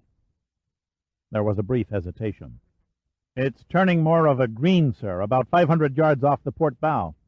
800 and still rising, Stanley said. "The plot thickens," Pitt said. "I expected a lighter blue as the summit neared the surface. Green indicates underwater vegetation. Mighty strange for sea plants to grow around here." "Seaweed doesn't take kindly to coral," Boland said questioningly. "That and the warmer temperatures common to this part of the ocean." "I've got a solid reading on the magnetometer." This from a blond, curly-haired man at a console. "Where?" Boland demanded. 200 yards, bearing 280 degrees. "Might be pay dirt," Boland said elatedly. "A second reading, 300 yards, bearing 315 degrees. Another 2 contacts. God, they're all around us." "Sounds like a bonanza," Pitt grinned.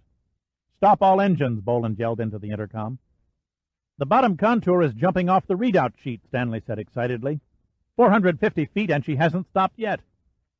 Pitt peered at the TV monitors. Nothing showed on the screens yet, and nothing would, with visibility limited to 100 feet. He took a handkerchief from his hip pocket and wiped his neck and face. He found himself wondering why he was sweating. The detection room was fully air-conditioned. He shoved the now damp handkerchief carelessly back into his pocket and aimed his eyes at the monitors. The microphone was still in Boland's hand. He lifted it to his lips, and Pitt could hear his voice echoing through the ship. "This is Boland. We've made a touchdown on the first pass. All indications are that we're over the graveyard of the Pacific Vortex. I want every man on full alert. We have no picture of the danger here, so we don't want to get caught with our defenses down. As a point of interest, we may well be the only ship on record ever to reach these waters in one piece." Pitt's eyes never left the monitors. The bottom began showing as the momentum of the Martha Ann carried her forward. The diffused brilliance of the water, when struck by the sun's rays, broke the surface light into thin beams of yellow shafts which reached downward, displaying an indistinct carpet of colors. A triggerfish was visible now, hanging motionless in the three-dimensional fluid, cautiously eyeing the huge shadow of the hull as it drifted overhead. Boland placed his hand on the shoulder of the man seated at the magnetometer. "As we pass over the first of the wrecks, sing out a heading for the next one in line." He turned to Stanley. "Signal Lieutenant Harper in the engine room. Keep it down to bare steerage way." The atmosphere of the detection room was tense. 2 minutes passed. 2 interminable minutes, while they waited for the dead and buried remains of a long-lost ship to come into view. The seafloor could be clearly seen on the monitors now. The plant life was strange and lush when it should have been as barren as an underwater lunar landscape.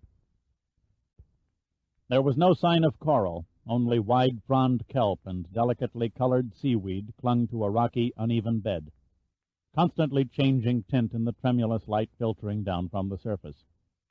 Pitt was fascinated.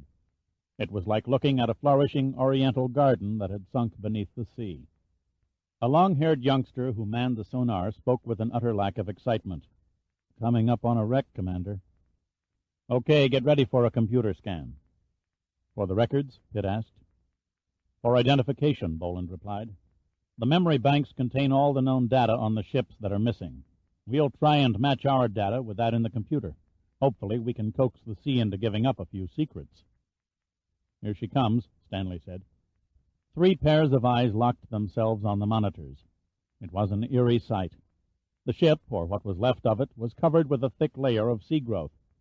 2 masts, fore and aft, reached in grotesque and hopeless desperation for the sky. The single funnel was intact with a coating of brown corrosion, and everywhere along the deck there were twisted chunks of nondescript metal. As they watched the screen, the long greenish body of a moray eel wiggled furiously through a porthole, its mouth opening and closing menacingly. My God, that sucker was at least 10 feet long, or the remains of a farm tractor in the hold. Their attention was interrupted by the hum of the computer as the printout sheets began folding into the basket. The instant the machine stopped, Boland ripped out the paper and began reading aloud. "Data indicates ship probable Liberian freighter, Oceanic Star, 5,135 tons. Cargo, rubber and farm machinery. Reported missing June 14, 1949. The men in the detection room stopped what they were doing and stared in mute silence at the paper in Commander Boland's hand. No one spoke. No one had to. They had discovered their first victim of the Pacific Vortex. Boland was the first to react. He snatched the mic from its cradle. "Radio room, this is Boland. Open maritime frequency. Send message code 16. Pitt said, "A little premature concerning the bearing failure, aren't you? We haven't found the Starbuck yet." "True," Boland admitted briefly. "I'm jumping the gun, but I want Admiral Hunter to know exactly where we are, just in case." "Expecting trouble?" "No sense in taking chances." "Next contact, bearing 287 degrees, the sonar operator droned conversationally. They returned and waited at the monitors until the sloping deck of a steamer came into view, the stern rising high while the bows were lost in the blue-green depths. The camera sled passed over a massive round smokestack, and they were able to peer down into its black interior. The middle of the ship was laced with valves and piping, and carried no superstructure, but the stern section rose several decks, sprouting an ugly maze of ventilation tubes. Growth had claimed all the metal parts and even the cables trailing off the masts.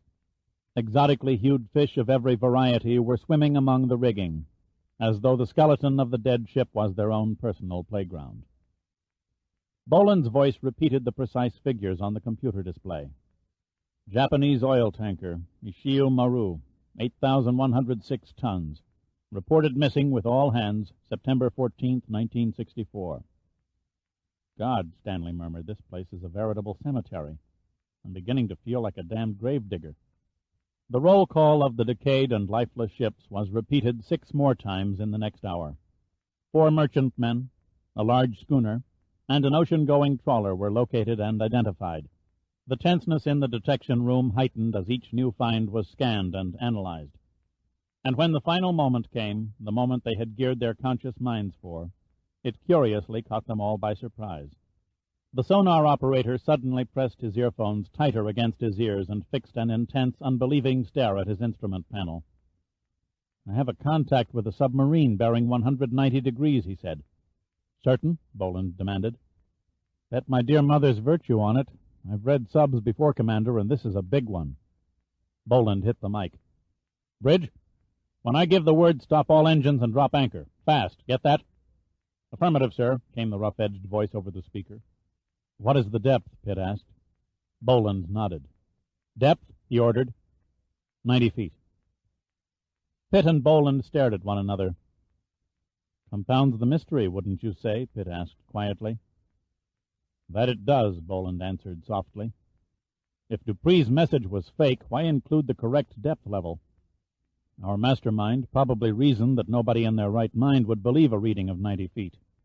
I'm seeing it with my own two eyes, and I still don't believe it. She's coming into camera range, Stanley announced. There, we have a submarine. They stared at the image of a massive black shape lying below the slow-moving keel of the Martha Ann. To Pitt, it was like looking down at a model ship in a bathtub. Her length was at least twice that of the conventional nuclear submarine. Instead of the more familiar hemispherical bows, her fore end was formed with a more pointed design. The usual perfect cigar shape was also missing, and had been replaced with a hull that tapered smoothly into a classic swept-back symmetry. Gone, too, was the great dorsal fin-like conning tower of other submarines. In its place sat a small rounded hump. Only the control planes on the stern remained the same, as did two bronze propellers tucked neatly under the sleek hull.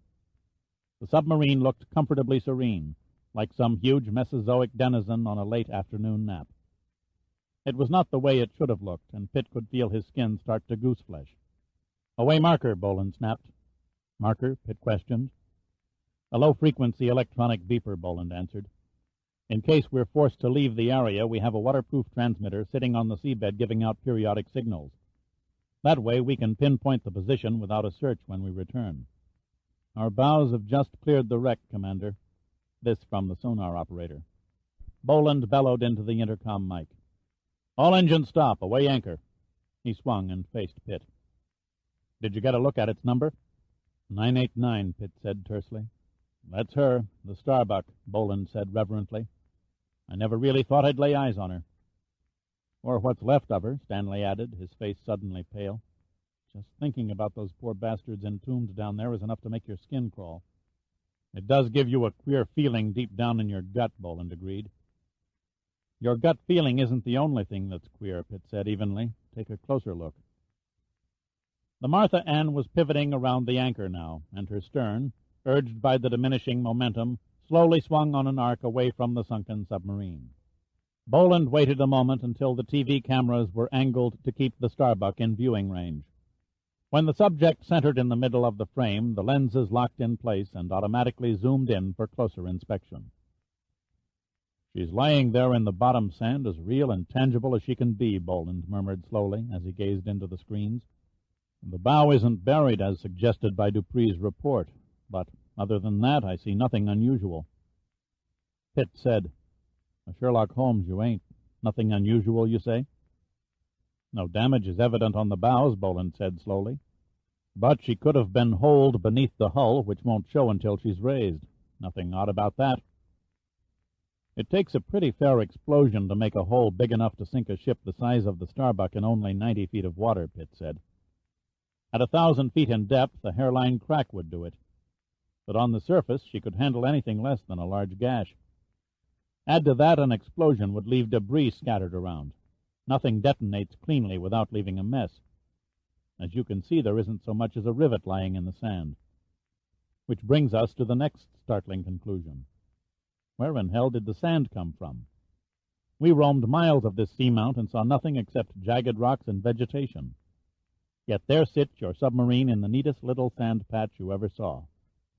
Could be a coincidence, Boland persisted quietly, that Dupree laid his dying submarine on the only soft landing spot within miles?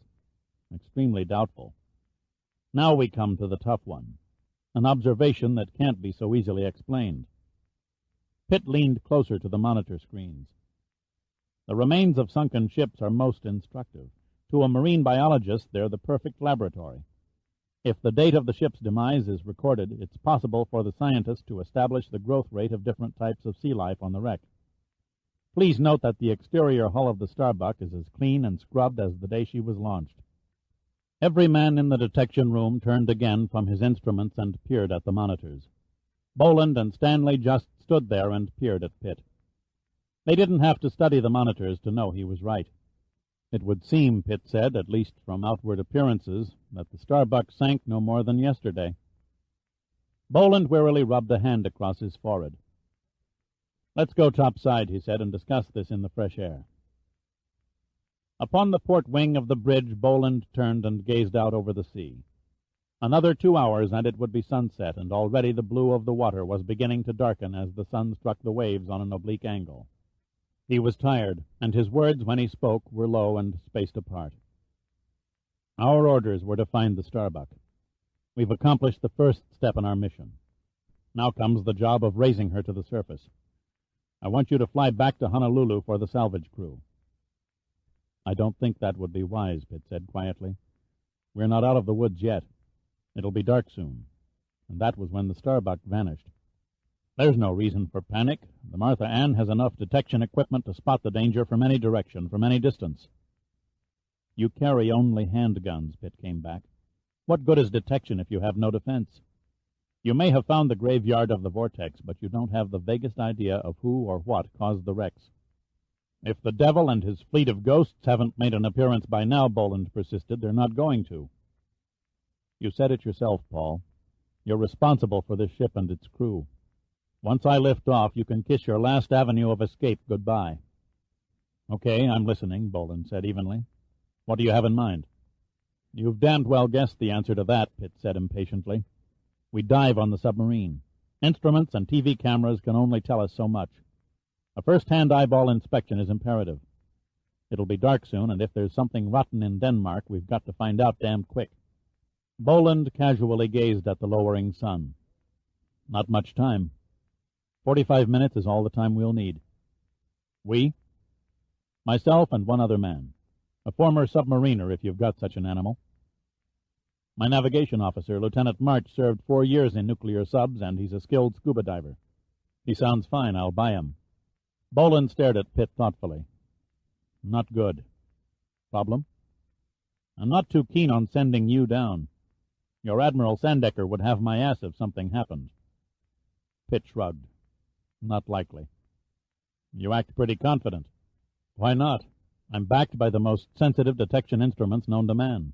Nothing reads on or around the Starbuck's hull. Where's the risk?" "I'll have Lieutenant March help you with the diving gear," Boland gave in. "We have a diving hatch just above the waterline starboard amidships. March will meet you there. But remember, only a visual survey. After you see whatever there is to see, you get back up." Then he turned and stepped into the pilot house. Pitt remained behind on the bridge wing, fighting to keep a grim expression. He felt a touch of guilt, but shook it off. "Poor old Boland," Pitt said softly to himself. "He hasn't the vaguest notion of what I'm up to." Chapter 9. Diving on a sunken ship is both exciting and frightening. It has been compared by the more superstitious souls to swimming through the rotting bones of Goliath's corpse. The diver's heart begins to pump at a terrifying pace. His mind becomes numb with unwarranted fear. Perhaps it's the romantic visions of ghostly old bearded captains pacing the wheelhouse deck, or sweating, cursing stokers shoveling coal into fiery ancient boilers, or even tattoo-chested deckhands drunkenly staggering back to the forecastle after a wild night spent in a backwater tropical port. Pitt had felt all these eerie sensations before on wreck dives. This time it was different. The Starbuck looked perfectly natural lying on the bottom.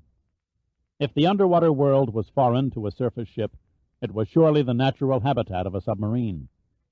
At any second, Pitt half expected ballast bubbles to burst from the main vents, and the huge bronze propellers to begin turning as the long black shape came to life. He and March swam slowly along the hull, just inches above the bleak seafloor. March carried a Nikonos underwater camera and began punching the shutter lever, the strobe light flashing like sudden shafts of lightning through an overcast sky. Only the release of air bubbles broke the stillness. Shoals of brightly colored fish glided around the two creatures who had invaded the privacy of their backyard. A black and yellow angelfish approached out of curiosity. At least 40 parrotfish meandered past, flicking their tails. A brownish shark, about 6 feet long with white tips, swam above the men and paid them no attention. There was such an oversupply of tasty gourmet morsels, the thought of dining on man couldn't have been farther from the shark's pea-sized brain. Pitt shook off his desire to admire the scenery. There was too much to accomplish and too little time. Pitt took a firmer grip on the long aluminum shaft in his right hand. Barf the Magic Dragon, March had called it. The 3-foot cylindrical tube with the needle-like muzzle reminded Pitt of the tool park cleanup men used to spear paper trash. It was, in fact, the deadliest shark killer yet devised. Spear guns, repellents, bang sticks firing shotgun shells. All worked with varying degrees of success on man's hated enemy. But none were as safe and sure as Barf the Magic Dragon. Pitt had seen commercial models of the shark killer. They were smaller and packed less punch than the Navy's version. Basically, it was a gun, and in spite of its deceptive non-lethal appearance, it would literally turn a shark inside out. If one of the razor-toothed monsters came too close, the diver simply jammed the needled muzzle into the sandpaper-like hide and pulled a trigger, causing a canister of carbon dioxide to discharge into the shark's body. The resulting explosion of gas would then blow the vital organs of the boneless villain through its gaping mouth, while inflating them like balloons. Even that wouldn't kill the beast. Only after the gas had forced it to rise to the surface would it then drown. Sharks have no air bladders or gills like other fish. They cannot float. They must keep on the move every second so they can pass oxygen through their mouths and out their gill-shaped clefts. If a shark doesn't move, it can't breathe. March clicked the camera shutter, wound forward the film, and clicked one more. Then he motioned Pitt upward. They swam slowly over the level deck, past the closed messenger buoy hatch, past the ballast vents and the mooring cleats. Pitt looked at March's expression through his face mask. Fear was welling in the young man's eyes of what lay on the other side of the pressure hull. March held up his camera and pointed toward the surface. He was running out of film. Pitt shook his head. He took a small rectangular board that was attached to his weight belt and wrote 2 words on it with a grease pencil. Escape hatch. March stared at the message board and pointed a finger at the underwater watch on his wrist. Pitt didn't have to acknowledge. He already knew they were down to their last 20 minutes of air. He held up the board again and gripped March tightly by the arm, digging his fingers into the flesh so the young lieutenant would get the urgency of Pitt's command. March's eyes widened in his face mask. He looked up at the shadow of the Martha Ann's hull, knowing they were being watched by the television cameras. He hesitated, killing time, trying to run out the clock.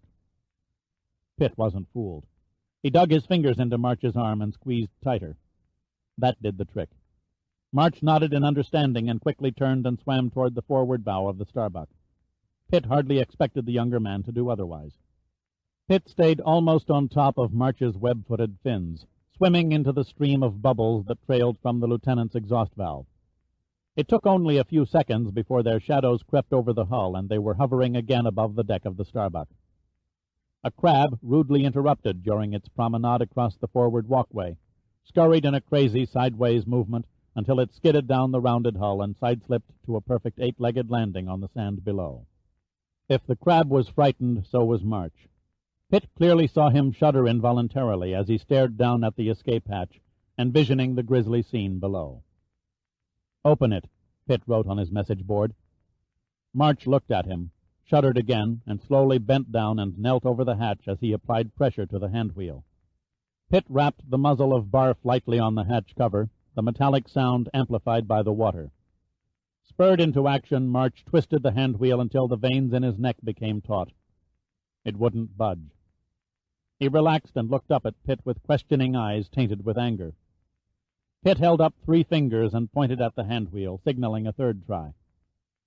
He moved opposite March and shoved the butt of Barf under the hand wheel quadrants as a lever. Then he nodded at March. Together they twisted. Finally the hand wheel gave, but only a bare half-inch at first. But since that cracked the seal, it became easier with each succeeding inch until it spun easily and knocked against its top. March swung the hatch cover open and stared straight down into the airlock. The equal pressure between the lock and the outside was a bad sign. Pitt saw his grand plan beginning to crack, but there was one more card left to play, and only 1 minute left to play it. Pitt wiped off the lettering on the board and then wrote, "Can you operate?" March nodded, shivered inwardly at the ghostly suggestion behind Pitt's question, took his own message board and replied, "No good without power." Pitt simply scribbled, "We try." March, deciding that opposition was useless, hesitated a moment to screw up his courage, and then plunged into the forbidden gloom of the airlock compartment. Pitt waited outside until March could get his bearings from what little light filtered in from above. When he had his hands firmly on the air valves, March nodded and Pitt dropped beside him and tightened down the hatch. The escape compartment was a tube-like chamber built right into the hull of the submarine. It could hold 6 men and was designed so that the crew, escaping from their stricken ship, could enter, seal the interior hatch, and then flood the chamber by way of an air release valve. When the water pressure outside equaled the pressure inside and the remaining air was dumped off, the escaping men merely opened the exterior hatch and rose to the surface. In the case of Pitt and March, they were going to reverse the process by draining away the water and then entering what Pitt hoped would be a dry interior. Madness was the only way March could describe it, sitting in the total blackness of the chamber. Pure madness. It would have been much simpler to open the interior hatch without screwing around in the dark confines of the chamber. Why waste time in the useless exercise of trying to pressurize when the sub was filled with water? All they were going to find was a murky interior filled with bloated, rotting corpses. They'd both be dead, too, if they didn't hurry. He expected to go on his short supply of reserve air any second now. Madness, he thought despairingly again. It seemed impossible, but he imagined himself sweating. Then he turned the valve. The air hissed softly into the chamber, and water began draining away. It must be a dream, March told himself. It couldn't possibly be happening. His body let him know of the drop in pressure, and, even though he couldn't see it, he knew his raised hand had passed above the water level. Then he could feel slight waves gently lapping at his face. If the mouthpiece from his regulator hadn't been clenched between his teeth, he would have gaped in speechless bewilderment. Fighting off the shock and taking a firm grasp of his senses, he fumbled for the waterproof switch he was certain was in the vicinity of the air-release valve. He skinned his knuckles in hurried groping before his fingers touched the rubber switch. Then he raised it, throwing light into the escape compartment. March was numbed at what he saw. Pitt stood in front of him, leaning against the bulkhead in relaxed indifference to his surroundings, his face mask already tilted up over his ebony hair, his mouthpiece hanging across his broad chest. He stared back at March through green eyes that seemed to twinkle in the glare, while the lips beneath the hardened bronze face twisted at the corners in a grin. March spit out his mouthpiece. "How could you have known?" he gasped. "An educated guess," Pitt said casually. "The lights, the pumping pressure," March said dazedly. "The nuclear reactor must still be operating." "It would seem so. Shall we have a look?" To March, Pitt's glacial calm was astounding. "Why not?" he said.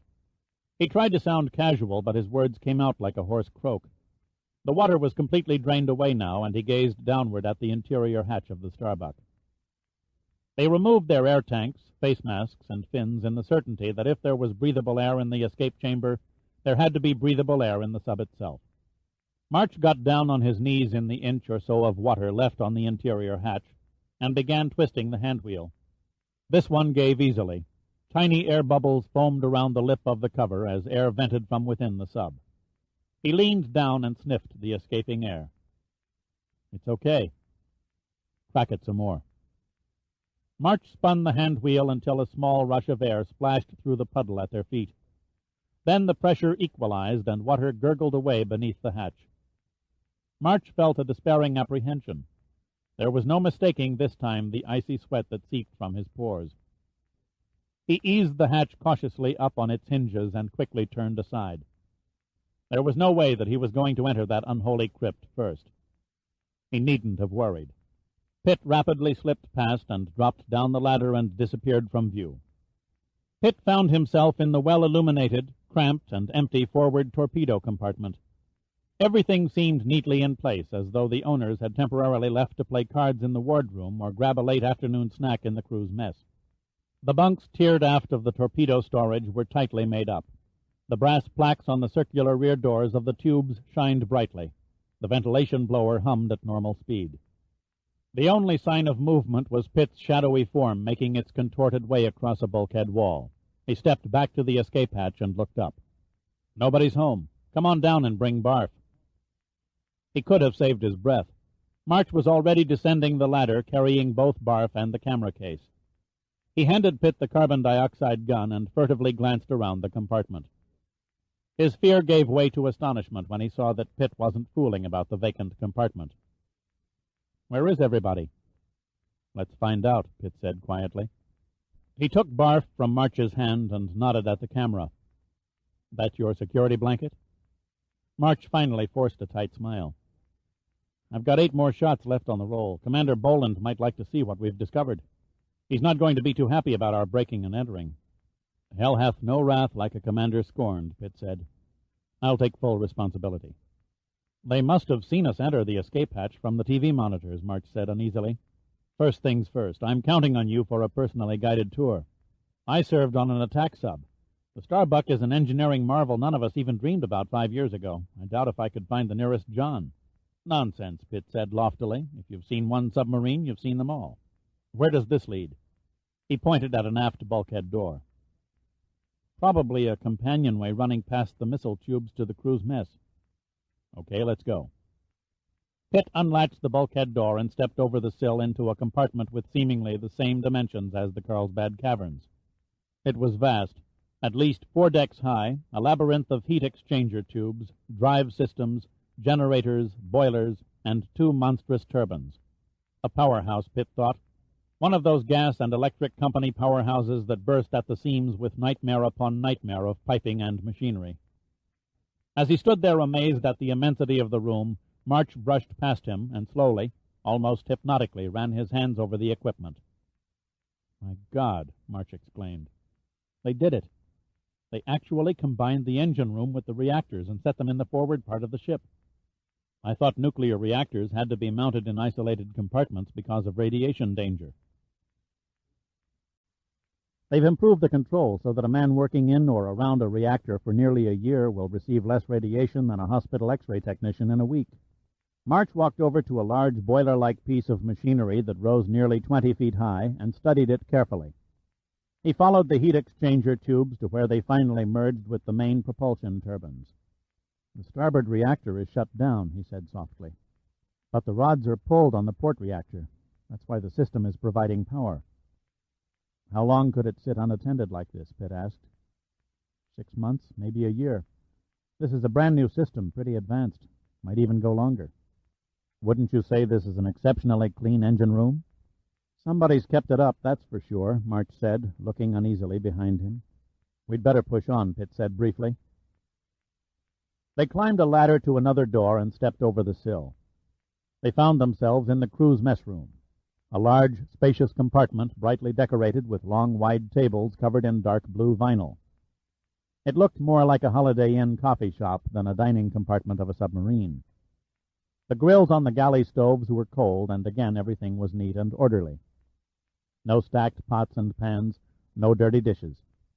Pitt didn't even find so much as a tiny crumb lying about anywhere. He couldn't help but smile as he moved past a 32-inch color TV console and a mammoth stereo. Something didn't gel in the back of his mind. In fact, nothing gelled in this whole crazy, uninhabited vessel. Then he had it, a small piece of the baffling puzzle. "No paper," Pitt said to no one in particular. March looked at him. "No what?" "No sign of paper anywhere," Pitt murmured. "This is where the crew passed time, isn't it? Then why no playing cards, magazines, books? Why no salt and pepper, no sugar?" Suddenly he broke off in mid-sentence and walked quickly behind the serving line into the galley. He threw open the doors to the supply lockers and the galley storage compartment. They were completely barren. Only the cooking utensils and dishware remained. He noted with grim satisfaction the specks of corrosion on the dinnerware. March was regarding him thoughtfully over the serving line counter. "What do you make of it?" "This compartment's been flooded," Pitt said slowly. "Impossible," March said simply. "The engine and reactor room were never touched by water," Pitt finished. "That's obvious. You can't dry out a nuclear reactor like a load of laundry, but you can restore a galley that's been flooded." He carefully closed the storage locker doors, leaving them as he had found them. They hurried down a long corridor past the officer's wardroom, the living compartments, and the captain's stateroom. Pitt made a rapid search of Commander Dupree's quarters, but found nothing. Even his clothing was gone. Pitt felt as if he were standing in a hospital room where a patient had just died, and the orderlies had removed every item of the man's existence. Swiftly, without speaking, Pitt continued down the corridor and stepped into what he correctly guessed was the main control room. Barf tightly clutched in his hand, he padded silently past rows of electronic equipment. His eyes scanned the panels and stainless steel gauges, the radar scopes, the illuminated charts, and transparent tracking screens. It was difficult for him to believe that he was in a submarine beneath the sea, instead of a highly complex command center at the National Space Headquarters. The Starbuck was humming softly without human supervision, awaiting the day when a command was given that would awaken and send her surging through the seas once more. At last Pitt found what he was looking for, the door to the radio room. The equipment waited forlornly, as if somehow expecting the operator to return any second. Pitt sat down and, pulling open the nearest drawer, retrieved a manual on the radio's operation. Good old Navy, he thought. Operating instructions are never kept more than spitting distance away. He leaned forward over the transmitter and arranged the necessary dials and switches. Then he turned to March. "Find the antenna control and shove it up as high as it'll go." It took March 60 seconds to discover and activate the topside antenna. Then Pitt gripped the microphone. Absorbed in his task in the eerie emptiness of the submarine, the return trip to the surface was completely forgotten for the moment. He set the frequency to maritime transmission, knowing his message would be picked up back in the bunker at Pearl Harbor. This ought to make a few people believe in ghosts, he thought devilishly. Then he pressed the button for transmit. "Hello, Martha Ann. This is Starbuck. I repeat, Starbuck. Do you read me? Over." Boland had not been idle.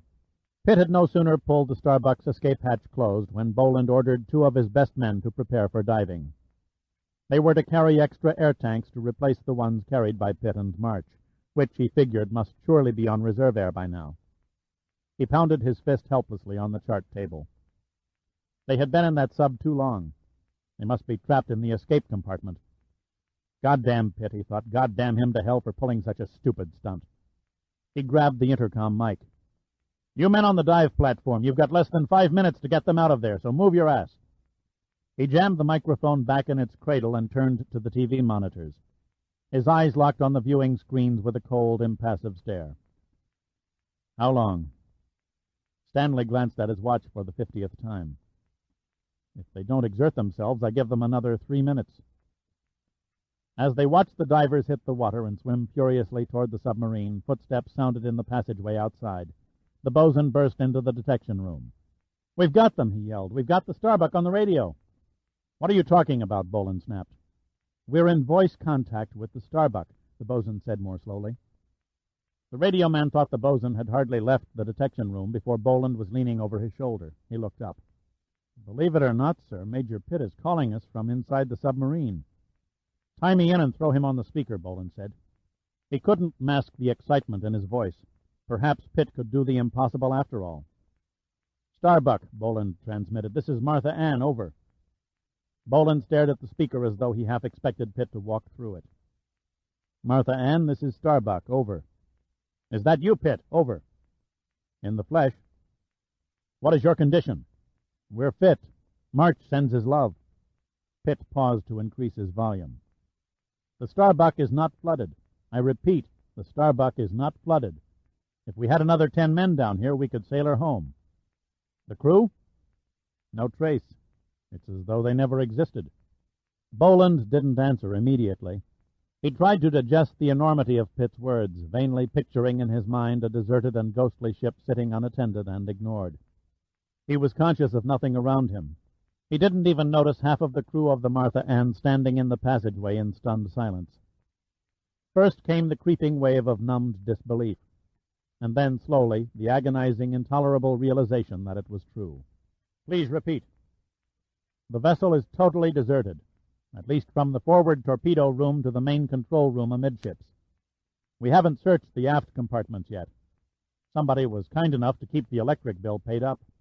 We have power from the port reactor. Boland's knees felt unsteady.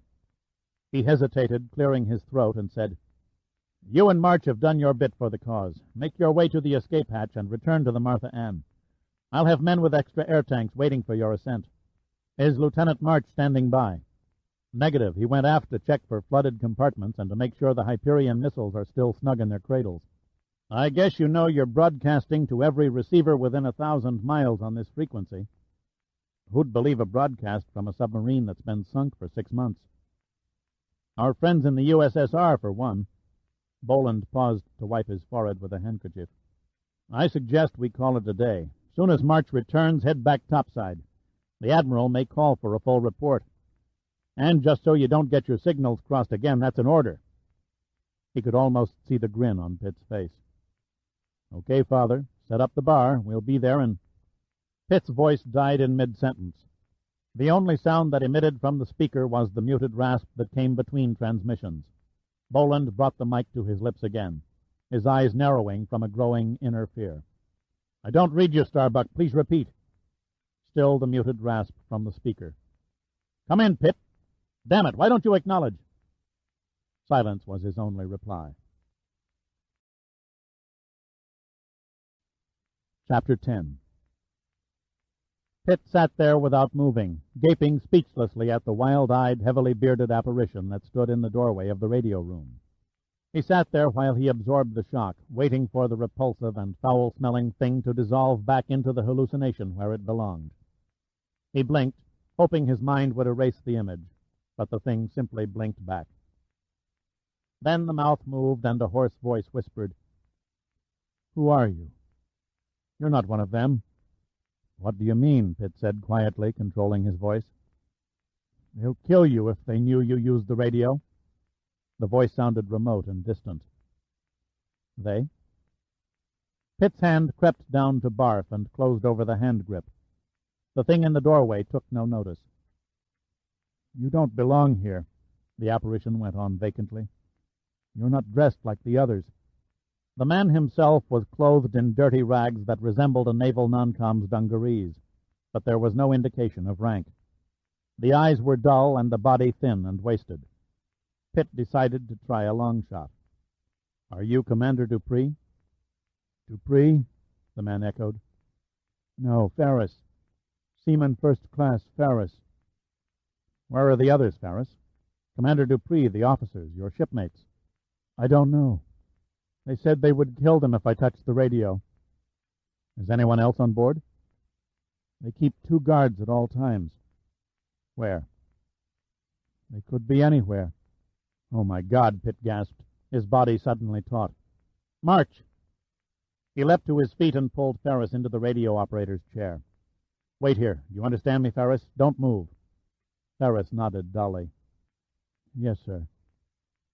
Barf held in front of him, Pitt moved swiftly from compartment to compartment, stopping every few seconds to listen. There was no sign of Lieutenant March, and the only sound came from the humming of the duct fans. He stepped into what he immediately recognized as the sick bay. There was an operating table, cabinets filled with neatly labeled bottles, surgical instruments, an X-ray machine, and even a dentist's chair. There was also a crumpled shape lying between the beds that jutted from the far bulkhead.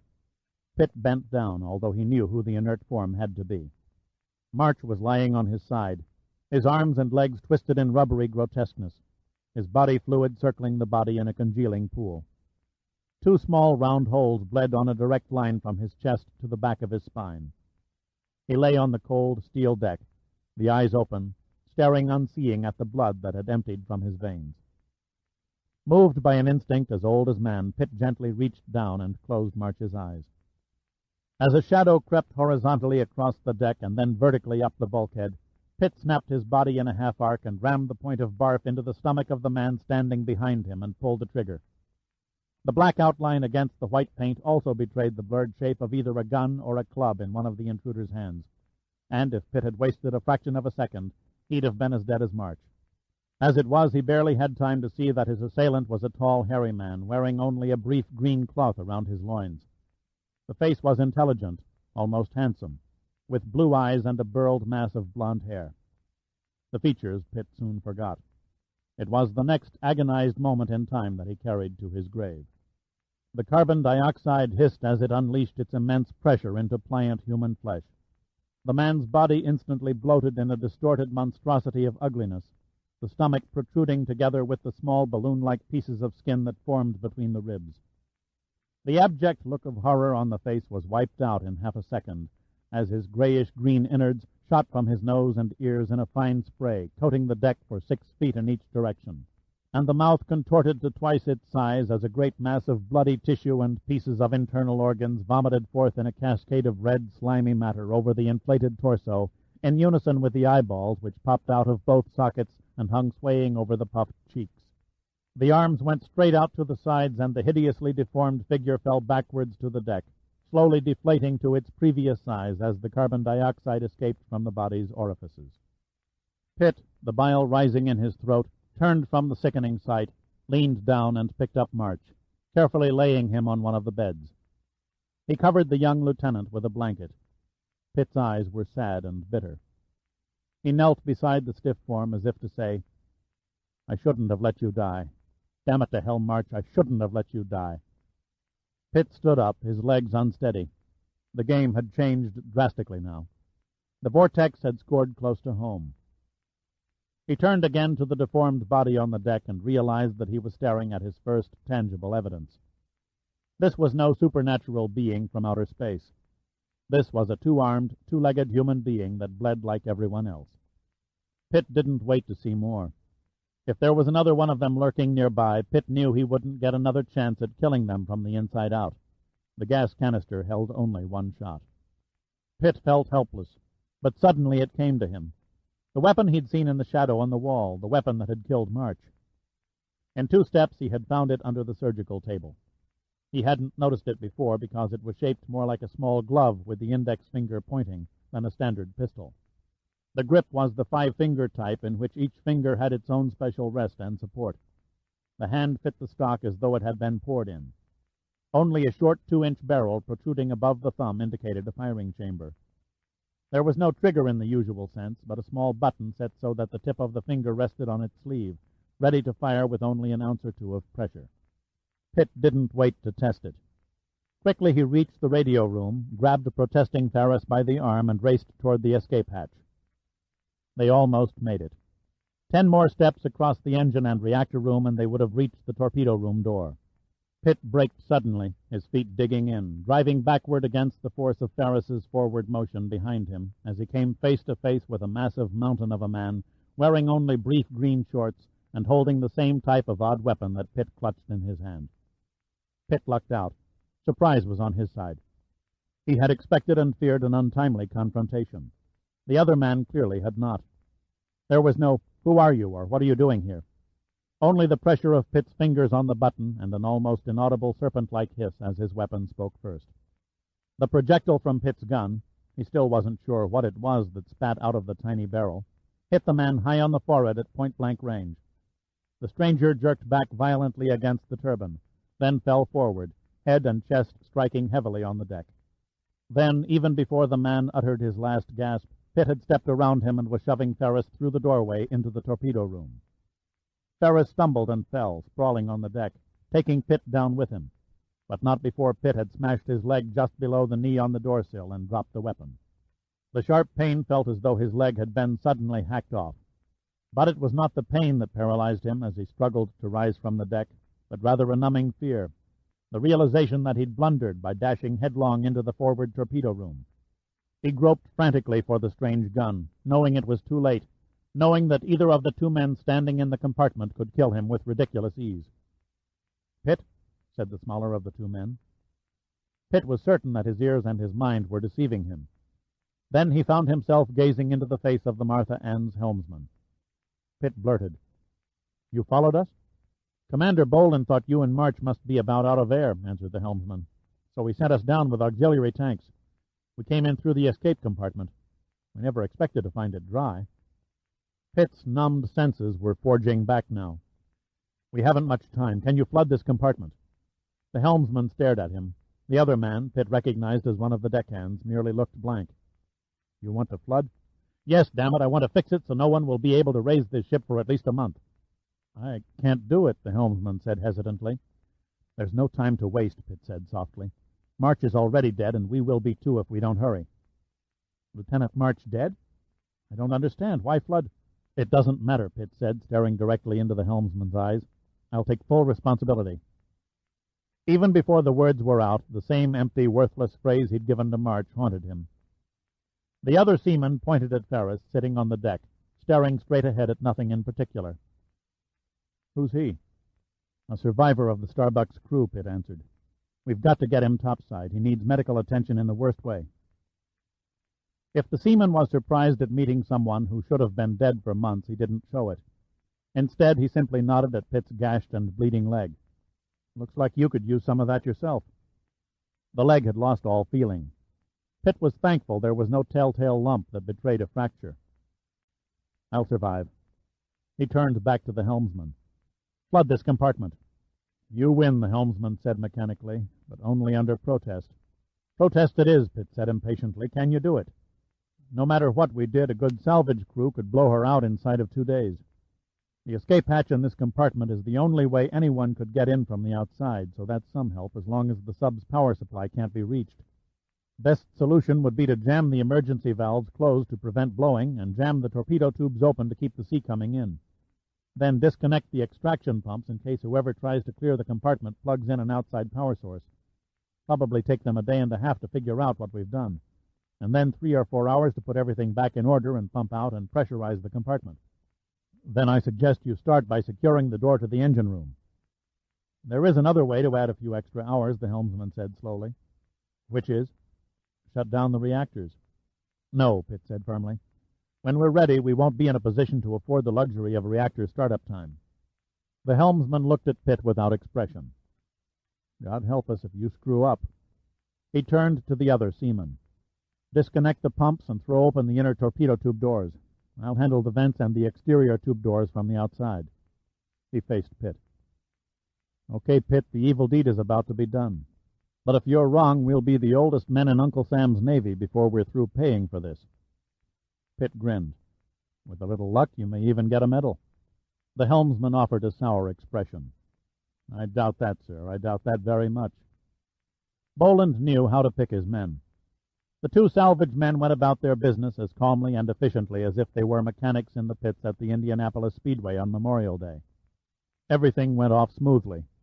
The helmsman went out through the escape hatch to open the outer torpedo tube doors and jam the exhaust vents, and it seemed to Pitt that he had barely wrapped his leg with a torn piece of blanket from an empty bunk when the helmsman was giving the prearranged, all-finished tapping signal on the hatch. Then Pitt hauled Ferris up into the escape tube, while the other seaman began opening the valves to let the sea into the lower compartment. When the incoming water had reached equal pressure, with only an air bubble 2 feet from the ceiling, he dove down and unclamped the torpedo tube doors. He was amusingly surprised to see a blue parrotfish swim nonchalantly out of the tube and into the compartment. Pitt had to force Ferris to don the air tank and regulator, and he slipped the face mask over the uncomprehending eyes. "I'll see that he makes it, sir." The seaman had squeezed next to Ferris and held him in a vice-like grip around the waist. Pitt, grateful to be rid of the responsibility, merely nodded a thanks and donned his own diving gear, substituting a fresh air tank for the one he'd drained on the descent. Then the seaman tapped on the hatch with the butt end of a knife and let the helmsman have the honor of cracking the cover from the outside. In theory, they could have all ridden to the surface in the air bubble as it escaped from the submarine. But theory doesn't always allow for the unexpected, like Pitt's air valve getting hung up on the lip of the escape hatch and being left behind. For a minute he was poised there, watching helplessly as the others shot to the surface, never once noticing that Pitt had missed their bubble-like elevator. Pushing his weight downward until the valve came free was relatively easy, but when he swam out into the open sea, Another unexpected threat came his way. A Sphyrna levini, 18 feet of hammerhead shark. For a moment, Pitt thought the great gray 2,000-pound bulk, one of the few species of sharks known to attack humans, was going to ignore him and pass overhead. But then, in an unerased moment of time, he watched the broad, flattened head turn and approach, its mouth a mass of razor-sharp teeth curved into a vicious expression. Pitt's barf was lying useless back on the submarine. His only weapon, and a pitifully inadequate one at that, was the small glove-shaped gun that had killed March. As the shark was homing in on the blood clouded around his leg, Pitt stared spellbound at the shark as it swam effortlessly toward him, curving slightly in a circle, staring at him from one great eye on the end of the hammer. It cut its arc even smaller, narrowing the gap until it brushed by him only a few inches away. Pitt lashed out with his left hand and rammed his fist against the monster's gills. What a useless, almost comical gesture, he thought. But the unexpected contact surprised the shark, and Pitt felt the pressure of water as the shark spun and swam away. But then it made a U-turn and came back. Pitt kept facing it, kept kicking his fins frantically. He stole a look at the surface, no more than 30 feet away, but he wasn't going to make it. The man-eater was on its second pass, and Pitt was down to his last ace. Pitt held out the gun and carefully aimed. The shark had but to open its mouth, and Pitt's hand would be clenched between its teeth. As the creature moved in, Pitt squeezed the button trigger and shot it squarely in the cold, tranquil left eye. The shark rolled by and thrashed wildly, the rush of water whirling Pitt in a mad backward somersault as though he were being caught by a breaking surf. With all his strength he recovered and broke for the surface, keeping a wary eye on the shark, glancing skyward so he wouldn't ram his head into the keel of the Martha Ann. A shadow fell across him. He peered up to see the helmsman 20 feet above, motioning Pitt in his direction. Pitt didn't need an engraved invitation. He made the distance in 10 seconds. Then he turned and waited for the next attack. The great board-headed murder machine had halted and was staring menacingly out of its good right eye, its powerful fins barely propelling the massive body through the water. Suddenly it spun about and unpredictably swam off at incredible speed, disappearing in the dark blue of the water. Exhausted and shaken, Pitt gratefully let himself be pulled up onto the diving platform where helping hands removed his diving gear. He was totally exhausted. Then he looked up and found Boland standing, grimly staring down at him. "Where's March?" Boland's tone was edged with ice. "Dead," Pitt replied simply. "These things happen," he said, and walked away. Pitt stared at the drink in his hand. His face was devoid of expression, but his eyes were tired and red. The brilliant tropical sunset threw its final rays of the day through a porthole and sparkled off the ice floating in the sky. Now, when he should have relaxed, he somehow sensed that the terrible events of the past hour were only the beginning of something even more sinister. "You're not to blame yourself for March's murder," Boland said earnestly. "If you had become trapped in the escape chamber, and if he'd drowned, then it would have been on your hands. But God only knows there was no way you could have foreseen a pair of killers roaming the Starbuck." "Come off it, Paul," Pitt said wearily. "I forced that boy to enter the sub. If I hadn't been so eager to prove a point, he'd be alive now. Okay, a life has been lost, but the staggering importance of what you found more than offsets a single life. If it cost me every man in this crew to return the Starbuck safely to the security of Pearl Harbor, I wouldn't hesitate to sacrifice them all, and that includes you and me." "I appreciate what you're trying to do, Paul," said Pitt. Boland smiled. "I'm a nice guy because of your influence with admirals. Beyond that, I think you're a pretty shrewd operator. I believe your insane act of flooding the forward torpedo compartment has a Machiavellian scheme behind it. Got an explanation?" "Simple," Pitt said briefly. "I sabotaged the Starbuck to keep her on the bottom for a few days." "Go on," Boland said. There was no smile now. "To begin with, there were 2 armed men down there, and Seaman Ferris, who was starved and mistreated. The Starbuck was his prison. He couldn't escape because there was no place to go. Even the guards came on in shifts. From where, I can't guess, but they didn't live on the sub." "How can you say for sure?" "The Epicurean in me. I checked the galleys in the crew's mess and the officer's wardroom. There wasn't a hint of groceries." "The guards had to eat. Even Ferris couldn't last 6 months without food. Either there's a McDonald's in the neighborhood we don't know about, or those guys go home for lunch. I strongly suspect the latter." Whoever they are and wherever they come from, they're lurking around down there right now, waiting for an opportune moment to grab the Martha Ann. If we disappear like the rest, the Navy Department can kiss off the Starbuck for good. That's why I flooded the torpedo compartment. If our mystery pals get wise to the Martha Ann's real intent, it stands to reason they'd move the Starbuck the hell out of the area before the Navy steamed over the horizon. We could airlift a crew here inside of 3 hours. Too late. We've been on borrowed time ever since we anchored. Whatever happened to those other ships will probably happen to us. Boland looked skeptical. The whole idea sounds pretty fantastic. According to radar, there isn't another vessel within 500 miles, and sonar reports the area clear of any submarines. Where in God's name can they come from? If I knew the answer to that one, Pitt said irritably, I'd demand a raise in pay. And get it. Unless you can come up with a tighter case than that, Boland responded, we'll remain anchored here till morning. Then at dawn we'll begin raising the Starbuck. Wishful thinking, Pitt said. By dawn the Martha Ann will be lying beside the Starbuck. You forget, Boland persisted quietly. I can radio Pearl Harbor and have air support overhead before dark. Can you? Pitt asked. Boland thought he had an unnecessarily positive look in his penetrating green eyes, but with Pitt it was hard to be sure. Pitt's expression showed exactly what Dirk Pitt wanted it to show, and no more. Has Admiral Hunter acknowledged your calls?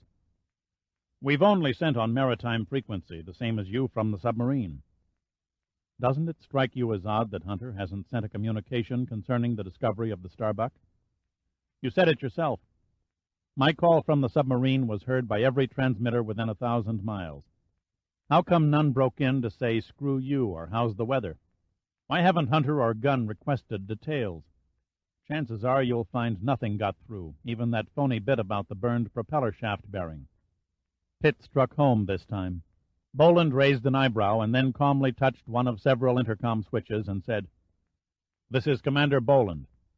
Open communication to Pearl on Code Overland 6. Let me know as soon as they acknowledge. Code Overland 6, yes, sir, replied the rough voice from the speaker. What makes you think we didn't get through? Boland asked.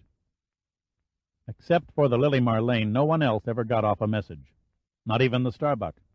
It stands to reason that our unknown friends aren't about to let the world know what we've found. If you're correct, then they must be jamming our transmissions. You bet your life they're jamming, Pitt said seriously. That explains why no signals ever came from the missing ships. They sent them out all right, but nothing was received at the maritime stations on Oahu. It also explains the fake position report from Dupree before the Starbuck supposedly vanished. Our unknown friends have a high-power radio transmitter stashed somewhere, probably on one of the Hawaiian Islands. They'd need a land base to support an antenna tall enough to overpower signals from ships at sea.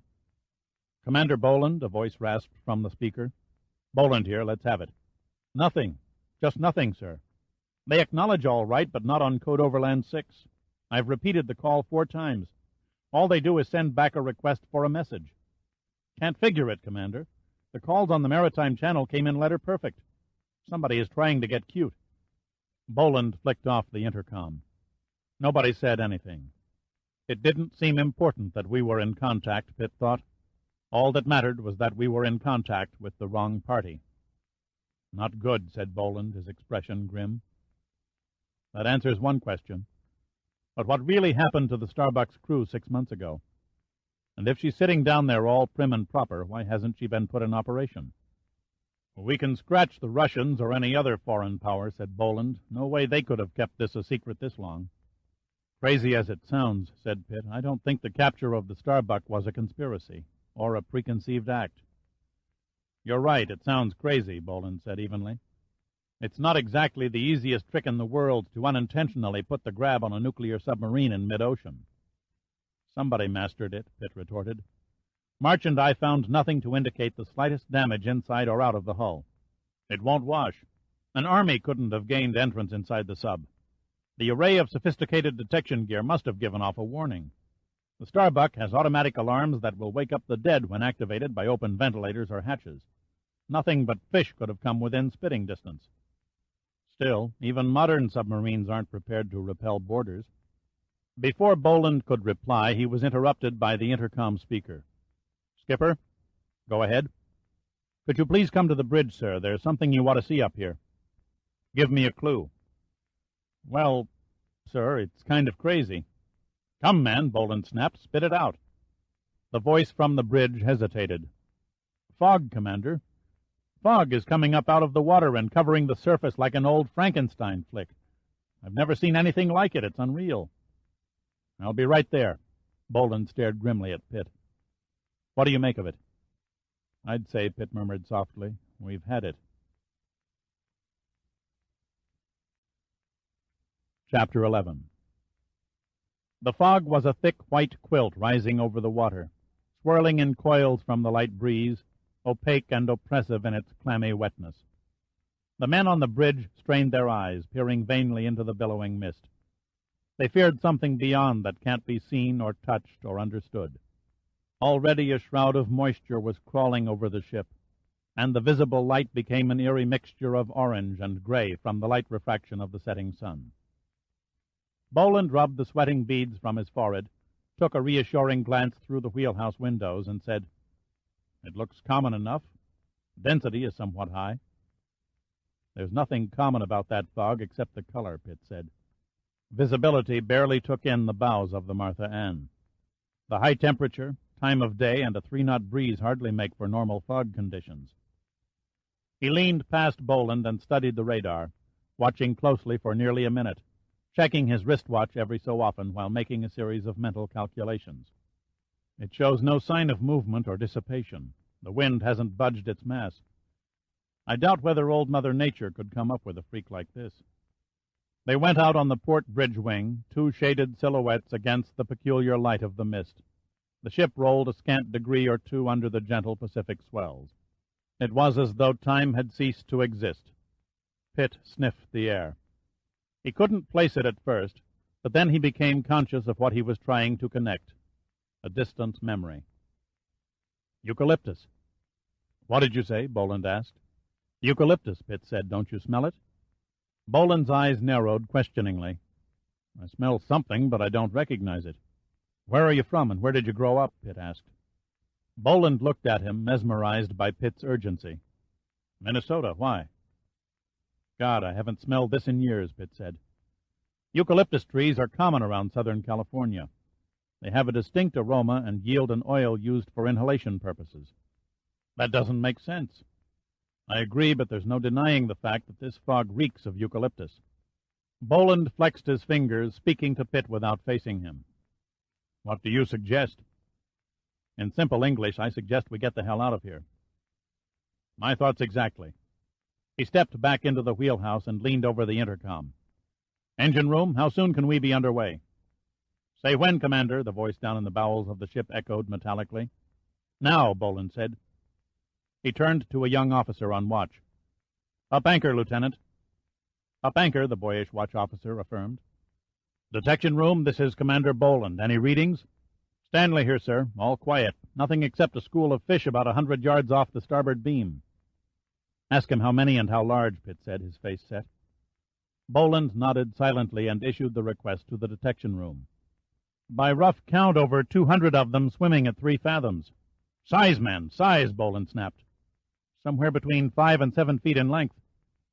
Pitt's eyes shifted from the speaker to Boland. Those aren't fish. They're men. It took a moment for Pitt's words to hit. Men, Boland said flatly, as if trying to memorize it. How can they attack from the surface? The Martha Ann has 20 feet of freeboard. They'll do it, you can be sure of that. The hell they will, Boland said harshly. He pounded his fist on the binnacle, snatched a microphone, and Pitt could hear his voice echoing throughout the ship. Lieutenant Riley, issue sidearms to the entire crew. We may have uninvited visitors. It'll take more than a few sidearms to turn back a horde that size, Pitt said. If they make it over the railings, there will be little 15 men can do against 200. We'll stop them, Boland said resolutely. You better be prepared to ditch the ship if the worst happens. No, Boland said calmly. This decrepit-looking old gut bucket may not look like much, but she still belongs to the United States Navy. I'm not going to give her up without making somebody pay. Tell Admiral Hunter what happened here. Tell him yourself. I'm not lifting that helicopter off this ship without you and your crew. Boland's lips arched into a grim smile. Good luck. "I'll see you on the flight pad," was all Pitt said. Then he turned and passed through the door. The pilot's seat was damp and sticky as Pitt climbed onto its vinyl padding. He went through his pre-flight checklist as the mist tightened around the ship. The atmosphere was heavy and all light was muted. Nothing could be seen outside the ship. The sea was gone, the sky was gone, and only a tiny world of 200 square feet was recognizable from the cockpit windows. He engaged the auxiliary power unit and pushed the starter switch. The APU struggled and moaned in protest as its electrical output shoved the copter's turbine into even faster revolutions, until the exhaust temperature gauge and the whine from the exhaust pad notified him of a smooth start. Then the rotor gears meshed and the giant blades began slowly beating the misty air with their peculiar swishing sound. When the needles of the gauges on the instrument panel settled in their normal operating positions, Pitt reached over to the co-pilot's seat and picked up the towel-encased Mauser. He laid the gun in his lap and quickly unwrapped it, making certain the shoulder stock was attached securely. Then he shoved the 50-shot clip into the receiver, climbed from the cockpit, and peered into the ghostly light. Nothing could be distinguished. The landing skid offered him some protection as he crouched on his heels and aimed the gun into the gloom. 90 seconds was all Pitt had to wait before two spectral forms materialized over the railing at the stern and drifted menacingly toward the vibrating helicopter. Pitt waited until he was certain they were not members of the Martha Ann's crew. Then the Mauser spat. The pair of semi-nude figures fell silently as their now familiar projectile guns dropped from their hands and clattered to the steel plates of the deck. Pitt swung around and scanned a full 360-degree circle before he briefly inspected the fallen men. They lay twisted and limp beside each other, their life oozing from their torn chests. The green-colored, almost non-existent attire around their hips and the weapons they'd carried were identical to those he'd seen on the men he'd killed on the Starbuck. The only difference his eyes could detect, a difference he hadn't had time to notice before, was a small plastic box that seemed to be adhered to each man's chest under their armpits. Before he could study the corpses in more detail, his gaze was diverted by another figure that slowly rose over the handrail. Pitt pointed the gun and fanned the trigger with one gentle kiss of the finger. A short blast shattered the sound of the copter's whirling blades for the second time, and the indistinct form suddenly vanished backward into the mist. Cautiously, Pitt crept over to the handrail. He was almost on top of what he was searching for when his hand brushed against it. It was a grappling hook, its 6 curved prongs covered under a thick sheathing of foam rubber, its length disappearing into the unseen water below. It was now easy for him to see how these strange men from the sea, under concealment of the fog, had silently dispatched almost 100 ships and thousands of their crewmen to the bottom of this god-forsaken piece of the Pacific Ocean. Pitt's thoughts were interrupted by the heavy thunder of the .45 automatics, punctuated by the sharper crack of the .30 caliber carbines. Screams from wounded men reverberated in the mist. Pitt felt remote and oddly detached from the fight that was growing in intensity. A stray bullet whined past the helicopter and dropped far out into the water. "Damn you!" Pitt shouted. One bullet into a vital part would destroy the copter. 3 shapes that became men stumbled onto the flight pad, with glazed eyes and sweat trailing down their faces. "Come on, don't lag," Pitt boomed. "Get a move on." Pitt didn't turn as he spoke. He kept his eyes peeled into the gloom. Nearly a full minute passed before another figure ran onto the flight pad. The young sailor's panicky headlong dash was so rapid that he slipped on the wet deck and would have skidded between the railing bars and over the side but for Pitt's strong grasp on a flailing arm. "Take it easy," Pitt admonished. "It's a long swim home." "I'm sorry, sir," the seaman blurted. "You can't see the bastards. They're on you before you have a chance." Pitt pushed the young seaman under the haven of the helicopter as 4 more men appeared out of the gray film. One was the helmsman with Ferris in tow. The sole survivor of the Starbuck was mentally disconnected from the battle going on around him. He looked straight through Pitt, his eyes wide and dull with abstract unconcern. "Set him in the co-pilot seat and strap him in tight," Pitt ordered the helmsman. Then he turned his attention toward the forward part of the ship. He cupped his left ear and listened, picking up heavy footsteps several feet beyond the impenetrable haze. "Pitt, you there?" a voice yelled. "Keep coming," Pitt shouted back. "No sudden moves." "No problem there," said the voice. "I'm lugging a wounded man." Out of the fog came Lieutenant Harper, the engineering officer who weighed almost 250 pounds. Over his shoulder he carried a boy who could not have been more than 19 years of age. The boy's face was ashen, and a thick stream of blood ran down the length of his right leg, splattering in dark maroon-colored drops to the deck. Pitt reached out and grasped a huge bicep, pulling the massive body attached to it onto the flight pad. "How many more behind you?" "We're the last." "Commander Boland?" "A whole gang of those naked bastards jumped him and Lieutenant Stanley just aft of the bridge." Harper's voice was apologetic. "I'm afraid they got 'em both." "Get the kid into the copter and see what can be done to stop the bleeding," Pitt ordered. "And have the men form a firing line with what weapons you have left. I'm going to make one last check for wounded." "Watch your steps, sir. You're the only pilot we got." Pitt didn't wait to answer. He jumped off the pad and lunged blindly across the deck, his feet slipping on the wet plates, his breath coming in short, deep pants. Shapes loomed up in the mist, and Pitt opened up with the Mauser and cut them apart. 3 men from the sea went down like wheat beneath a scythe. Pitt kept his finger on the trigger, spraying a path in front of him. His foot caught on a rope, and he fell sprawling on the deck, the raised rivets marking a neat pattern of bruises in his chest. He lay there a moment, his injured leg throbbing in sledgehammer blows of pain. It was quiet, far too quiet. No shouting voices or gun flashes arose from the fog. He crept along the deck, keeping to the gunwales, using the lifeboats for cover. The Mauser, he was certain, was down to its last few shells. He stuck his hand in something slimy wet. Without looking, he knew what it was. It trailed off into the gloomy void, so he followed it. The stain became a trickle in some places and enlarged to a pool in others. It ended at the still dead form of Lieutenant Stanley, the detection room officer. Pitt felt nothing but pure anger, yet his mind was sharp and decisive. His face tightened in a mask of frustration at his impotency to do anything for Stanley. He forced himself to push on, driven by some subconscious urge that told him Boland wasn't dead yet. And then he stopped, listening. A muffled moan came from somewhere directly in front of him.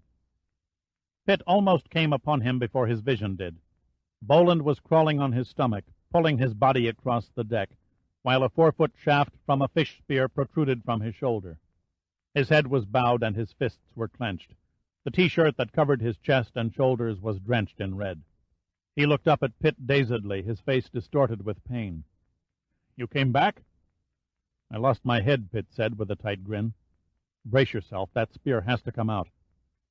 He shoved the Mauser into his belt and then gently dragged Boland to a more comfortable position against a bulkhead, keeping his eyes peeled for any more killers. He grasped the spear shaft in both hands. "Ready on the count of 3. "Make it quick, you sadist," Boland said, his eyes filled with pain. Pitt increased his grip and said, 1. He placed his foot on Boland's chest. 2. Pitt put his muscles into play and yanked hard. The blood-red spear slid free from Boland's shoulder. Boland lurched forward and groaned. Then he fell back against the bulkhead and stared up at Pitt through glazed eyes. "You son of a bitch," he mumbled. "You didn't say 3. Then his eyes rolled upward, and he passed into unconsciousness. Pitt cast the dripping spear over the side and picked up Boland's limp body, hoisting it over his shoulder. He crouched low and ran as fast as the weight of his load and his stiffening leg would allow, using the cargo hatches and loading derricks as cover. Twice he had to freeze when he heard indistinct sounds coming from the fog. Weakly, dizzily, he pushed himself on, with the knowledge that 11 men would die if he didn't get the helicopter off the Martha Ann's deck. At last, his breath coming in fiery pants, he tottered onto the edge of the flight pad. "Pitt coming through," he gasped as loud as his tortured lungs would allow. The strong arms of Lieutenant Harper lifted Boland from Pitt's shoulder and carried the unconscious commander to the helicopter. Pitt pulled the Mauser from his belt and pointed the muzzle in the direction of the bows, firing till the last shell casing completed its arc and dropped to the deck. Then he climbed into the cockpit and threw himself in the pilot's seat, certain that he had beat the odds. Pitt didn't bother to clasp his safety belt. He eased the throttle from idle, maneuvering the helicopter cautiously upward as the rotor blades increased their humming and the landing skids lifted slowly from the flight pad. The copter rose several feet into the fog before Pitt dipped it forward and deserted the Martha Ann. Once clear of the ship, Pitt kept his eyes on the turn and bank indicator until the little ball held steady within the center of its dial. "Where's the sky?" he shouted in his mind. "Where? Where?" Suddenly it was there. The helicopter shot into the evening moonlight. The beating rotor blades rose higher as Pitt gained altitude, and lazily, like a homing goony bird, the lumbering craft leveled its aluminum beak and began chasing its moon-cast shadow toward the distant green palms of Hawaii. Chapter 12. Henry Fujima was the last of a dying breed, a fourth-generation Japanese Hawaiian, whose father, his father before him, and his father before him had all been fishermen. For 40 years during good weather, Henry doggedly pursued the elusive tuna in his hand-built sampan. The sampan fleets that Hawaii had known for so many years were gone now. Increasing competition from the international fisheries and from irregular catches had taken their toll of the fleet until only Henry was left to cast his solitary bamboo pole over the upper skin of the great Pacific. He stood on the rear platform of his solid little craft, his bare feet planted stiffly against the wood, stained through the years from the oil of thousands of dead fish. He cast his line in the early morning marching swells, his mind wandering back to the old days when he fished with his father. He longingly recalled the charcoal smell of the hibachis and the laughter as the sake bottles were passed from sampan to sampan when the fleet met and tied up together for the night. He closed his eyes, seeing the long dead faces, hearing the voices that spoke no more. When he opened them again, they were drawn to a smudge on the horizon. He watched it grow and magnify into a ship, a rusty old tramp that surged through the sea. Henry had never seen a large merchantman cut through the waves so quickly. Judging from the white froth that burst nearly to the hawse holes, the ship's speed was close to 25 knots. Then he froze. The ship was holding her course, and Henry was directly in her track. He tied his shirt to the fishing pole and frantically waved it back and forth. In terror, he watched the bow grow over him like a monster about to swallow a fly. He screamed, but no one appeared over the high bulwarks. The bridge was empty.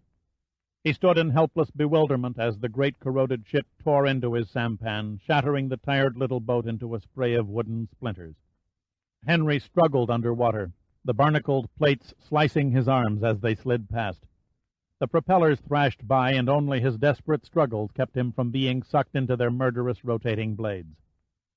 Reaching the surface, he was fighting to catch his breath between the swirling, chopping waves from the ship's wake. At last he managed to keep his head above the surface, slowly treading water and rubbing the salty sting from his eyes, the blood flowing from his torn arms. It was after 10 in the morning when Pitt finally let himself into his apartment. He was tired, and his eyes smarted when he closed them. He limped slightly, his leg had been rebandaged, and other than a trace of stiffness he felt nothing. All he wanted more than anything in the world was to fall into bed and forget the past 24 hours. He had ignored orders to land the crew of the Martha Ann at either Pearl Harbor or on the heliport at Hickam Field. Instead, he had set the helicopter down neatly on the lawn not more than 200 feet from the emergency receiving entrance of Tripler Military Hospital, that great concrete edifice perched on a hill overlooking the south coast of Oahu. He had stood by until Boland and the young wounded seamen were quickly wheeled on their way to the operating tables before he allowed a helpful army doctor to stitch up the gash in his leg. Then he unobtrusively slipped out a side exit, hailed a cab, and peacefully dozed during the ride to Waikiki Beach. He couldn't have been asleep in the familiar comfort of his own bed for more than half an hour when someone began pounding on the door. At first it seemed like a distant echo in the back of his head, and he tried to tune it out. Then he struggled out of bed and weaved across the suite to the door and opened it. There is a strange sort of beauty in a woman caught in the throes of fear, as though a long-hidden animalistic instinct makes her fervently alive. She wore a short muumuu emblazoned with red and yellow flowers that barely covered her hips. Her chestnut eyes gazed up at him, wide, dark, and afraid. Pitt stood there for a moment before he stepped back and motioned her in. Adrian Hunter swept by him into the apartment, turned, and threw herself into Pitt's arms. She was shuddering, and her breath came in choking sobs. Pitt held her. "Adrian, for God's sake." "They killed him," she sobbed. Pitt pushed her back at arm's length and stared into her puffed and wet eyes. "What are you talking about?" The words tumbled out of her. I was lying there in bed with a friend. They came through the terrace window, 3 of them, so quietly we didn't know they were even in the room until it was too late. He tried to fight with them, but they carried funny little guns that made no sound. They shot him. God, they shot him a dozen times. His blood was everywhere. It was horrible." She trembled. Pitt steered her to the couch and held her tightly. "I screamed and ran into the closet and locked the door," she continued. "They laughed. They stood there and laughed. They thought I was trapped in the closet, but it's a 2-way closet. It opens up into the guest bedroom. I grabbed a dress off a hook and escaped through the guest room window. I didn't want to go to the police. I was afraid. I tried to call Daddy, but his office said he couldn't be reached. By that time I was in a panic. I had no place else to go, no one to turn to, so I came here." She brushed at her eyes with her hand. She stood silhouetted against the light, and Pitt could see she wore nothing beneath the muumuu. "It's a nightmare," she whispered. "A dirty, wretched nightmare. Why did they do such a thing? Why?" "First things first," he said gently. "Get in the bathroom and fix your face. Your eye makeup's halfway down your chin. Then you're going to tell me who it was they killed." She pushed herself away. "I can't." "Get wise," he snapped. "There's a dead body decorating your apartment. How long do you think you can keep it a secret?" I don't know." "It'll take the Honolulu police all of 20 minutes to put a make on him anyway. Why the Martyr Act? Is he a local celebrity with a wife and 10 kids, or what?" "Worse. He's a friend of my father's." Her eyes were pleading. "The name," he demanded. "Captain Oral Chanana," she murmured slowly. "He's Daddy's fleet officer." Pitt had enough sense to stay expressionless. It was worse than he thought. He pointed toward the bathroom and simply said, "Go." Obediently she padded to the bathroom, turned, and gave him a funny, helpless smile, and then closed the door. As soon as he could hear the sound of water splashing in the sink, Pitt reached for the telephone. He had better luck than Adrian. 5 seconds after he told the 101st Fleet's operator his name, Admiral Hunter was exploding on the line. "What in hell's the idea of not reporting to me?" Hunter charged.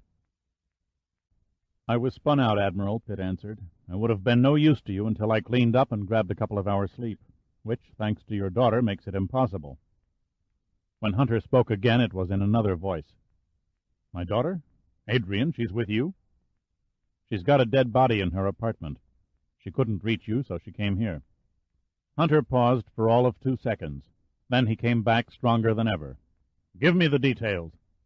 "From what little I can get out of her, it seems our friends from the Vortex walked in off the terrace and gunned the guy down. Adrian escaped through a double closet." "Is she hurt?" "No." "I suppose the police know about this?" "Fortunately, she didn't call them. As far as I know, the victim is still bloodying up her carpet."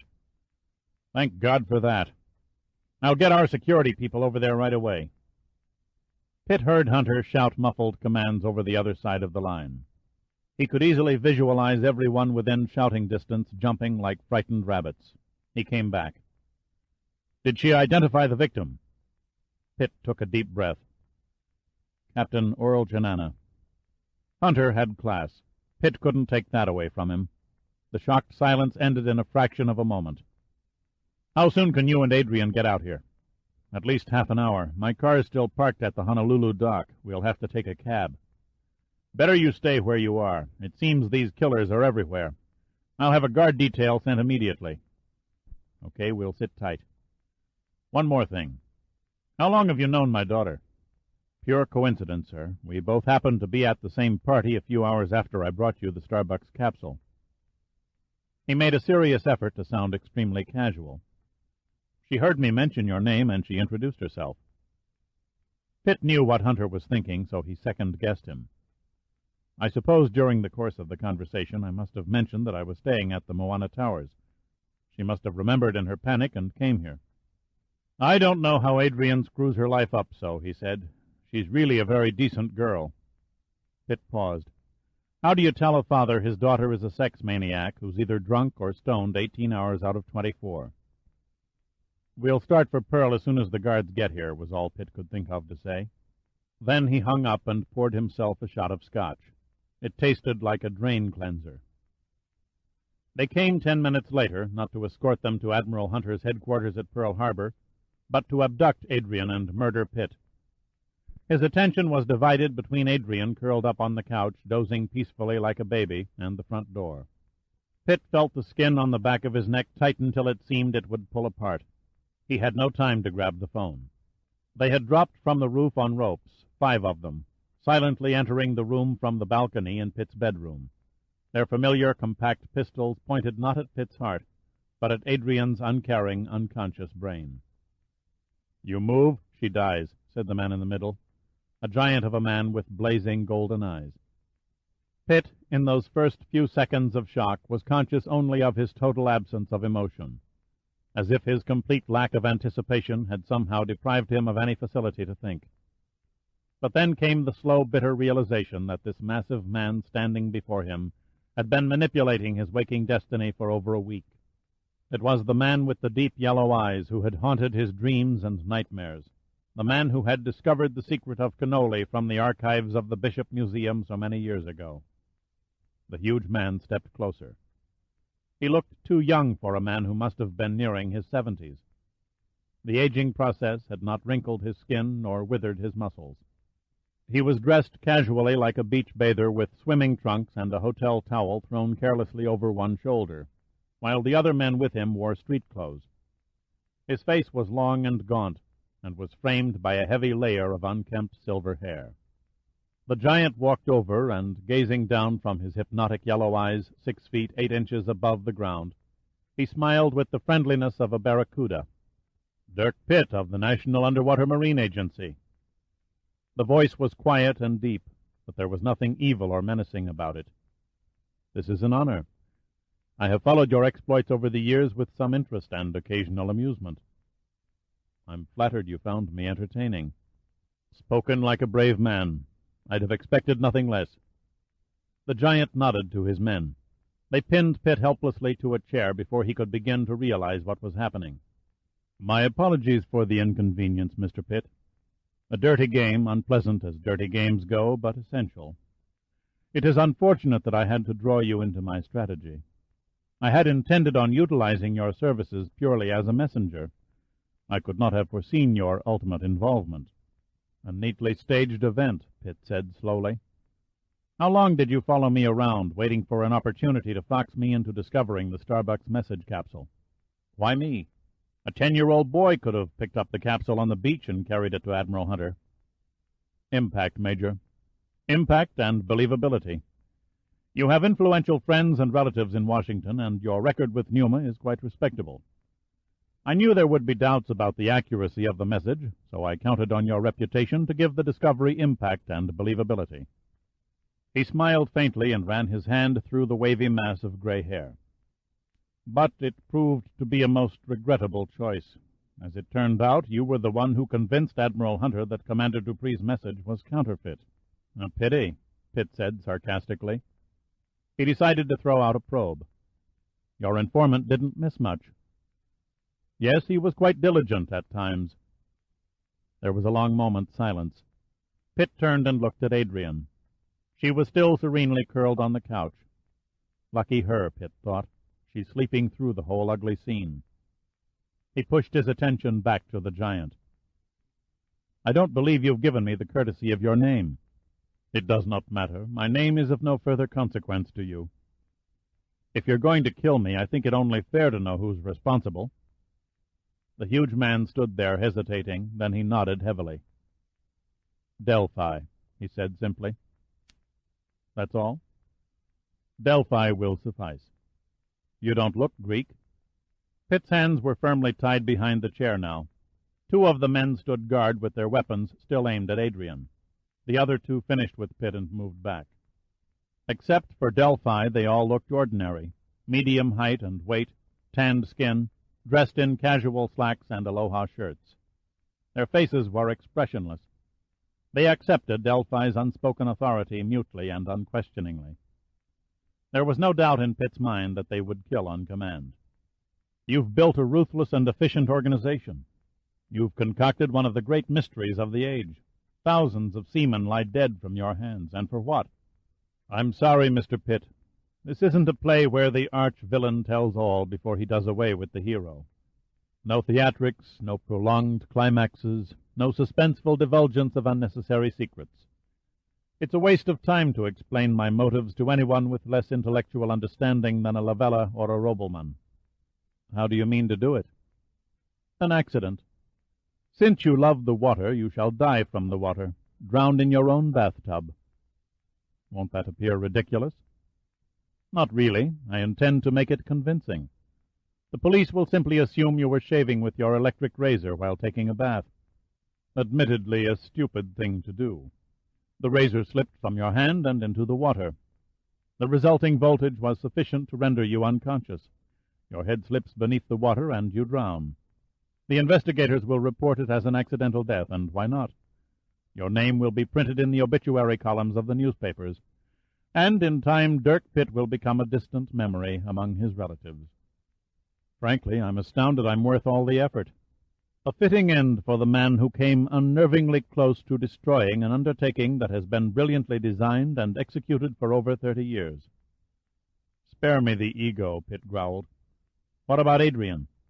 It might look funny if we both drowned while shaving in the tub.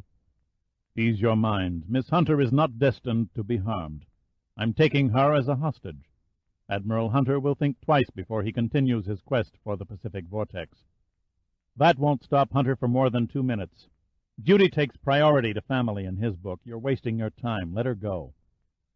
I'm also a man of discipline, said Delphi. I never deviate once I've drafted my plans. My goals are elementary. I simply wish to be free from the destructive designs of the communist countries and the imperialistic impulses of the United States. Between them they will destroy civilization. I intend to survive. Time, Pitt thought. He had to keep the giant talking. Another few minutes and Hunter's men would be at the door. Talk was his only weapon. You're insane, Pitt said coldly. You've gotten away with mass murder for decades in the name of survival. Spare me the old trite phrases about communism and imperialism. You're nothing but an anachronism, Delphi. Your kind went out of style along with Karl Marx, slicked down hair and buggy whips. You've been buried half a century and don't know it. Delphi's studied calm cracked slightly at the edges. A taut flush touched the wide cheekbones, but he immediately gained control again. Philosophical detachment is for the ignorant, Major. In a few minutes your irritating harassment will be mine no longer.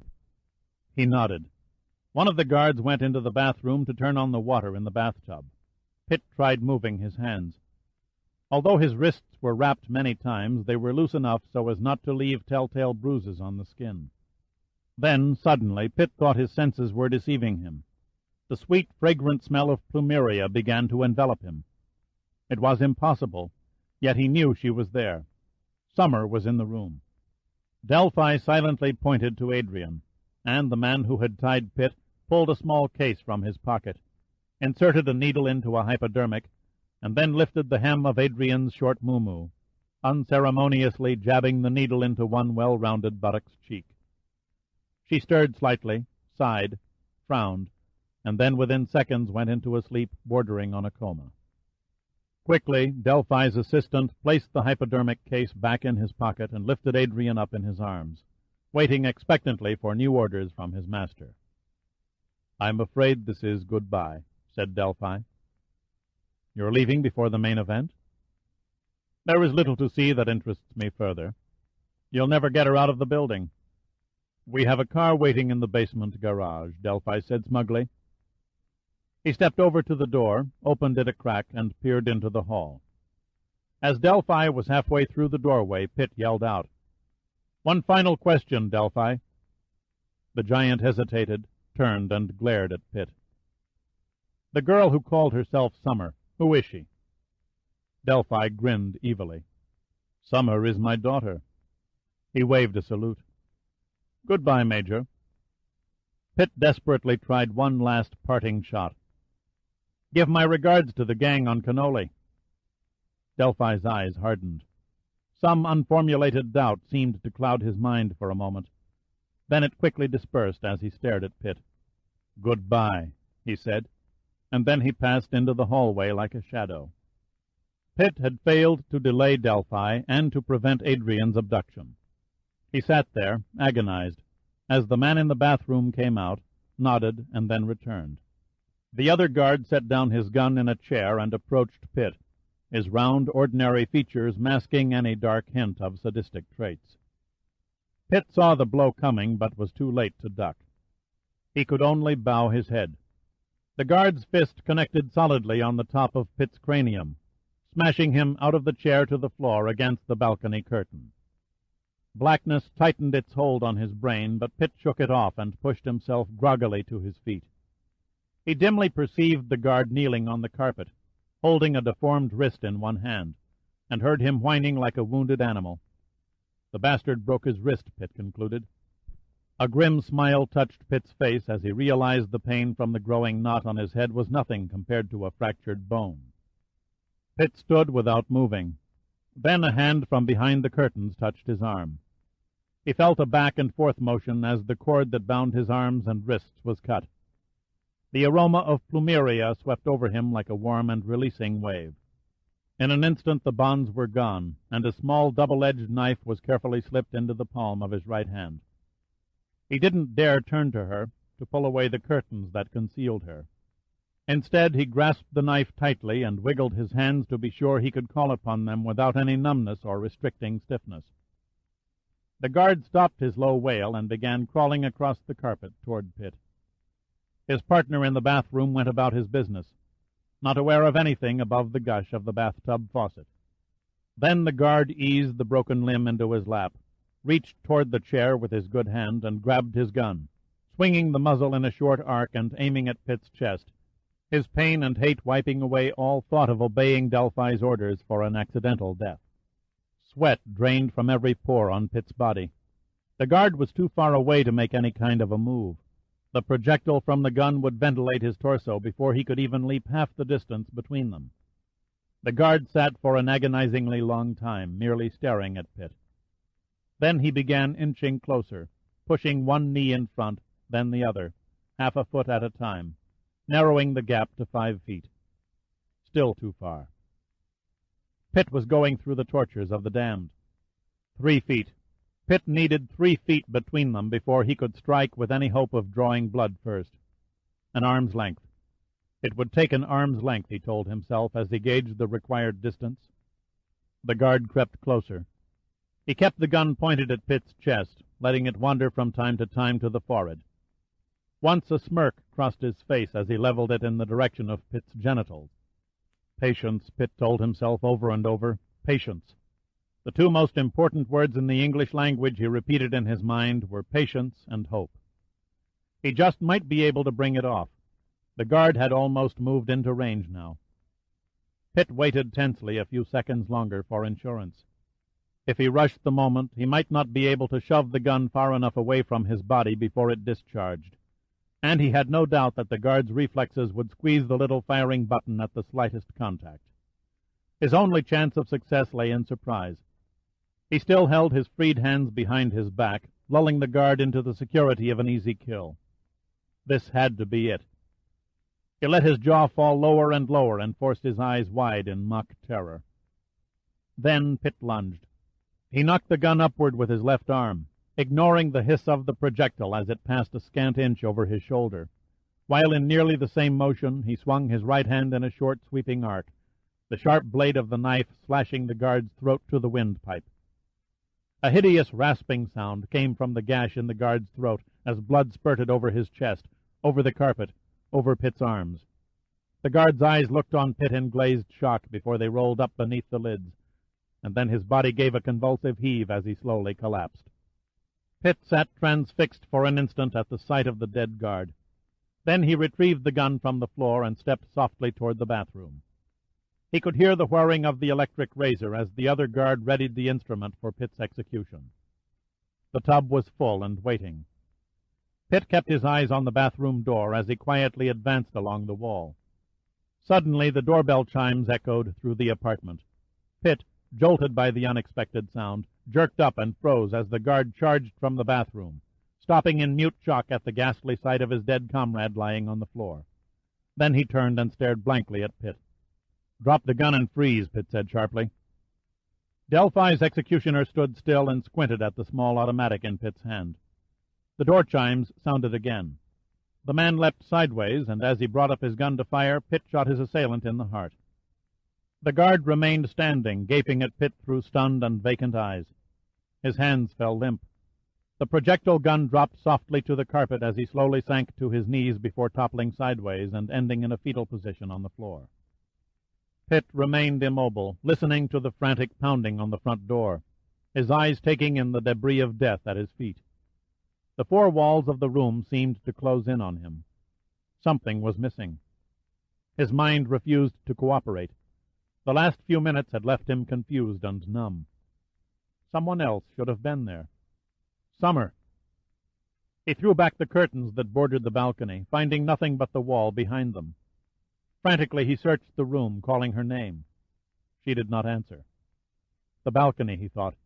She must have followed Delphi and his men from the roof. It was empty, but a rope was tied to the railing that led to the terrace of the apartment below. She had escaped the same way as before. Then his eyes caught a small flower lying in one of the lounge chairs. It was a delicate plumeria blossom, its exquisite white bloom flushed yellow on the inside. He held it up, studying it as one might study a rare butterfly. Delphi's daughter, he thought to himself. How was it possible? He was still standing there on the balcony with the flower in one hand and the gun in the other, gazing out over the brilliant blue rippling ocean, when Hunter's security men broke through the door. Chapter 13. Mr. Pitt? The attractive young wave spoke hesitantly. The Admiral's expecting you. Oh, by the way, she said, lowering her eyes, we're all proud to have you in the 101st for what you did on the Martha Ann. How's the Admiral taking his daughter's kidnapping? He hadn't meant to sound so brusque. He's a tough old bird, she answered simply. Is he in his office? No, sir, they're all waiting in the conference room.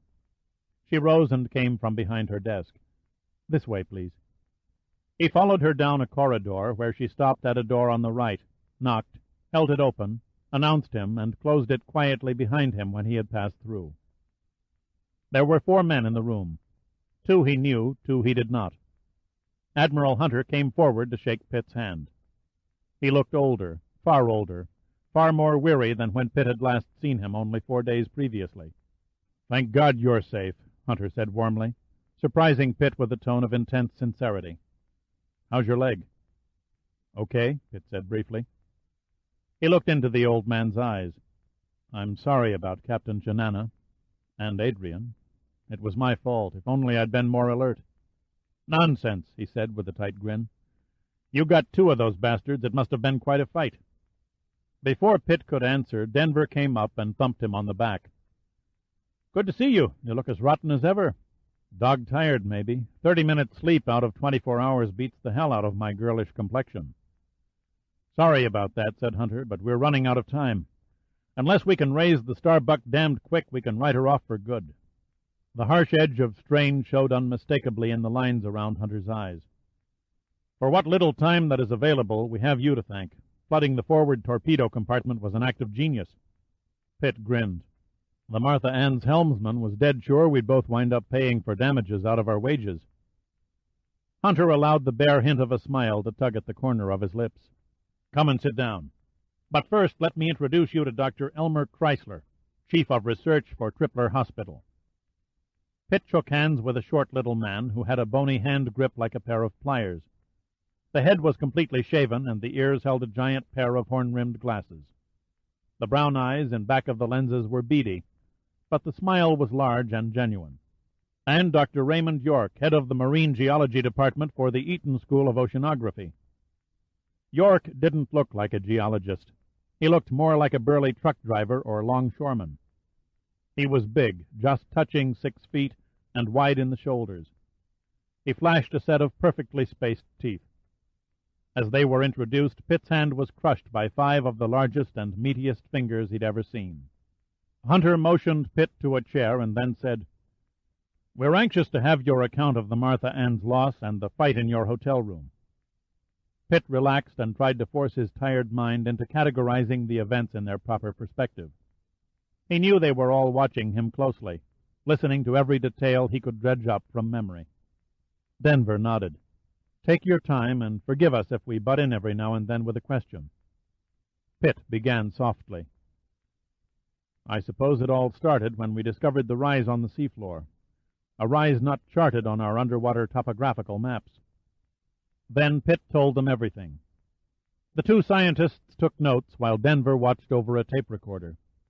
Occasionally, one of the men seated around the conference table would interrupt and ask a question which Pitt would answer as best he could. His only omission concerned Summer. He lied, saying he had palmed a knife before Delphi's men had bound him. Hunter pulled the cellophane from a pack of cigarettes and wadded it in an ashtray. "What about this Delphi character? So far, Major Pitt's verbal contact with this fellow is the only communication we've had with anyone connected, if indeed he is, to the vortex." Dr. Chrysler leaned across the table. "Could you describe this man in detail?" "Approximately 6 feet 8 inches in height," Pitt replied. "Well proportioned for his size. I'm not versed at guessing weight for someone that tall. Rugged, lined face, graying hair, and, of course, his most striking feature, yellow eyes." Chrysler's brow furrowed. "Yellow?" "Yes, almost gold." "That's not possible," Chrysler said. "An albino might have pink eyes with a slight orange tint to them, and certain types of diseases might alter the color to a pale sort of grayish yellow. But a bright gold? Not likely. The iris of the eye simply does not contain the right pigments for such a hue." Dr. York took a pipe from his pocket and idly twisted it in his hand. "Most strange that you should describe a giant of a man with yellow eyes. There really was such a person." "The oracle of psychic unity," Chrysler said softly. "Of course. Dr. Frederick Moran." "I don't recall the name," said Hunter. Frederick Moran was one of the century's great classical anthropologists. He advocated the theory that the human mind would be the crucial factor in man's eventual extinction. York nodded. "A brilliant but egocentric man. Disappeared at sea nearly 30 years ago." "The Delphi oracle," Pitt said to no one in particular. Denver caught the connection immediately. "Of course. Delphi comes from the oracle of ancient Greece." "It's not possible," Chrysler said. "The man's dead." "Is he?" Pitt questioned. "Maybe he found his cannoli." "Sounds like a Hawaiian Shangri-La," said Hunter. "Perhaps it is," Pitt said. He related briefly his conversation with George Papaaloa at the Bishop Museum. "I still find it hard to believe that a man of Dr. Moran's stature," said York, "could simply drop from sight for 3 decades and suddenly reappear as a murderer and kidnapper." "Did this Delphi say anything else that might tie him to Dr. Moran?" Chrysler asked. Pitt smiled. "He implied that my intelligence fell far short of Lavella and Robelman, whoever they might be." Chrysler and York stared at each other. "Most strange," York said. "Lavella was a physicist who specialized in hydrology, and Robelman was a renowned surgeon." Chrysler's eyes suddenly widened and locked on Pitt. "Before Robelman died, he was experimenting on a mechanical gill system so that humans would be able to absorb oxygen from water." Chrysler paused and walked over to a water cooler in one corner of the room. He filled a paper cup, creating deep gurgling sounds from inside the glass bottle, and then returned to the table, downing the cup's contents before continuing. "As we all probably know, the primary function of any respiratory system is to obtain oxygen needs for the body and to cast off carbon dioxide. In animals and humans, the lungs hang loosely in the chest and must be inflated and deflated by means of the diaphragm and air pressure. Once the air is in the lungs, it is absorbed into the lining and then into the bloodstream. On the other hand, fish obtain their oxygen and expel the carbon dioxide through soft vascular tissues containing many tiny filaments. The device Robelman supposedly created was a combination gill-lung that was surgically attached to the chest with connecting lines for the transportation of oxygen." "It sounds incredible," said Hunter. "Incredible, yes," said Pitt. "But it explains why none of the men who boarded the Martha N carried diving gear." "Such a mechanism," Chrysler added, "would hardly allow a human to remain under water much more than half an hour." Denver shook his head in wonderment. Maybe half an hour doesn't seem like much, but it still beats the hell out of lugging the bulky equipment in use today. Do you gentlemen know what became of Lavella and Robelman? Asked Hunter. Chrysler shrugged. They died years ago. Hunter picked up a phone. Data section, this is Admiral Hunter. I want details on the deaths of two scientists named Lavella and Robelman. Pipe it through the minute it's in your hands. Well, that's a start. Dr. York, what do you make of the marine geology in the vortex area? York opened a briefcase and laid several charts in front of him on the table. After questioning the survivors from the Martha Ann's instrument detection room, Commander Boland at the hospital, and listening to Pitt's remarks, I'm forced to only one conclusion. The vortex is nothing more than a previously undiscovered seamount. How is it possible that it was never found before now? Denver queried. It's not at all unusual, said York, when you consider that mountain peaks on land were being discovered right up until the late 1940s, and we have yet to map in any detail 98% of the ocean's floors. Aren't most seamounts the remains of underwater volcanoes? Pitt probed. York filled his pipe bowl from a tobacco pouch. A seamount may be defined as an isolated elevation that rises from the seafloor, circular in dimension, with fairly steep slopes and a comparatively small summit area. But in answer to your question, most seamounts are of volcanic origin. However, until a scientific investigation proves otherwise, I might suggest a different approach. He paused to tamp and light his pipe. If we suppose the myth of Cannoli is true, and the island and its people did indeed sink beneath the sea during a cataclysmic disaster, then I might consider the theory that it was uplifted in the beginning and sank in the end by faulting rather than by volcanism. In other words, an earthquake, said Denver. More or less, York returned. A fault is a fracture in the Earth's crust. As you can see by the charts, this particular seamount sits on the Fullerton fracture zone. It's quite possible that heavy activity could build a rise of several hundred feet, pushing it above the sea's surface during the span of 1,000 years, and then suddenly drop it back in a matter of days. He was facing the window, his eyes turned inward, envisioning the step-by-step process of destruction. Mr. Pitt's report on the seabed rise and the cooler water temperature around the mount also tends to support our fault theory. Cold, deep bottom water often upwells thousands of feet to the surface from extensive fractures along the seafloor, and this, in turn, explains the absence of coral. Coral will not thrive in water temperatures of less than 70 degrees. Hunter stared thoughtfully a moment at the charts before speaking.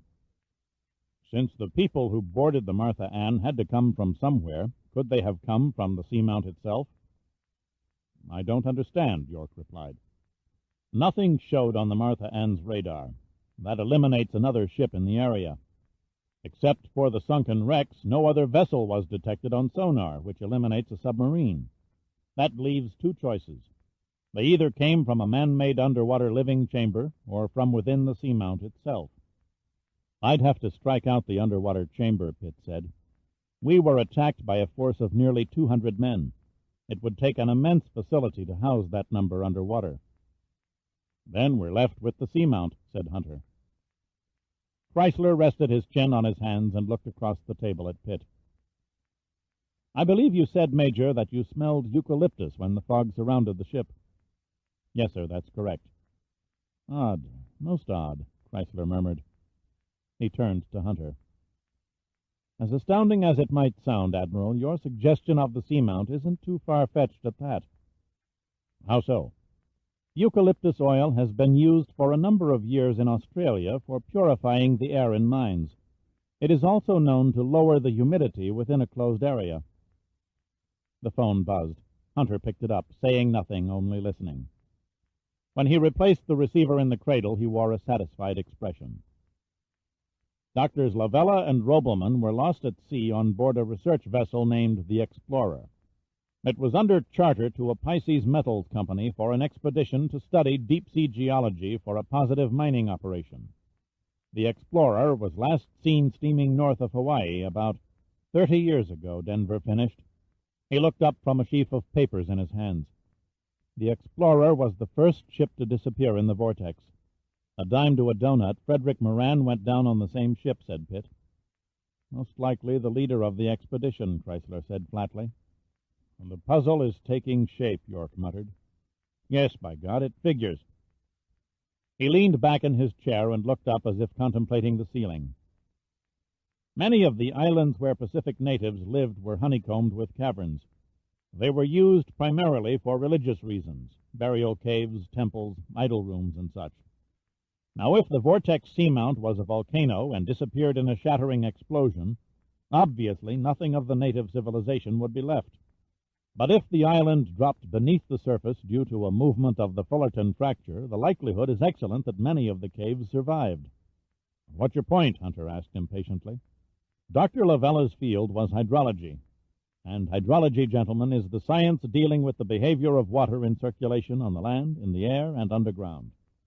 In short, Dr. Lavella would have been one of the few people in the Western world who could have designed a system for pumping dry a network of caverns under the sea. Hunter's tired eyes gazed at York steadily, but the doctor made no further comment. Hunter rapped his knuckles against the table and rose to his feet. Dr. York, Dr. Chrysler, you've been a great help. The Navy is in your debt.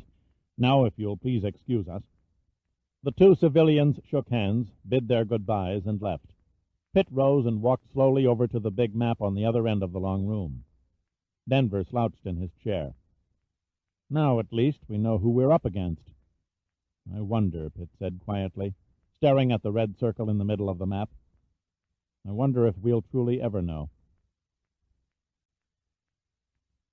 It was 4 hours later when Pitt released his hold on a comforting sleep and drifted awake. He waited a moment and then focused his eyes on two upright brown bars directly in front of his face. His foggy mind cleared in an instant as he recognized a pair of shapely, tanned, feminine legs. He stretched out his hand and ran the back of a finger up one of the nylon-clad calves. "Stop that!" the girl yelped. She was cute, and her face had a soft, surprised expression. The figure was lush and was tightly enclosed in the chic uniform of a naval officer. "Sorry, I must have been dreaming," Pitt said, smiling. Her face flushed with embarrassment as she unconsciously smoothed her skirt and demurely stared at the floor.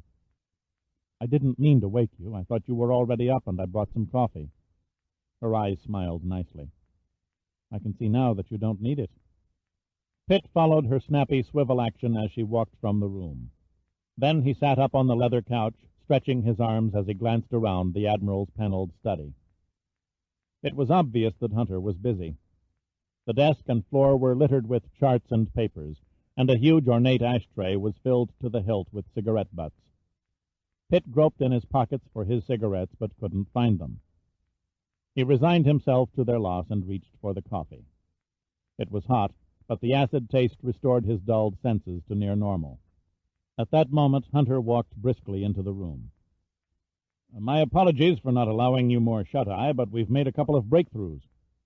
I take it you found Delphi's transmitter." Hunter's eyebrows raised a notch. "You're pretty perceptive for a man who just woke from a sound sleep." Pitt shrugged. "A logical guess." "It took a recon plane all of 2 hours to spot it," Hunter said. "A 300-foot antenna mast doesn't exactly lend itself to concealment." "Where is it located?" "On a remote corner of the island of Maui, situated in an old abandoned army installation built during World War II for coast defense artillery. We checked through old records. The property was sold off years ago to an outfit called—" "The Pisces Metal Company," Pitt interrupted. Hunter scowled good-naturedly. "Another logical guess?" Pitt nodded. Hunter gave him a wolfish grin. "Did you know the Martha Ann will be docking in Honolulu about this time tomorrow?" Pitt was properly surprised. "How is that possible?" "Minutes after you airlifted the crew off the flight pad," Hunter answered, "we programmed the computers to bring the ship back to Hawaii." "Smash a few instruments, cut a few wires," said Pitt. "Surely Delphi's men could have stopped the engines or knocked the steering equipment out of control." "You might think so," Hunter replied, "but the Martha Ann's override command system was designed with that very probability in mind. We work under the constant threat of capture and impoundment by a foreign government at odds, shall we say, with the 101st Fleet's rather clandestine salvage operations. The engine room and navigational controls are automatically sealed off by electronic command with steel doors which would take at least 10 hours to cut through. By that time, the ship is safely back in international waters and ready to raise wrecks another day. Is she running without crew? No, we airlifted a crew at first light, Hunter said. Damn good thing, too. The helicopter arrived just in time to see the Martha Ann run down a fishing boat. They managed to pull the skipper out of the drink only minutes before the sharks would have gotten him. It was a damn near thing. Now that the Martha Ann is on her way home, what about the Starbuck? We write her off, Hunter answered tonelessly. Orders from the Pentagon. The Joint Chiefs have firmed their decision.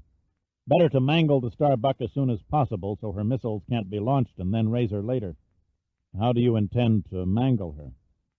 At 0500 hours tomorrow morning, the frigate Monitor will launch a Hyperion missile on the position where you found the Starbuck. The concussion from the warhead's detonation, combined with the water pressure, will collapse and inundate any air pockets inside the seamount, as well as destroy the submarine. An overkill, Pitt muttered. I agree. I presented my case for going back with a crack team of Navy SEALs and recapturing the sub, but was voted down. Better safe than sorry, so saith the big brass on the Potomac. They're afraid that if Delphi has computed the launching sequence, he could conceivably level 30 cities anywhere around the world. An extremely complicated procedure. He'd have to reprogram their guidance controls to strike targets outside of Russia. Doesn't matter where he might send the warheads. The Joint Chiefs are afraid he's learned how to do it. I disagree. If Delphi has been sitting on the 30 nuclear missiles for 6 months without letting anyone know about them, or if he was threatening to use them, it's obvious that he hasn't figured out the launch systems. You're probably right, but it won't change anything. I have my orders, and I intend to obey them. Pitt gave Hunter a long stare. Are your superiors aware of Adrian's abduction? Hunter shook his head slowly. I'll not confuse the issue with a personal problem. If she and Delphi are still on the island and can be tracked down before tomorrow morning, I know your train of thought. Capture Delphi and the crisis is over. A good script, but it won't play. Unfortunately, they're both at the seamount. You can't know that for certain. My people sifted through all the licensed private aircraft in the islands. They discovered a jet seaplane registered to our old friend, the Pisces Metal Company. A team of security men surrounded the dock where it was kept, but they were too late. Witnesses said that 2 hours before, a giant man and a dark-haired woman climbed on board and took off. We then picked it up on satellite recon and tracked it to the Starbuck's position. Then we must assume Adrian is with him at the seamount. Hunter nodded without answering. Pitt pulled up a chair opposite Hunter's desk. Erasing the Starbuck and the seascape around her is a grave mistake. We don't know anything about Delphi and his setup. He may have other bases scattered around the globe. Is he a front for a foreign government? What if the crew of the submarine are still alive out there?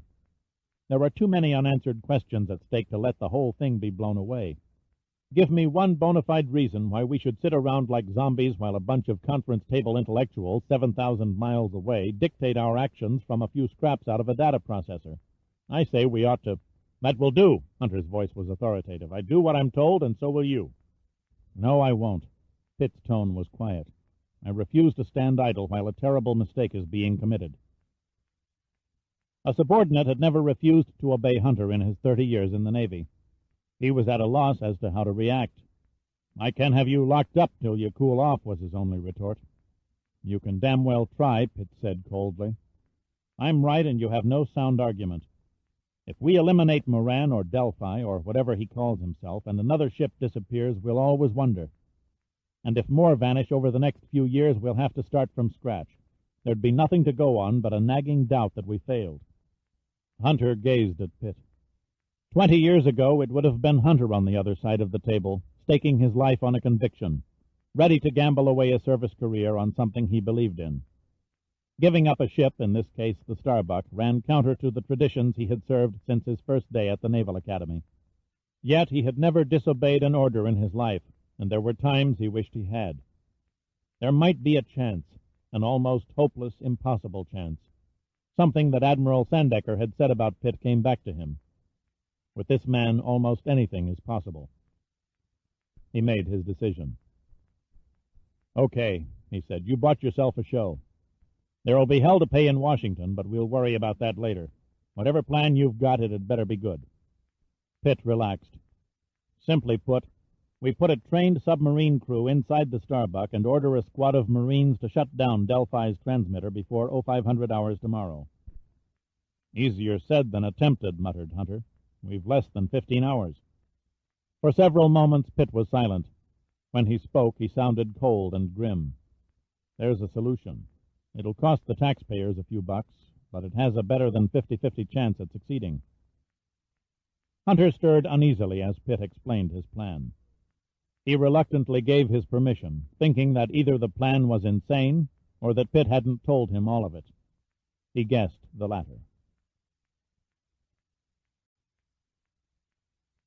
Chapter 14. The ancient Douglas C-54 aircraft sat poised on the runway, aiming its bow down the black asphalt between the bordering rows of colored marker lights. The wings and fuselage quivered in symphony with the 4 vibrating engines as their prop wash hurled dust and debris under the horizontal stabilizer into the night. Then the plane began to move forward, gathering speed with agonizing slowness as the runway lights reflected off the shiny aluminum surface and flickered across the windows. Finally, it lifted off the concrete and swept elegantly over the lights of Honolulu, making a wide left bank over Diamond Head and heading north into the trade winds. Soon Pitt's hand eased the 4 throttle arms back and cocked an ear to the roaring engines as he checked the RPM and torque gauges, satisfied that the shuddering and noisy relic would get him where he wanted to go. "I've been meaning to ask you, Ace, have you ever ditched an airplane in the drink?" This from a short, barrel-chested man in the co-pilot's seat. "Not lately," Pitt replied. The dark, curly-haired little man threw his arms in the air and faked a pained facial expression.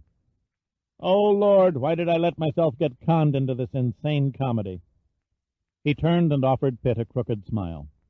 "I guess I'm just so good-natured at heart that everybody takes advantage of me."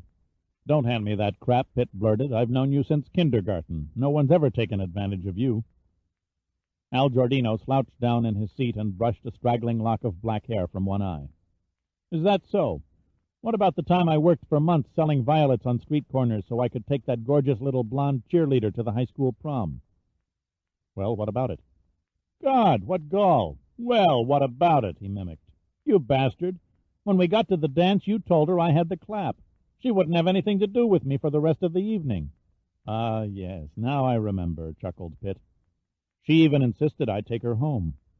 He tilted his head back and closed his eyes, reminiscing. What a soft, cuddly little creature she was. It's too bad you two didn't hit it off. Giordino's face registered blank astonishment. Talk about cavalier treatment. Pitt and Giordino were close friends. They were classmates in both high school and college. Giordino held his hands aloft and stretched. He was short, no more than 5'4" in height, his skin dark and swarthy, and his Italian ancestry clearly evident in his black curly hair. Complete opposites in appearance, Pitt and Giordino were ideally suited to one another. One of the primary reasons why Pitt had insisted that Giordino become his assistant special projects director. Their escapades, much to the chagrin of Admiral Sandecker, were already legend throughout the Oceanographic Agency. "Won't Hickam Field's commanding officer be a mite irritated when he finds out we broke his private airplane?" asked Giordino. "He can't wait. As soon as this old museum piece lands in the drink, the good general will put in a requisition for a new jet transport." Giordino sighed wistfully. "Ah, to own your own airplane. I'd like an antique B-17 Flying Fortress with a king-sized bed and a wet bar stocked with booze." "And you can paint out the Air Force insignia on the wings and replace it with a pair of bunnies." "Not bad," Giordino said. "Just for that, I might even let you borrow it now and then. For a small fee, of course." Pitt gave up.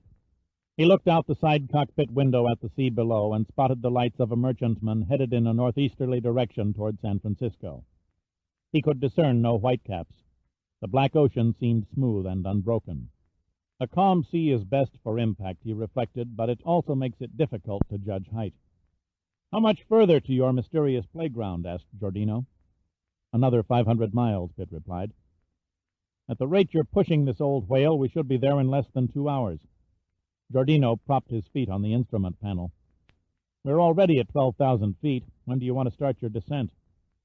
In about an hour and 40 minutes, Pitt answered. I want to take the last leg on the deck. I'm not taking any chances on detection until we set this baby right on the front porch. Giordino let out a low whistle. Sounds like we'll have to pick a winner on the first pass. We won't get a second chance.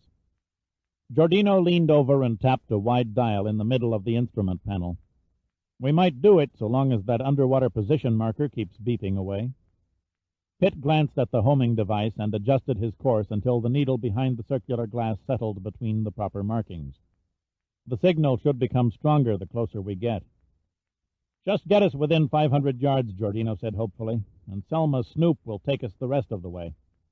He nodded toward a small blue watertight box, a battery-operated radio direction finder tightly strapped to the arm of his seat. You sure Selma is checked out? Pitt said. She works, Giordino said patiently. Like I said, put us down within 500 yards of the beeper, and I'll put us down on the Starbuck. Pitt smiled.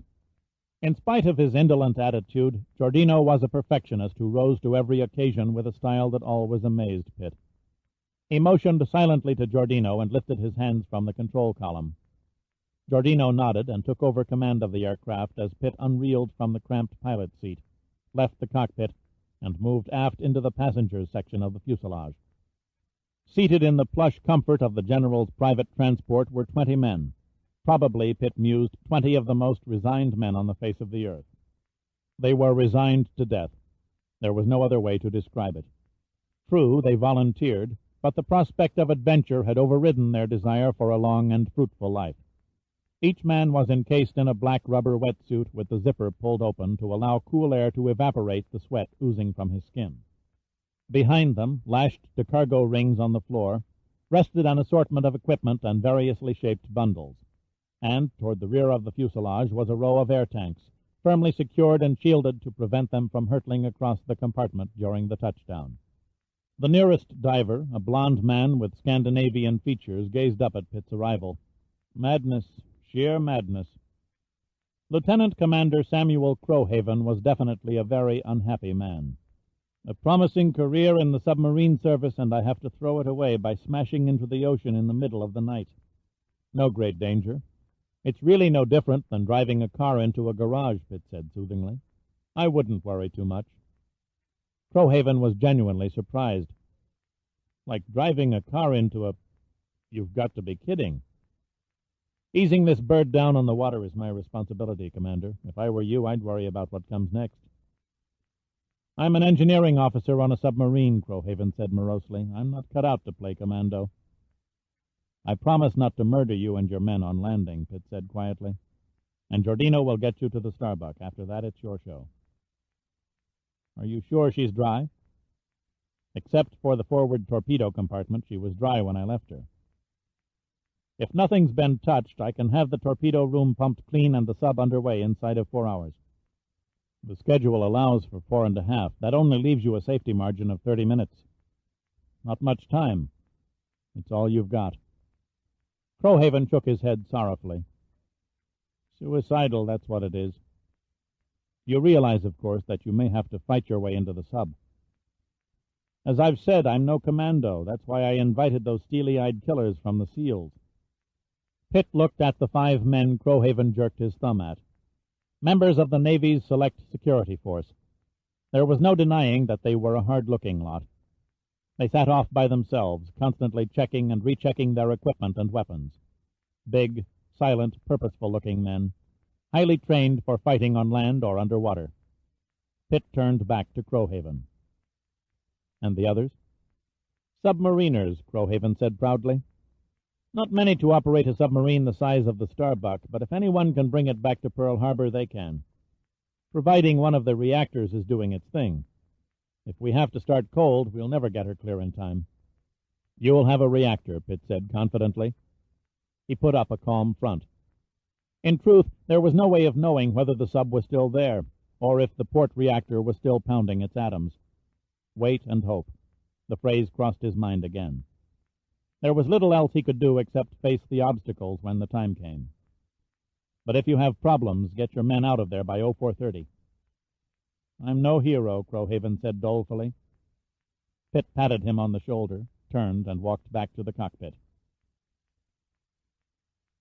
Admiral Hunter glanced at his watch for the 20th time in the last hour. He mashed out the cigarette he'd been nervously puffing, rose from his chair, and crossed the busy operations room to peer at the huge map covering the wall. Behind him, Denver was slouched in a stiff-backed chair, his feet balanced on the back of another chair. Denver didn't fool Hunter for a moment with his display of indifference. When the message came on the progress of the aircraft, he jerked upright almost instantly. "Big Daddy, this is the Kid. Do you read? Over." Pitt's voice crackled through the amplifier mounted over the radio set. Hunter and Denver were both leaning over the operator before he acknowledged. "Big Daddy here, Kid. Go ahead, over." "Prepare crew for pit stop. I'm going for the checkered flag, over." It was Pitt's signal that he was descending to wave-top level and beginning his final dash prior to ditching the plane in the water over the seamount. The operator answered in the microphone. "Trophy awaits winner, over."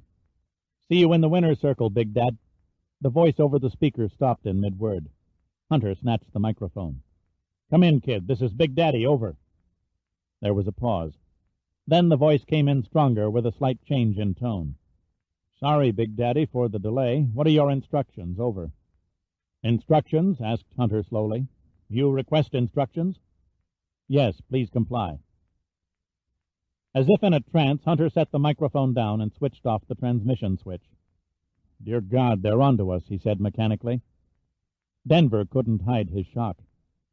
"That wasn't Pitt's voice," he said incredulously. "Delphi's transmitter must have invaded the frequency." Hunter slowly sank into a chair. "I should have never gone along on this insane scheme. Now there's no way Crowhaven can communicate with us once he's entered the Starbuck." "He could transmit in code through the communications computers," Denver offered. "Have you forgotten?" Hunter said impatiently. "The communications computers weren't installed in time for the Starbuck sea trials.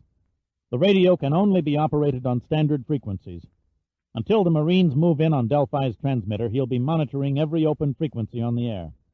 Even if Delphi isn't wise to our exact plans as of this moment, he'll know he's been had the instant Crowhaven begins sending."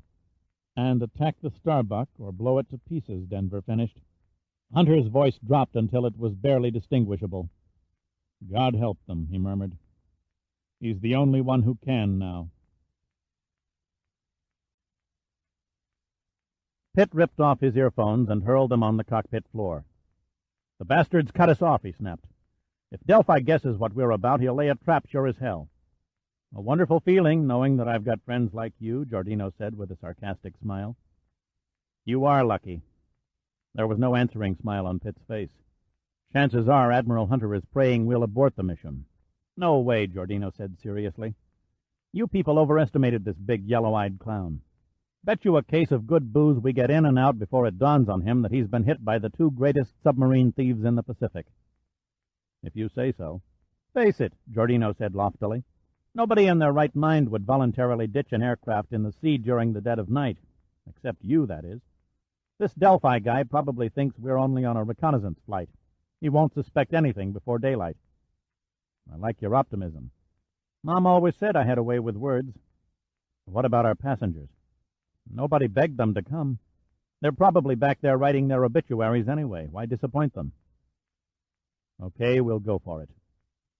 Pitt reached around the control column and tapped the altimeter. The small white needles lay idly on the bottom pegs. He turned on the landing lights and watched the water hurtle under the fuselage as the airspeed indicator quivered at 270 knots. Then he pulled on a second set of earphones and listened intently for a few moments. "The signals from the underwater marker are nearing their peak," he said. "We had best run over the final landing check." Giordino sighed lazily, unbuckled his seatbelt, moved back to the engineer's panel, and passed the checklist to Pitt. "Read it back to me." Pitt read off the numbered items on the printed card while Giordino acknowledged. "Spark advance selector switches." 20% normal, Giordino answered. "Mixture levels?" "Check." Pitt droned on through the tedious but necessary routine while diverting a cautious eye every few seconds on the sea a bare 50 feet below. Finally, he reached the last item on the card.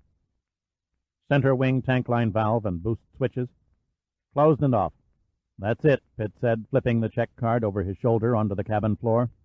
"Nobody will need that again." Giordino bent over the controls and pointed. "The stars near the horizon straight ahead. They're fading out." Pitt nodded. "The fog bank." An ominous smudge soon appeared against the black horizon line. Pitt gradually closed the throttles until the airspeed indicator read 120 knots. "This is the magic moment," Pitt said quietly. He glanced briefly into Giordino's dark eyes. His friend's face, though unsmiling, was calm and unworried.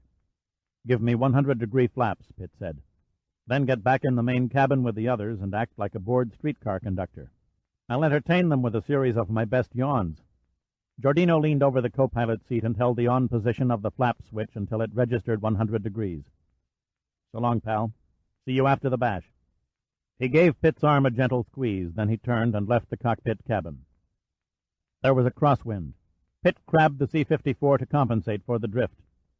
As the plane settled a few feet lower, he could clearly make out the height of the swells in the brilliance from the landing lights. He silently wished he could have laid her on the surface with no beams showing, but that would have been impossible. "Not yet, not yet," he said over and over in his mind. 3 more miles.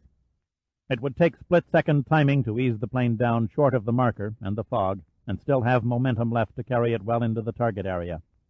The airspeed was dropping past 105 knots. "Easy, baby, don't stall on me just yet." Pitt concentrated on keeping the wings level.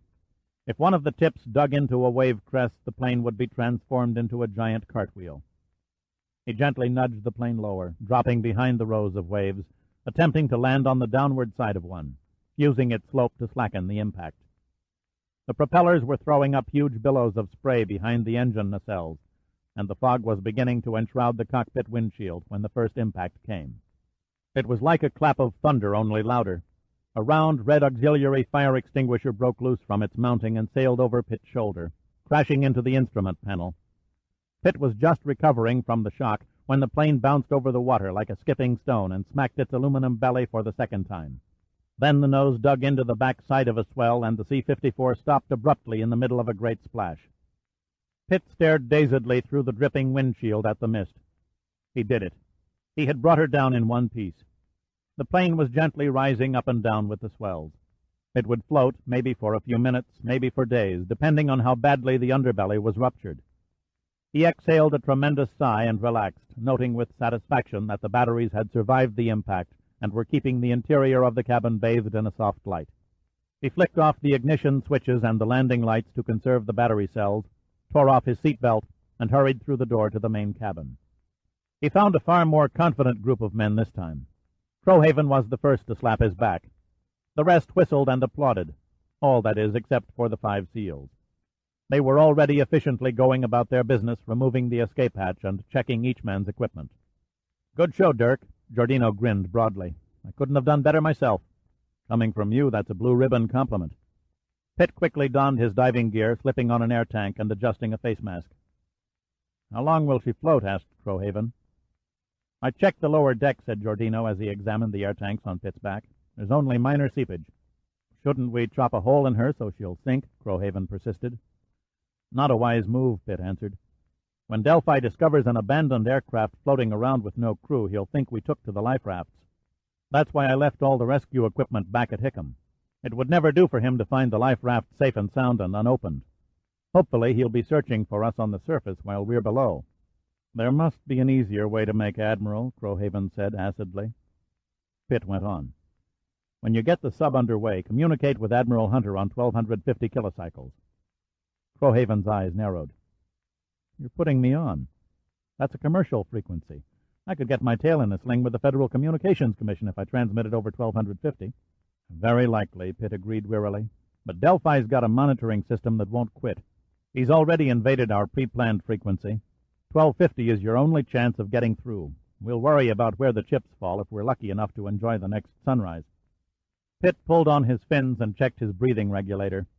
Then he leaned out the open hatch and peered into the blackness.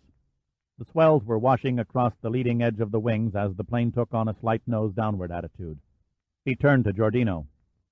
"Ready with your magic box?" Giordino held up the signal detector. "Shall we?" "Yes, let's." "Go find us a submarine," Pitt said, nodding out the hatch. Giordino sat with his back facing the water for a moment while he adjusted his mouthpiece. Then he threw a jaunty wave to Pitt and disappeared backward into the sea. Silently, one by one, 5 SEALs and Crowhaven, followed by his men, splashed into the darkness outside the aircraft. Each went through the door grim-faced. Pitt glanced below him and observed the underwater dive lights blinking on and wavering into the distance as each man aimed his beam on the man ahead and began swimming downward into the depths. Pitt was the last to leave. He took one last look around the interior of the aircraft, and, like a man leaving the house for a weekend vacation, he dutifully opened the cover to the cabin circuit box and switched off the lights. Chapter 15. The dark, tepid Pacific water closed over Pitt's head. He momentarily allowed his body to go limp in the weightless dimension of the sea. The circular beam from his dive light illuminated the diver 20 feet below, who was looking over his shoulder to see if Pitt was trailing his kicking fins. It suddenly occurred to Pitt that being last man in line might be dangerous. The suffocating blackness plunged him into a profound sense of anxiety. He was certain that every type of predator imaginable was sneaking into position for a quick bite of his legs. Every few seconds he spun around, flashing the light in all directions, but met no monsters of the night. The only odd-looking creature in his field of vision was his fellow human swimming unconcerned below. Pitt's apprehension eased somewhat when the bottom loomed up through his face mask. For all he knew, he might have been swimming upside down. The rocks took on morbid shapes with ghost-like faces, but they seemed like old friends when he reached down and touched their coarse, solid features. A nervous squid, the first sign of sea life, dashed across his narrow angle of sight and vanished. Then the rock formations tapered away and the seafloor became sandy. Pitt's adrenaline surged through his body as a huge black shape rose up under the swaying concert of light beams.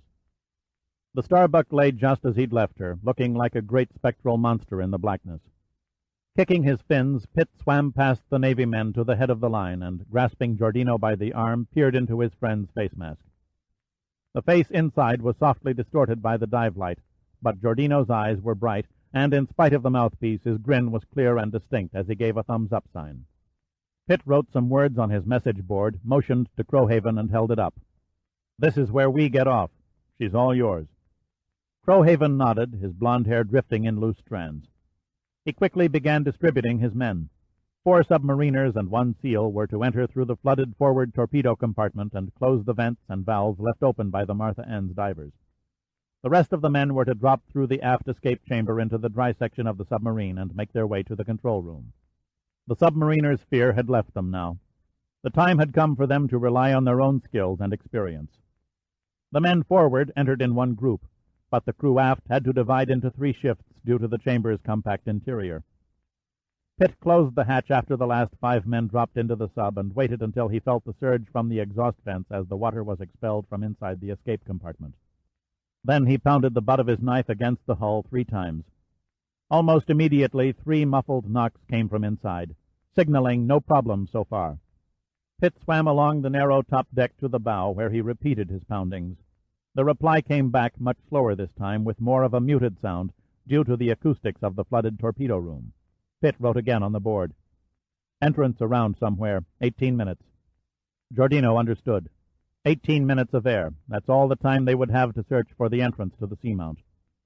Pitt tapped him on the shoulder and darted off to the right. Giordino followed Pitt's slithering form as they silently glided over the eerie seascape, bound together by the fragile glow of their lights. They didn't bother memorizing landmarks. Instead, they placed their trust in the compass strapped to Pitt's left wrist as the only means of rediscovering the Starbuck before their air ran out. Their first encounter was with another victim of the vortex, slowly materializing in the twin shafts of their lights. The plates on the side of the hull were smooth and clean, and there was no sign of weed growth. It was a fresh wreck. Pitt was at a loss.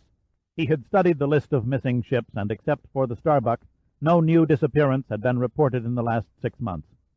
How could a ship this size vanish without being reported overdue in port? She was sitting upright as though she were still floating on the surface, refusing to concede her fate. They swam past the deserted decks and saw that she had once been a trawler, a large one. A pity, Pitt thought. She was certainly a fine ship. The bulwarks gleamed and the superstructure fairly bristled with the latest design in electronic scanners and antennae. So far there was no sign of Delphi's men, but just to be on the safe side, Pitt gestured for Giordino to stand watch while he searched the bridge. Giordino waved a hand in acknowledgment, stationing himself at a bulkhead below the starboard bridge wing, where he switched off his light and instantly melted into the black depths. Pitt snaked through the open door of the wheelhouse and into its ominous crypt-like interior.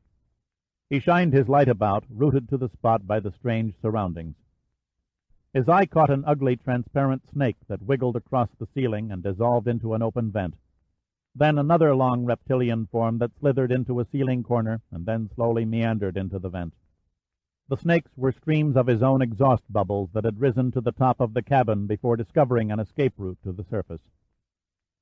Pitt didn't know what he expected to discover in the ship, but what he found gave him nightmares for many years to come. The charts, folding back and forth from the current, lay on the table, still firm to the touch as though they had been immersed just the day before. The spokes of the wheel were thrown out in a pathetic circle of despair, as if knowing that no hands would ever grip their contour again. The brass on the binnacle gleamed in the faint light, and the compass needle still faithfully pointed toward some forgotten course, while the arrows on the telegraph were settled forever on the all-stop position. Pitt bent closer. Something was out of kilter. The letters beneath the signal lever weren't printed in English. He studied them intently for a moment and then swam back to the binnacle, aiming his light at the nameplate screwed flush above the compass opening. His knowledge of the Russian language consisted of less than 20 words, but he could make out enough of the backward alphabet to decipher the ship's name, Andrei Viborg. So the Russian spy trawler had found the Starbuck, Pitt reflected, only to die and rest beside her, courtesy of Delphi and his pirates. Pitt didn't have time to reflect further. Just then something touched him on the back of his shoulder. Pitt spun around, beaming his light into the face of a man. It was a face that was frighteningly unnatural and twisted with an ungodly expression. The white blur of teeth shone through a mouth that was agape, and he stared unblinkingly out of one eye. The other eye was hidden by a small crab that had eaten itself halfway into the socket. The man swayed and motioned like a drunken scarecrow, his arms lifting and falling as if beckoning under the silent, unrelenting force of the current. The terrifying wraith hovered 4 feet from the deck and moved against Pitt, who was rooted to the spot, frozen immobile at the sight. Pitt savagely shoved the dead body away, watching it float toward the inner doorway of the wheelhouse where it dissolved into the curtain of black beyond. There was nothing more to be seen or accomplished on the Soviet trawler. It was time to get the hell out. There were only a few minutes left before he and Giordino would be on their reserve air. Giordino was still standing his vigil under the bridge wing when he heard the sound waves off in the distance. He swam up to the wheelhouse and motioned for Pitt, who was just exiting, to douse his light. Pitt complied. They both crouched below the port window, listening to the approaching whir of an electric motor several seconds before the dim glow of a light came into view. At first it looked like a strange primeval creature, but as it neared, they could see that it was an underwater craft designed like a porpoise with a horizontal fluke on the tail for control. 2 figures sat astride the sleek mini-sub, the man in the front saddle steering, while his partner navigated from behind. A small propeller churned the water behind the rear stabilizer and pushed the 2 men through the depths at a pace of about 5 knots. The craft and its passengers were headed directly toward the bridge of the Andrei Viborg. Pitt and Giordino pressed their bodies against the bulkhead beneath the window. It was too late to contain their breathing. They could do nothing but watch helplessly as their bubbles floated upward into the path of the sub. In a synchronized movement, they each unsheathed their knives and waited for the inevitable confrontation. The twin streams from their exhaust air were bound to give their presence away. The sub veered around the forward mast and approached the wheelhouse. It was so close now that Pitt could distinctly make out the small breathing units attached to the crew's chests. His grip on the knife tightened. He braced his body to spring through the doorway, hoping to get in the first thrust, knowing his small blade was no match for the projectile guns. The moment of suspense ended. At the last possible instant, the sub's bow tilted sharply upward, passing through the bubbles and disappearing over the bridge. The sound of the motor slowly diminished. Almost immediately, its light was lost to sight, and seconds later the last beat of the propeller died away. Giordino switched on his light, and Pitt could see him shrug his shoulders in a questioning, baffled gesture. Then it slowly dawned on Pitt. The Andrei Viborg had not yet belched all of her air pockets. Everywhere along the hull and superstructure, small trails of air and oil mingled and rose in lazy spurts to the ocean's surface. Delphi's men had simply ignored all signs of bubbles, knowing that a sunken ship takes months, sometimes years, to expel its trapped air. Pitt tapped his watch and pointed in the direction of the retreating mini-sub. Giordino nodded, and together they swam over the ship's railing and dropped down to the seafloor, taking advantage of its grotesquely shaped rocks and vegetation for cover. As the dark hulk of the Andre Viborg receded behind them, Pitt threw her a last look over his shoulder. The Americans now knew the location of her grave, but the Russians, he was certain, would never be told where to find her. Pitt's depth gauge readings began rising. He led Giordino up a slope on the seamount. The water was cold, far colder than it should have been for this part of the Pacific. Their eyes strained the length of their light's rays, searching the bottom for signs of activity, but evidence that would betray the geometrical straight lines of human manufacture failed to materialize. There had to be an opening, Pitt thought. The mini-sub must have come from somewhere. They were past their time limit now. There was no chance of making it back to the safety of the Starbuck. They had no choice but to keep going until the air in the main tanks was nearly exhausted, and then head for the surface in the impossible hope they might somehow be picked up before the concussion from the Monitor's missile crushed their bodies to pulp. Suddenly, Pitt noticed a change in the water temperature. It had become warmer, perhaps by as much as 5 degrees. At the same moment, a powerful current rolled across the slope, sweeping the sand into small swirling clouds, stretching the weed growth on a wavering horizontal plane. The sudden surge of the current thrust its invisible mass against the two men, thrusting them over the seafloor like ping-pong balls in a hurricane. The vicious flow swept both men through a thrashing forest of seaweed, the fronds flaying their faces, leaving red lash marks across their cheeks and foreheads. Pitt somersaulted and collided with a huge outcropping of rock that was coated with a thick blanket of marine growth. The green slime rubbed off in his hands, and the sharp edges from a colony of shell creatures sliced into his rubber wetsuit. He was pinned against the rocks for an instant, and then the unpredictable whim of the current jerked him back into its path. He felt something grasp his leg. It was Giordino's arm, circled around Pitt's thigh just under the crotch, holding on with all the force of a hydraulic vice. Pitt looked into Giordino's face mask, and he could have sworn he saw one brown eye wink. The added weight of their combined bodies was already reducing the drag from the current, and, more important, Giordino's grip would keep them from becoming separated during their swirling journey through the tempest of exploding sand and seaweed. Pitt became aware of a dull clanking noise, an odd tolling sound coming from his air tanks smashing against the rocks. He tumbled on his back for a fleeting moment and shined his light upward, briefly watching the surface shimmer back in the reflection. He reached out as if to touch it, and then realized that his mind was wandering. He jerked his senses back to the moment, just in time to throw up his arm and shield his face before ramming a massive barnacle-coated boulder. What rescued him in those first jarring seconds was the quarter-inch rubber thickness of his wetsuit. But it wasn't enough to save him completely. The barbed growth cut past the rubber and nylon inner lining. Pitt was stabbed with pain as the water around his arm burst into a cloud of his blood. His face mask was ripped away, and the swirling sand invaded his eyes and nostrils, scouring the delicate membranes. He tried to exhale through his nose to clear the sand, but only succeeded in adding to the irritation. His eyes stung from the combined attack of sand and salt water. The sudden closure of the lids threw his brain into spinning blackness. Then his head slammed into a low rock, and a skyrocket soared and burst into a brilliant rainbow of color, sputtered out, and all was still. Giordino felt Pitt's body go limp and collapse. The dive light dropped from an open hand and fell to the bottom. Giordino shone his own light into Pitt's face, perceiving the loss of consciousness. He satisfied himself that Pitt's mouthpiece was still secured between the teeth, and then tightened his stubby arms around Pitt's leg and continued hanging on. A stretch of sandy gravel passed under Giordino. He lashed out with his feet, desperately attempting to drag them as a brake. Both his fins were torn away, and the skin flayed from his feet and ankles. He clenched his teeth on the mouthpiece of his air hose until the rubber split, and dug his bleeding feet deeper into the sand. It was a move born of desperation, and it failed. His feet merely gouged 2 grooves in the yielding sea bottom before losing their hold and breaking loose.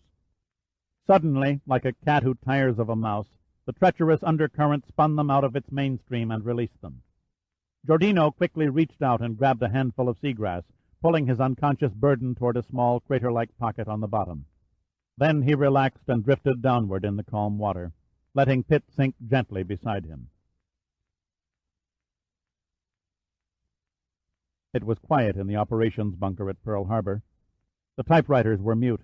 The computers sat silent and inoperative, their tape reels staring like great round unlidded eyes. Half the staff was grouped around the radio center, the men thoughtfully smoking and saying nothing, the women nervously pouring coffee, looking pale and drawn. The tenseness in the atmosphere lay heavily and drained everyone's energies. Hunter and Denver sat on either side of the radio operator, looking at each other through tired, bloodshot eyes. Denver pulled a small plastic vial from his breast pocket and idly toyed with it, rolling it back and forth on the table. Hunter studied him for a moment and then raised his eyebrows questioningly. "What's that thing?" Denver held it up. "Pitt gave it to me to have analyzed. It was originally in a hypodermic syringe." "Pitt gave it to you?" Hunter persisted. "What's in it?" "DG-10, Denver said briefly. "One of the deadliest poisons around. Extremely difficult to detect. The body has all the appearances of a heart seizure." "What was he doing with it?" Denver shrugged. "I don't know. He was very sly about it. Said we'd know in the end." Hunter's eyes were remote, unseeing. "An enigma. That man's a don't-give-a-damn enigma." "Telephone, Admiral." Hunter was interrupted by an officer who held out a receiver. "Who is it?" The officer looked lost for a moment, then hesitantly said, "It's Aloha Willie, the late-night disc jockey on radio station Popo." Hunter's mouth dropped. "What is this, mister? I don't want to talk to any damn disc jockey. How did he get on our private lines anyway?" The officer looked extremely ill at ease. "He said it was urgent, sir. His contest riddle is, the blackbird has come home to nest. He said you'd win a prize if you knew the answer." "What nonsense is this?" Hunter fairly exploded. "You tell that nut to—" Suddenly Hunter's lips froze and his eyes widened. "My God, Crowhaven!" He snatched the receiver and talked rapidly with the voice on the other end of the line. Then he thrust the receiver back at the stunned officer and turned to Denver. "Crowhaven is sending over the frequency of a Honolulu radio station."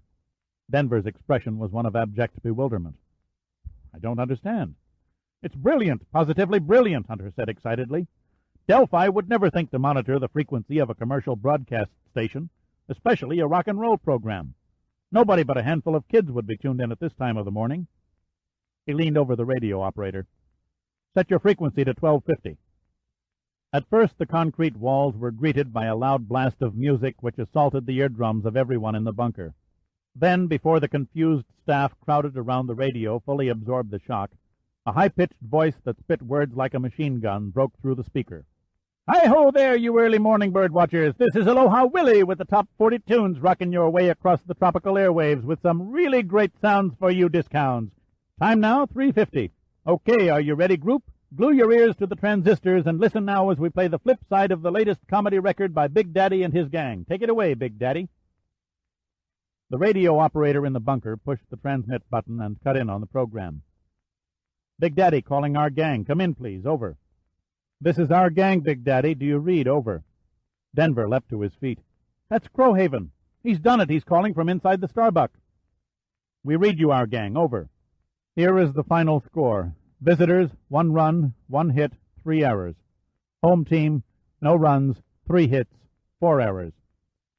Hunter gazed emptily at the speaker. "The code for casualties. Crowhaven has taken control of the submarine, but it cost him 1 dead and 3 wounded." "We acknowledge the score, our gang," droned the radio man. "Our congratulations to the visiting team for their win. When can they leave the ballpark?" The reply came back without hesitation. "The showers are steaming and the locker room should be emptied in another hour. We'll load bus and leave stadium by 0400. Denver rapped the table with his fist and a big smile widened across his cherubic face. "The reactors are generating steam to the turbines, and they'll have the forward torpedo compartment pumped dry in an hour. Thank God they're ahead of schedule." Hunter reached over and took the microphone from the operator. "Our gang, this is Big Daddy. Where is the kid?" "The kid and his sidekick went over the hill in search of a lost gold mine. No word since then. Assume they became lost in the desert and ran out of water." Hunter silently set down the microphone. There was no need to translate. The message was all too clear. "We'll bring you up to date on the sports at 0500, Crowhaven's voice continued. "Our gang out." Aloha Willie cut back in without missing a beat. "There you have it, group. Now for number 12 on the charts. Avery Ents and Pence singing The Great Bikini Ripoff." The radio operator switched off the speaker. "That's it, sir, until 0500. Admiral Hunter moved slowly away and sank in a chair. He stared dully at the wall. "A high price to pay," Hunter said softly. "Pitt should have stayed with Crowhaven," Denver said bitterly. "He should have never gone off in search of your daughter." Denver caught himself too late. Hunter looked up. "I did not give Pitt permission to look for Adrian." "I know, sir," Denver shrugged helplessly.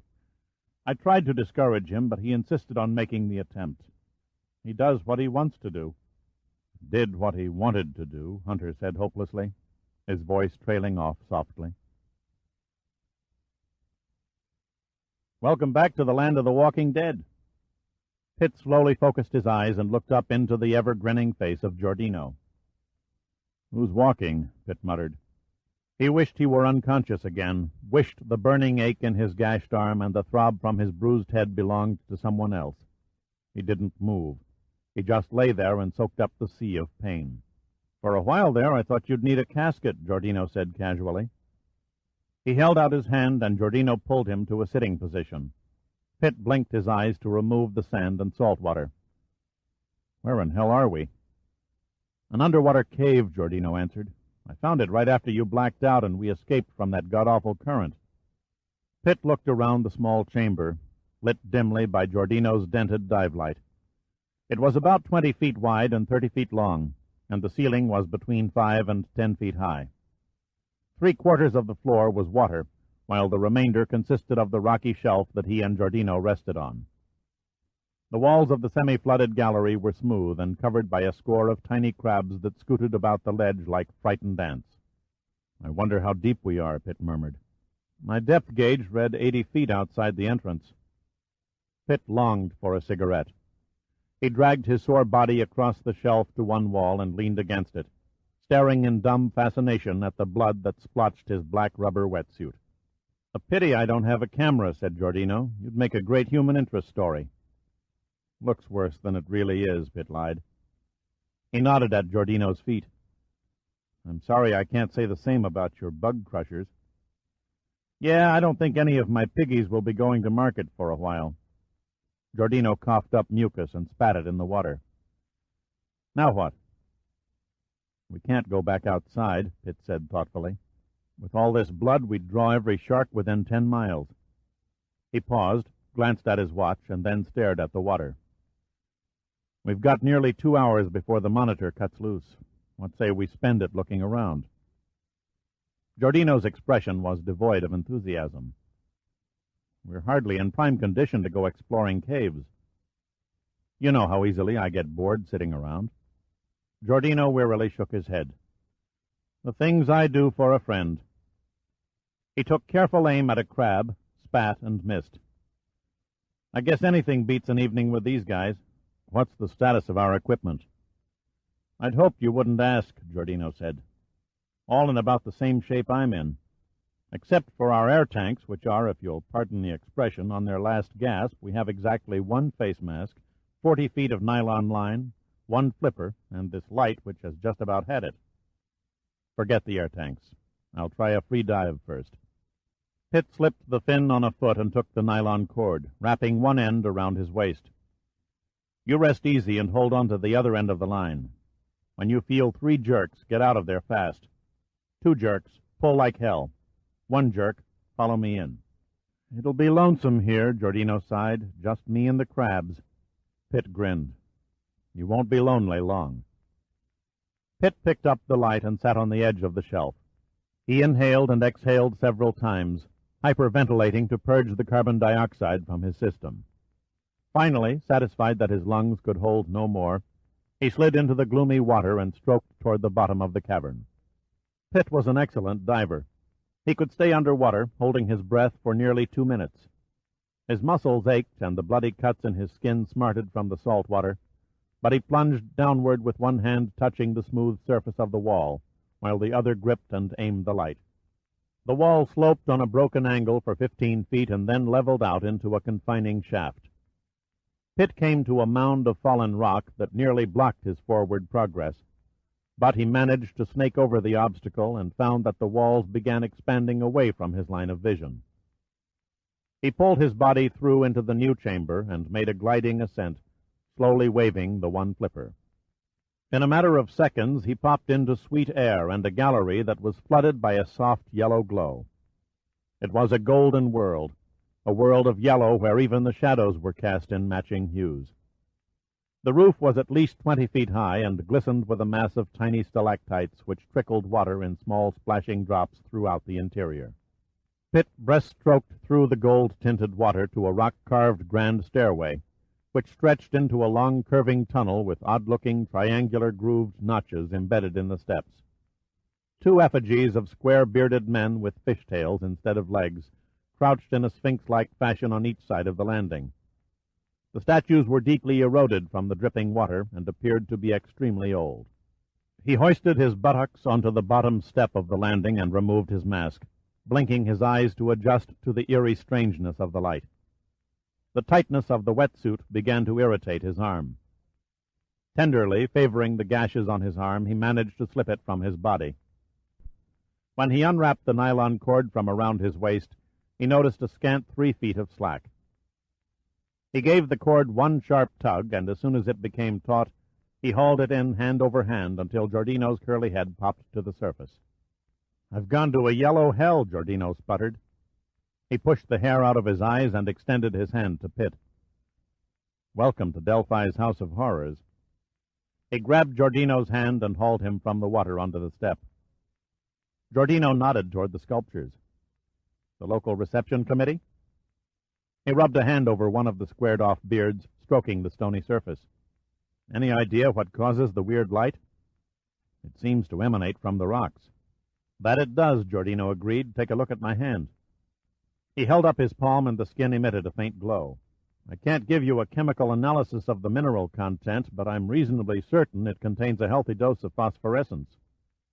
"I've never known it to be quite this bright," Pitt said. Giordino sniffed the air. "I smell eucalyptus." "Eucalyptus oil.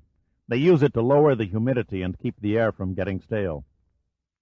Giordino began peeling off his own wetsuit, gently easing it over his injured feet. They were, Pitt discerned in the strange light, torn nearly to the bone, and were soon surrounded in a spreading pool of blood. But, he thought, he could still walk easily enough. "I'm going to scout the stairway. Why don't you hang around and enjoy the sights?" "No chance," Giordino smiled gamely. "I think it wiser if we stuck together. I'll keep up. Just mind the road ahead." Pitt squinted at Giordino's bleeding body and then looked down at his own. "We're certainly a sorry-looking invasion force," he thought. They were both hurt badly. "Okay, tough guy, but don't play silent hero." Pitt knew his words were useless. Giordino would follow until he passed out. Without waiting for a comment, he turned and began walking up the stairway. They climbed with agonizing slowness amid the unreal surroundings into a winding tunnel. The only sounds came from their labored breathing and the constant splatter of water trickling from the ceiling. The tunnel gradually narrowed until it was slightly over 5 feet high and 3 feet wide. The steps suddenly shortened until they became a smooth ramp.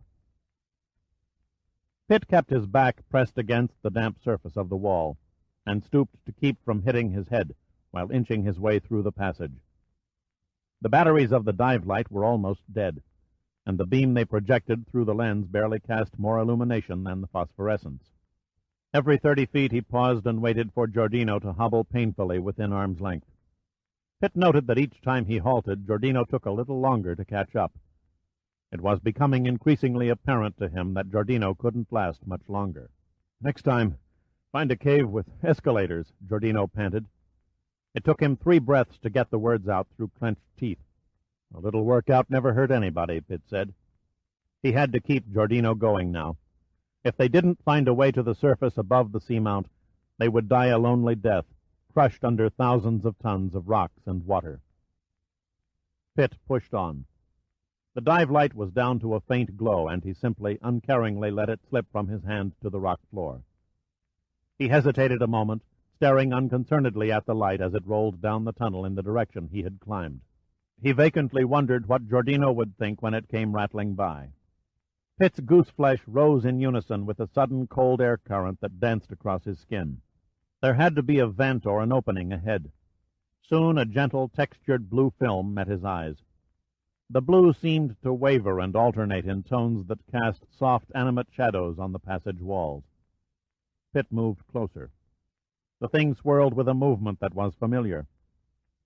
Why can't I recognize it, he dazedly wondered. His brain was fogging. Fatigue rushed through his veins and deadened all his thought processes. He stopped and waited for Giordino, but Giordino did not come. Pitt couldn't combat his feelings of isolation and oppression. For the second time in the last hour, he found himself forcing back the black veil that circled his vision. He reached out with his hand and lightly touched the shimmering blue light. His fingers met with a soft, smooth substance.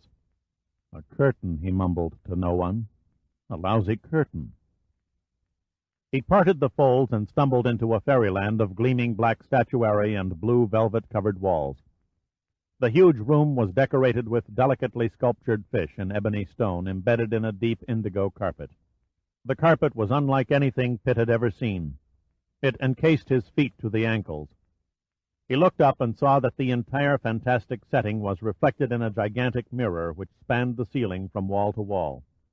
In the center of the room, elevated by 4 carved leaping sailfish, was a clamshell-shaped bed adorned by the body of a naked girl lying on a sparkling satin spread, her white skin contrasting vividly with the blue and black motif of the chamber. She lay on her back with one knee drawn up and one hand palmed around a small white breast as though caressing it. Her face was enticingly hidden by long, sleek hair that glinted in the light as it trailed across the pillow. The rise and fall of her breathing distinctly showed that her stomach was hard and firm. Pitt leaned unsteadily over the bed and brushed the hair away from her face. His touch awakened her, and she moaned softly. Her eyes slowly opened and locked on Pitt, gazing unseeing for a moment until her sleep-dulled brain registered the sight of the bloody specter standing over her bed. Then her lovely face snapped into shock, and her large, inviting lips opened for a scream that was never uttered. "Hello, Summer," Pitt muttered with a crooked smile. "I was in the neighborhood and thought I'd drop in." Then the door in Pitt's skull slammed shut, and he pitched backward onto the waiting carpet. Chapter 16. Pitt lost count of the number of times he struggled up from the dark mist, only to slip off the top rung of consciousness and fall back into the black void. People, voices, and scenes barreled through his mind in a disjointed swirl of kaleidoscopic confusion. He tried to slow down the blur of images, but the crazy vision persisted. When he opened his eyes to erase the nightmare from his mind, he saw the nightmare itself, the bestial yellow eyes of Delphi. "Good morning, Mr. Pitt," Delphi said dryly. The tone was courteous, but the hatred was manifest in the icy lines of the face. "I regret your injuries, but you can hardly sue for damages, can you? You neglected to post no trespassing signs." Pitt's voice came through his ears like the halting speech of a senile man.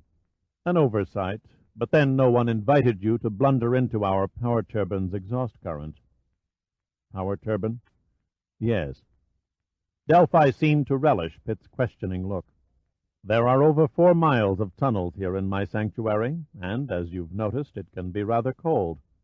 Therefore, we require an extensive heating and electrical supply as only steam turbines can produce." "All the comforts of home," Pitt mumbled, still trying to clear his head. "I take it they're responsible for the surface fog." "Yes, the vented heat from their power plants coming in contact with the cooler water causes a mist-like condensation. Presto! Instant fog bank." Pitt pushed himself upright to a sitting position. He tried to read the hands on his watch, but the dial was a blur. "How long have I been out?" "You were discovered in my daughter's sleeping quarters precisely 40 minutes ago." Delphi stared speculatively at Pitt's bruised and scarred body, betraying no degree of emotion or concern. A nasty habit of mine, Pitt said, smiling. Always showing up in ladies' bedrooms at inconvenient times. Delphi maintained his bland expression. The silver-haired giant sat on a white, sculptured stone couch lined with red satin cushions, while Pitt noted wryly that he was delegated to the cold, marble-smooth floor. He ignored Delphi for a moment and took in the surroundings. It looked like one of those futuristic displays at World Expositions. The room was of comfortable proportions, about 25 feet square, with walls decorated with original oil paintings of seascapes grouped in neat but casual array. Incandescent lighting came from rounded brass fixtures beamed at a white ceiling. Toward the far wall was a broad walnut desk with a red leather top, handsome matching desk furniture, and a modern and expensive intercom. But the unique innovation that set the room apart from anything that might even slightly resemble it was the large transparent portal into the sea. It was an arch nearly 10 feet wide and 8 feet high. Through the thick, clear crystal, Pitt could see a garden of spiral and mushroom-shaped rocks that were outlined by underwater lights. An 8-foot moray eel slithered along the lower edge of the portal and cast a stony eye at the occupants of the room. Delphi did not notice the eel. The golden eyes beneath his half-closed lids were still aimed at Pitt. Pitt's gaze wandered back to Delphi. "You don't seem talkative this morning." Delphi smiled. "Perhaps you're concerned with the fate of your friend." "Friend? I don't know what you're talking about." "The man with the injured feet. You left him in an abandoned passageway. Litter is everywhere these days. It's stupid of you to continue your display of ignorance. My men have discovered your aircraft." "Another bad habit, I double park." Delphi ignored the remark. "You have exactly 30 seconds to tell me what you're doing here." "Okay, I'll tell all," Pitt said randomly. "I chartered a plane to fly to Las Vegas on the special casino tour, and we got lost. That's all there is to it, I swear." "Very witty," Delphi said wearily. "Later, you'll be begging for mercy." "I've always wondered how I'd bear up under torture." "Well, not you, Pitt. I wouldn't consider causing you the slightest discomfort. There are several more refined methods of getting at the truth." Delphi rose from the couch and bent over the intercom. "Bring me the other." He straightened and offered Pitt a rigidly fixed and lifeless smile. "Make yourself comfortable. I promise the wait will be short." Pitt rose awkwardly to his feet. He should have been reeling from dizziness and exhaustion. Yet, unaccountably, the adrenaline began to pump and his mind ran sharp. He stole a glance at his watch. It read 0410. 50 minutes until the Marines attacked the transmitter on Maui. 50 minutes until the monitor blew the seamount into gravel. There was little chance of getting out alive now. The sacrifice would be worth it, he thought grimly, if only Crowhaven got the Starbuck underway. He closed his eyes and tried to imagine the Starbuck cutting a course through the ocean back to Hawaii, but somehow the picture wouldn't come. Crowhaven could not remember when he had seen so much blood. The deck of the control room was coated with it, while several places along the electrical panels were splattered wildly in the manner of a Jackson Pollock abstract painting. Things had gone smoothly at first, too smoothly. The entry into the aft storage compartment had gone off without opposition. They'd even had time to remove their diving gear and take a short breather. But when the advance party of SEALs crept into the Starbuck's control room, hell broke loose. For Crowhaven, the next 4 minutes were the most frightening of his life. 4 minutes of ear-splitting thunder spouting from the automatic weapons in the hands of the SEALs. 4 minutes of groans and cries that amplified and echoed around the steel-walled interior of the sunken submarine.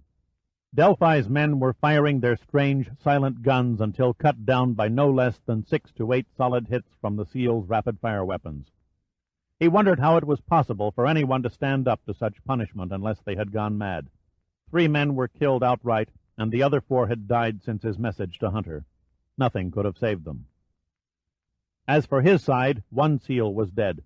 One of those bastards lying on the deck had struck him through the left temple, and 3 more were wounded seriously.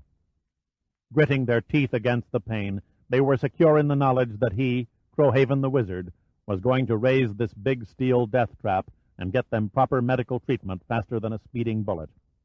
But he was already 14 minutes behind schedule. He was sorry he'd put his foot in his mouth by promising Admiral Hunter to have the Starbuck underway by 0400. It was the suction. 6 months of lying on the bottom of the ocean had built up a staggering suction around the hull. All the ballast vents had been blown, but it hadn't been enough to break away from the clutching grip of the seafloor. He began to wonder bleakly if they were going to meet the same fate as the Starbuck's original crew. His second-in-command, a scowling chief petty officer, approached. "There's nothing left to dump, Commander. Main ballast tanks are empty, and all diesel fuel and freshwater tanks have been blown. She still won't budge, sir." Crowhaven kicked the chart table like an unruly child. "No, by God, she's going to move if I have to tear the guts out of her." He stared at the chief with a withering gaze. "Full astern." The chief's eyes widened. "Sir?" "I ordered full astern, damn it." "Begging the commander's pardon, that'll beat the hell out of the screws, sir. They're half stuck in the seabed now, and there's a good chance we'd shear a shaft." "It beats the hell out of dying," Crowhaven said curtly. "We'll kick this mother out of here as though she were a mule in a swamp. No more arguments, Chief. Give me full astern for 5 seconds, and then jam her full ahead for 5 seconds. Keep repeating the process until we bust her into scrap or she breaks free." The chief shrugged in defeat and hurried off to the engine room. After the turbines were engaged, it took only half a minute before the first dire report came into the control room. "Engine room, Commander," the chief's voice carried through the speaker. "She can't take much more. We've already bent the screw blades, twisting them into the sand. They're out of balance and vibrating like crazy." "Keep at it," Crowhaven snapped over the microphone. He didn't have to be told. He could feel the deck shuddering beneath his feet as the giant propellers pounded themselves against the bottom. Crowhaven stepped over to a young, red-haired, freckle-faced man standing in front of several deck-to-ceiling control panels, intently studying the massive banks of gauges and colored lights. His face was pale, and he was mumbling softly to himself. Crowhaven guessed he was praying. He put his hand on the technician's shoulder and said, "Next time we come up on full astern, blow all the forward torpedo tubes." "Think that will help, sir?" The voice was imploring. "It's only a drop in the bucket pressure-wise, but I'm willing to snatch at any straw." The chief's voice came through from the engine room again. "The starboard shaft just went, Commander. Broke clean through aft of the seal. Took 2 bearings with it." "Maintain procedure," Crowhaven came back. "But, sir," the chief's voice was pleading, desperate, "what if the port shaft goes? Even if we break free to the surface, how do we make headway?" "We row," Crowhaven said curtly. "I repeat, maintain procedure." If both propeller shafts were going to shear, they were going to shear. But until the port shaft went with the starboard, he'd rip it to pieces while he still had a chance at saving the Starbuck and his crew. God, he wondered, how could so much go so wrong at the very last minute? Lieutenant Robert M. Buckmaster, USMC, unleashed a short burst from his automatic rifle at a concrete bunker and wondered the same thing. The best-laid plans of mice and men, he thought. The operation should have been simple. "Take the transmitter," his orders said. A group of Navy men were still hidden in the tropical underbrush, waiting for word of the capture, so they could commandeer the equipment and send the coded messages that Buckmaster didn't understand. Marine lieutenants were seldom privy to classified information, he mused. It's okay to get killed, but it's not okay to know why. The old Army installation on the northwest tip of Maui had looked deserted and innocent enough, but the instant his squad began infiltrating the perimeter, they'd run into more detection and warning gear than surrounded the gold depository at Fort Knox. Electrified wire, light beams which activated ear-blasting sirens, and bright flood lamps drenching the entire installation in a blinding naked glare. Nothing in his briefing had prepared him for this, he thought angrily. Sloppy planning. No detailed warning of the obstacles. Lieutenant or not, he was personally going to read the riot act to his commanding officers for causing this mess. From windows, doorways, and rooftops that had seemed empty only moments earlier, the defenders opened up with a heavy burst of automatic weapons fire, halting Buckmaster's commando force in their tracks. The Marines answered back, and their aim had been deadly. The bodies were beginning to pile up around the bunker-like openings. At the height of the battle, a burly, grizzled-looking sergeant ran through the shadows cast by the flood lamps and threw himself down on the ground next to Buckmaster. I pulled one of their guns off a dead body, he shouted above the din. It's a Russian ZZK Kalashrev. Russian? Buckmaster echoed incredulously. Yes, sir. The sergeant held up the automatic weapon in front of Buckmaster's eyes. It's the newest light arm in the Soviet arsenal. Beats the hell out of me how these guys got hold of them. Save it for the intelligence section. Buckmaster turned his attention back to the transmitter buildings as the noise of firing increased in the darkness. Corporal Danzig and his squad are pinned down behind a retaining wall. The sergeant broke off to fire a series of short bursts to draw some of the defenders' attention. I'd give up retirement for a 90mm tank buster, he yelled between bursts.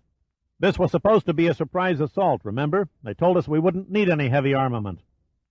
Suddenly there was a tremendous explosion. A huge cloud of dust billowed up, and chunks of concrete fell over the area like hail. The shock of the concussion made Buckmaster gasp.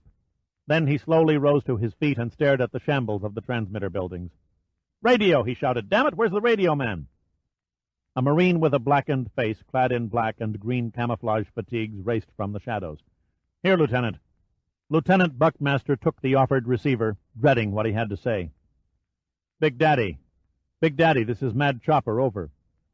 This is Big Daddy, Mad Chopper. Go ahead, over. The voice in the receiver sounded as though it were coming from the bottom of a well. The gang down the block blew the deal right in our faces. I repeat, blew the deal right in our faces. We won't tune in the news tonight. Big Daddy understands, Mad Chopper. He sends his regrets. Over and out. Buckmaster jammed the receiver back in its cradle. He was mad, and he didn't care if they knew it all the way back to the Pentagon. Something had gone terribly wrong here tonight. The whole atmosphere had an ominous stink about it. He vaguely wondered, as his men began regrouping, whether he would ever know who had gotten the short end of the stick. Chapter 17. The door opened, and two men dragged Giordino into the room, dropping him roughly onto the floor. Pitt caught his breath. Al was in pitiful shape. His mangled feet hadn't been treated. There wasn't the least sign of disinfectant or bandages on them. Blood from a gash above his left eye had hardened, gluing his eye half shut, leaving an appalling, malevolent expression that burned with the fires of unadulterated defiance. Well now, Major Pitt, Delphi said reproachfully. Nothing to say to your boyhood friend? No? Perhaps you have forgotten his name. Does Albert Giordino ring a bell? You know his name? Of course. Does that surprise you? Not really, Pitt said easily. I imagine Oral Chanana supplied you with a complete rundown on Giordino and myself. For one long moment, the towering hulk behind the desk didn't get it. Then Pitt's words began to sink in, and Delphi lifted an interrogatory eyebrow. Captain Chanana? His voice was rock-steady, but Pitt detected a very slight touch of doubt. You're fishing in the wrong current. You have nothing to— Cut the theatrics, Pitt sharply interrupted. Chanana may have collected his captain's pay from the United States Navy, but he played ball on your team. A nice setup. An informer sitting on the top level of your opposition. You knew what the 101st Fleet's operational plans were before they were set down on paper. How did you recruit Chanana, Delphi? Money? Or was it blackmail? Judging from your track record, I'd say blackmail. You're very observant. Not really. An easy scent to pick up. The good captain had outlived his usefulness as a stool pigeon. He couldn't live with the role of traitor any longer. Chanana began cracking. He was on the verge of a nervous breakdown. Add his little illicit affair with Adrian Hunter, and poor Chanana had to be eliminated before he spilled your organization. But you bungled his murder, Delphi. You bungled it beyond comprehension. Delphi looked at Pitt in bleak suspicion. You're guessing. No guesswork, Pitt said. It was a chance meeting between us in the Royal Hawaiian Hotel bar that fouled your plan.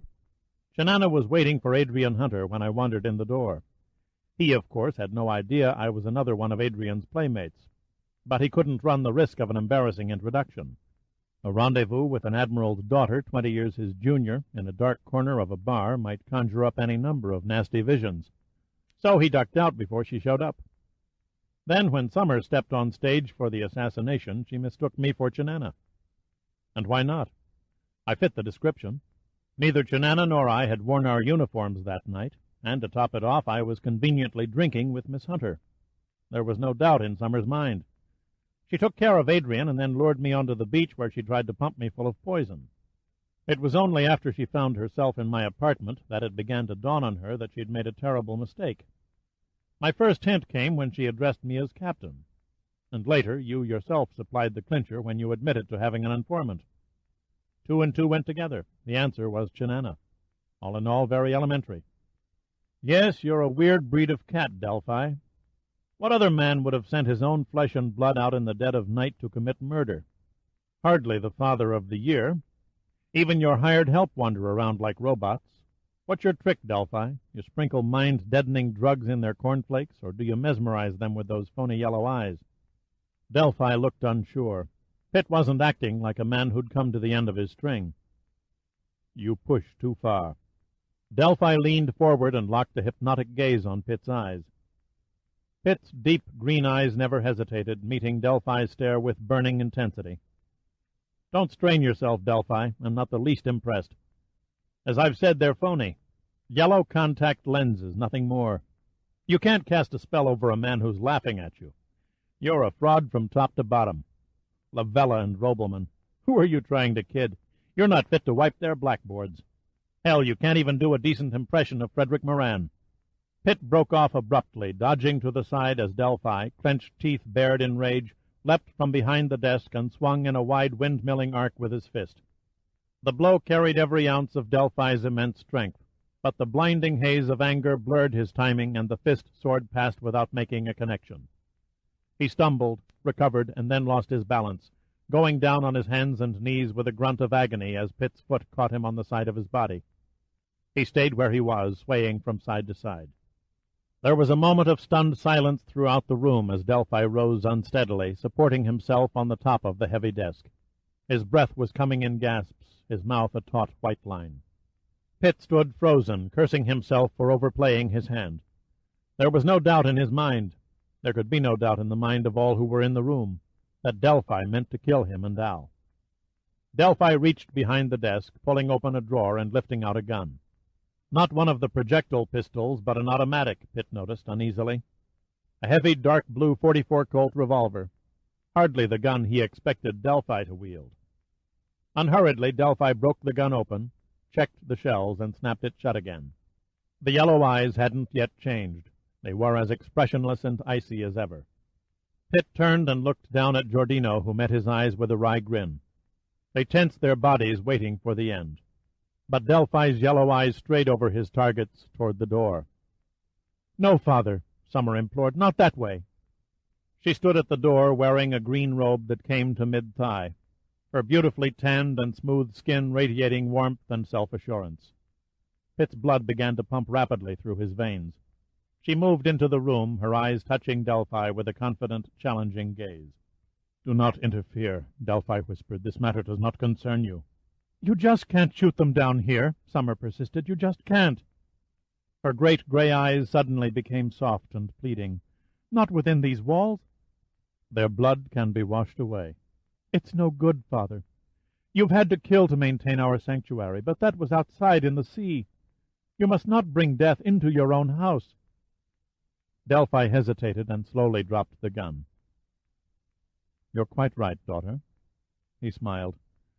"Death from a bullet is too quick, too merciful, and too unclean. We'll set them free on the surface. We'll give them a chance to survive." "Fat chance," Pitt growled. "Hundreds of miles to the nearest land, man-eaters waiting for a bite of human flesh, you're all heart. Enough of this morbid talk." The giant's face wore a sardonic expression. "I still wish to hear how you came to be here, and I haven't time for any more of your wit." Pitt casually studied his watch. "About 31 minutes, to be exact." 31 minutes? Yes, that's when your precious sanctuary caves in. Back with the jokes again, are we, my friend?" He walked over to the portal, staring at the moray eel before turning abruptly. "How many other men were in your aircraft?" Pitt snapped another question back. "What became of Lavella, Robelman, and Moran?" "You persist in toying with me." "No, I'm dead serious," Pitt said. "You answer a couple of questions, and I'll tell you what you want to know, my word." Delphi thoughtfully looked at the gun. Then he laid it on the desk. "I believe you." To begin with, Major, my name really is Moran. Frederick Moran would have to be in his 80s to be alive now. I am his son, Delphi said slowly. I was a young man when he set out with Dr. Lavella and Dr. Robelman to find the lost island of Cannoli. You see, my father was a pacifist. After the Second World War had ended in the inferno of the atomic bomb, he knew it would only be a question of time before mankind destroyed itself in a nuclear holocaust. When countries arm for war, the arms never go unused, he once said. He began researching areas that would be safe from radiation and far from target sectors, eventually discovering that a base under the sea provided the ideal retreat. When the island of Cannoli sank into the sea many centuries ago, it dropped suddenly, without volcanic activity or major cataclysm. This indicated that the ceremonial caves and tunnels recorded in the legends might still be intact. Lavella and Robelman sympathized with my father. They joined him in his search for the lost isle. After nearly 3 months of sounding the seafloor, they found it, and immediately began plans for pumping the passages dry. It took them nearly a year before they were able to set up quarters within the seamount. How was it possible to work so long in secret? Pitt asked.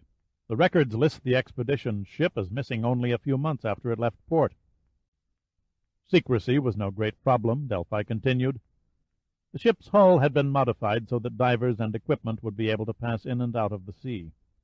A few alterations, like changing the name on the bow and painting the superstructure, and the ship simply became another unnoticed steamer plying the western trade route. Not secrecy, but financing became the major problem.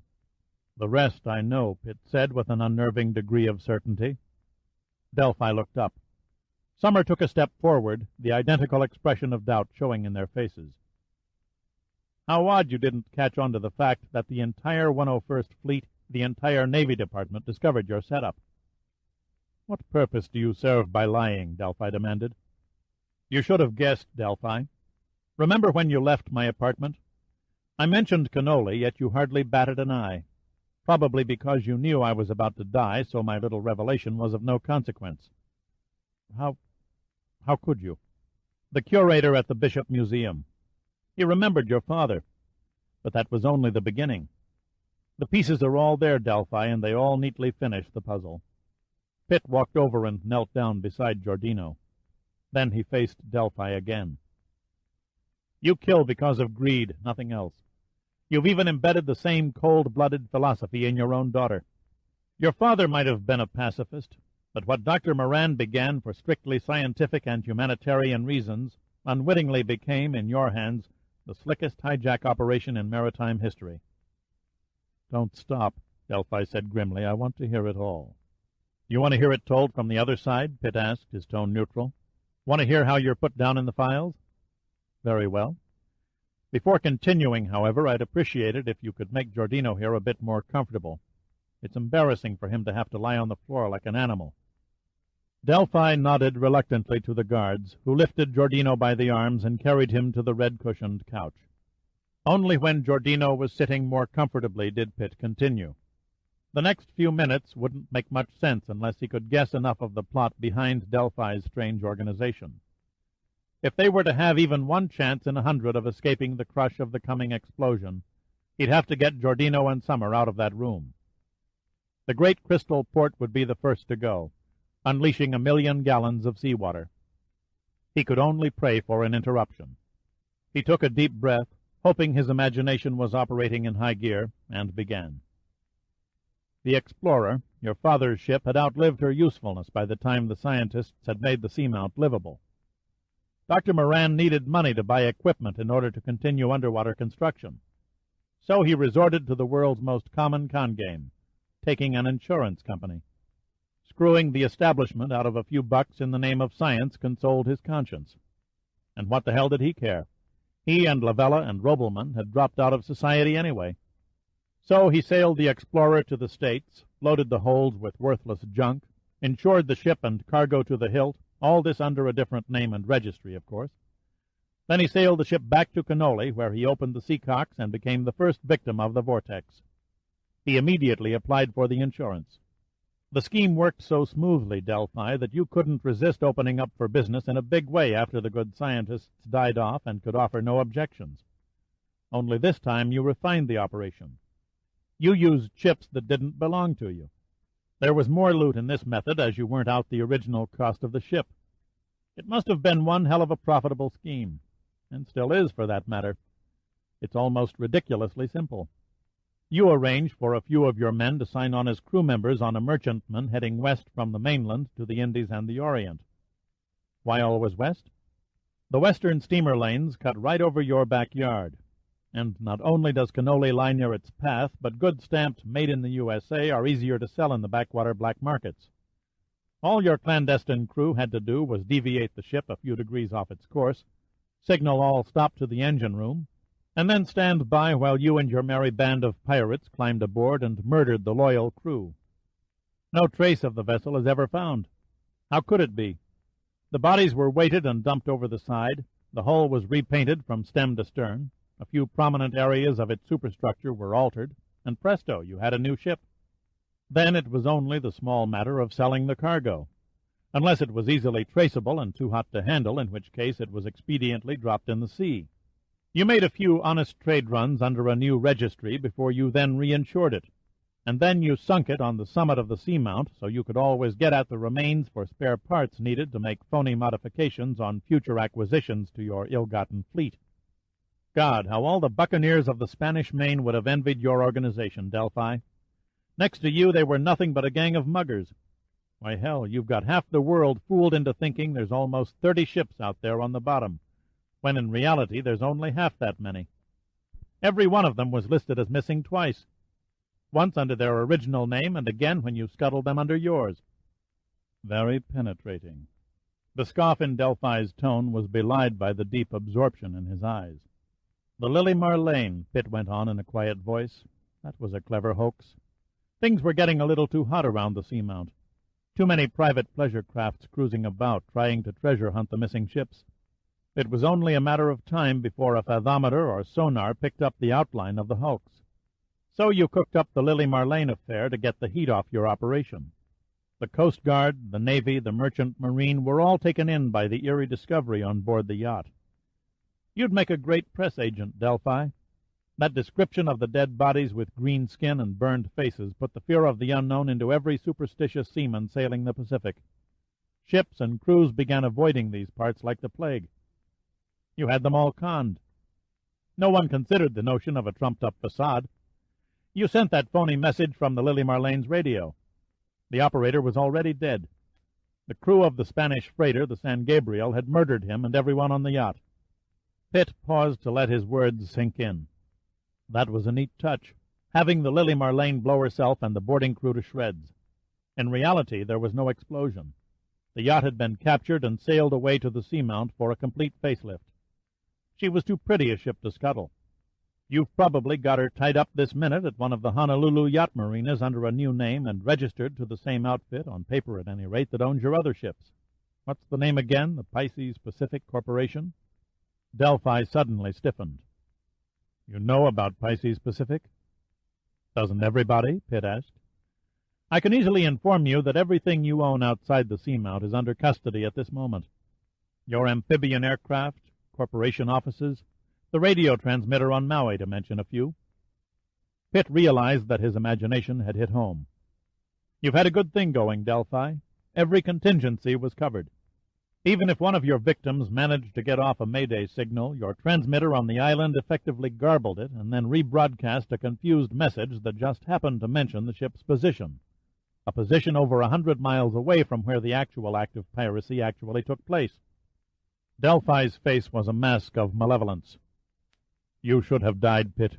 You should have died in triplicate. Ah, yes, Pitt shrugged.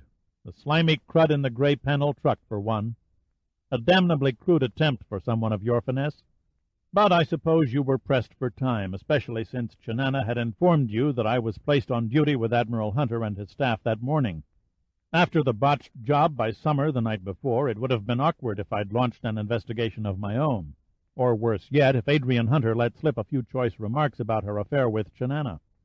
It all totaled to one conclusion. Pitt had to get flushed and fast. You're a cunning man, Delphi said slowly. Far more cunning than I gave you credit for. But it makes little difference now. You've played a bluffing game. Your guesswork is fairly accurate. You missed target on my father, however. He was a good man. He and his fellow scientists were all killed when a pump failed, and they drowned in a flood tunnel shortly before their work was finished. Credit for the missing ships belongs only to me. I planned and conceived the entire operation, beginning with the Explorer. I made mistakes, but none that couldn't be glossed over. Yes, Mr. Pitt, you are bluffing. Captain Chenana kept me informed right up until his unfortunate passing. Admiral Hunter could not possibly have put the entire story together in the last 24 hours. Delphi passed his hand over his brow and rubbed his closed eyes. It was as though he was trying to erase a past error. You were my most inexcusable mistake. 3 decades of perfect isolation, and you nearly destroyed it. 30 years is a long time to get away with so awesome a crime, said Pitt. You destroyed yourself, Delphi. You bit off more than you can chew. Your worst blunder was capturing the Starbuck. It's one thing to hijack a merchant vessel or pleasure boat. The Coast Guard seldom conducts any more than a surface search in the area of the last known position of the missing ship. But when a naval vessel vanishes, the Navy never stops scouring the sea, no matter how far or how deep, until they find the remains. Delphi stared out the portal for a long moment. If Commander Dupree had only kept on his original course, instead of deviating and discovering our sanctuary, he and his crew would still be alive.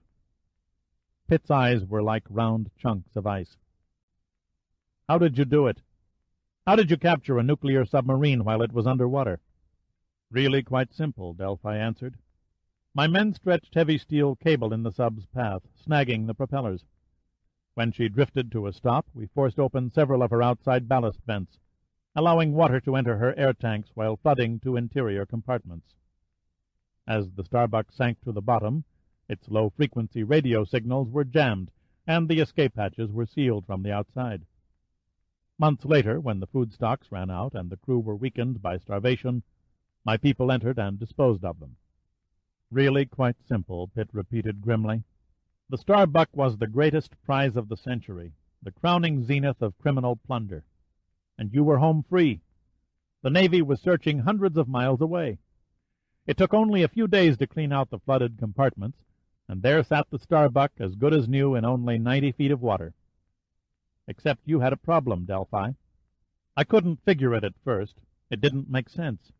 Here you have the world's most advanced nuclear submarine, including her missiles complete with warheads, sitting a few hundred yards from your doorstep, and you never moved her as much as an inch because you didn't know how to operate her.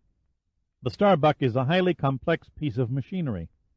After your father and the other scientists were killed, you were the only one left with any smattering of intelligence. Your entire organization is built on blind obedience to you. None of your people have 1 ounce of smarts. That's why you let Seaman Ferris live, hoping he could be tortured into training your men to at least deliver the Starbuck to a Russian or Chinese port where she could be sold. But Ferris's mind was gone. The ordeal of watching his crewmates and officers either die or disappear until he was the only one left was too much. He snapped. He'll never fully recover. A minor miscalculation, Delphi said tiredly. What happened to the Andrei Viborg, Delphi? Did the Russians decide there was no honor among thieves and make a try at hijacking the Starbuck for themselves? This time you are quite wrong, Major Pitt. Delphi delicately massaged the spot where Pitt had kicked him. The captain of the Andrei Viborg had his suspicions aroused when your ship, the Martha Ann, tarried too long in one spot. He came to investigate. I had no choice but to eliminate him as I had the others.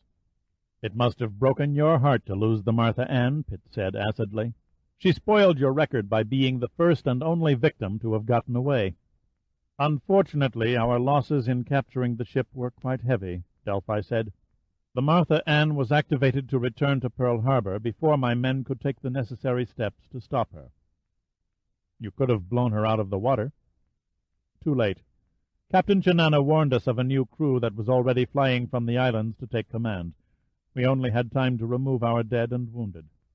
Nothing seems to go right for you, does it? Pitt said conversationally. You were on the Martha Ann, Delphi said coldly.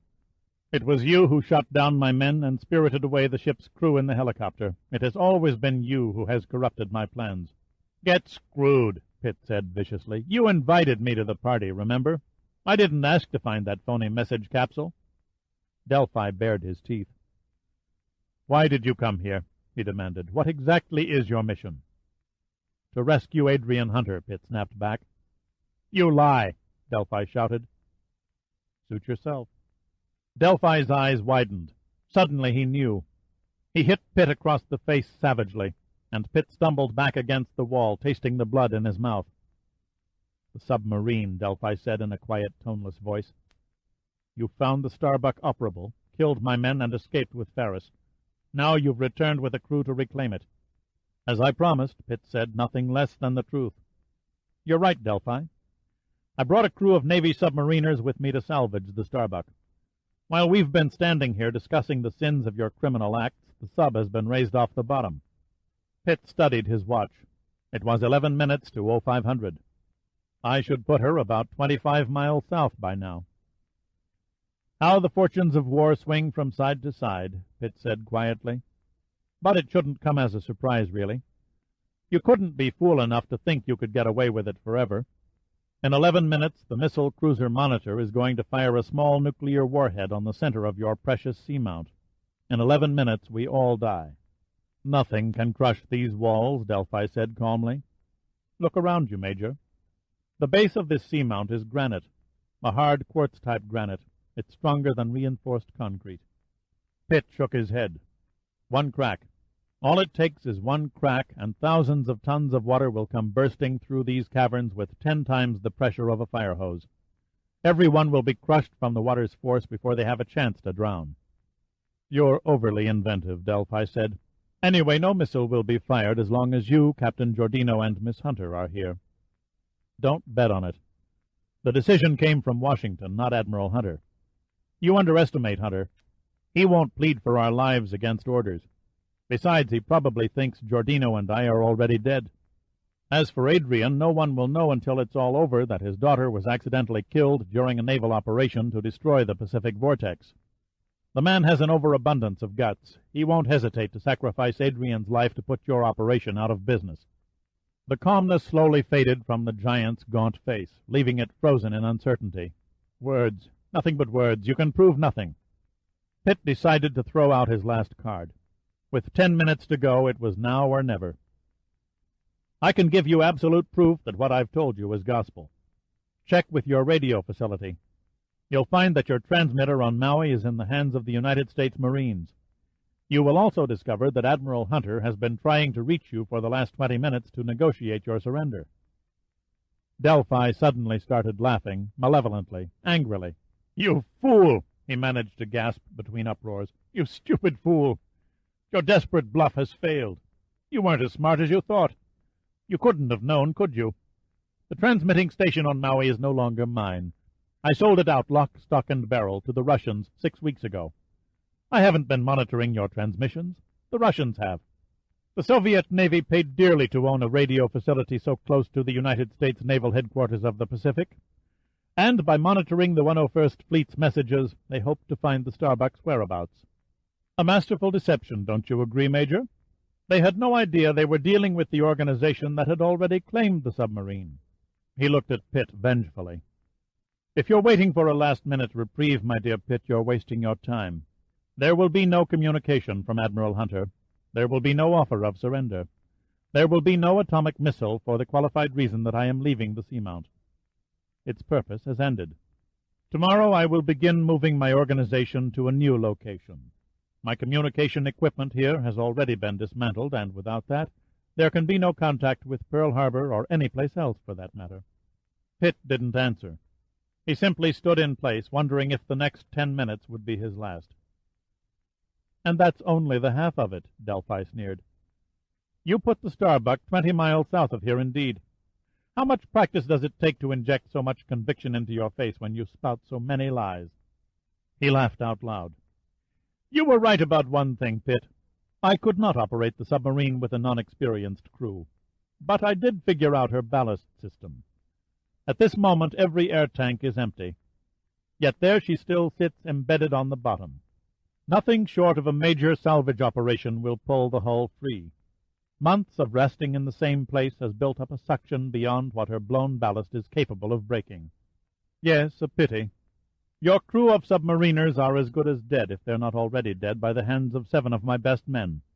I knew your Navy wouldn't give up so easily. I knew they'd be back for another try at reclaiming their precious submarine, so I left my most trusted men on board, men who love to kill. Against them I wouldn't give your engineering crew one chance in 10,000. Pitt tried to leap at Delphi, to ram his fist into the teeth under the yellow eyes. But one of the guards quickly shot him, grazing him in the left shoulder. He crashed sideways into a wall, where he slowly slid onto the stone floor. Summer gave a half-retching, half-choking scream. Her eyes showed white around large gray irises.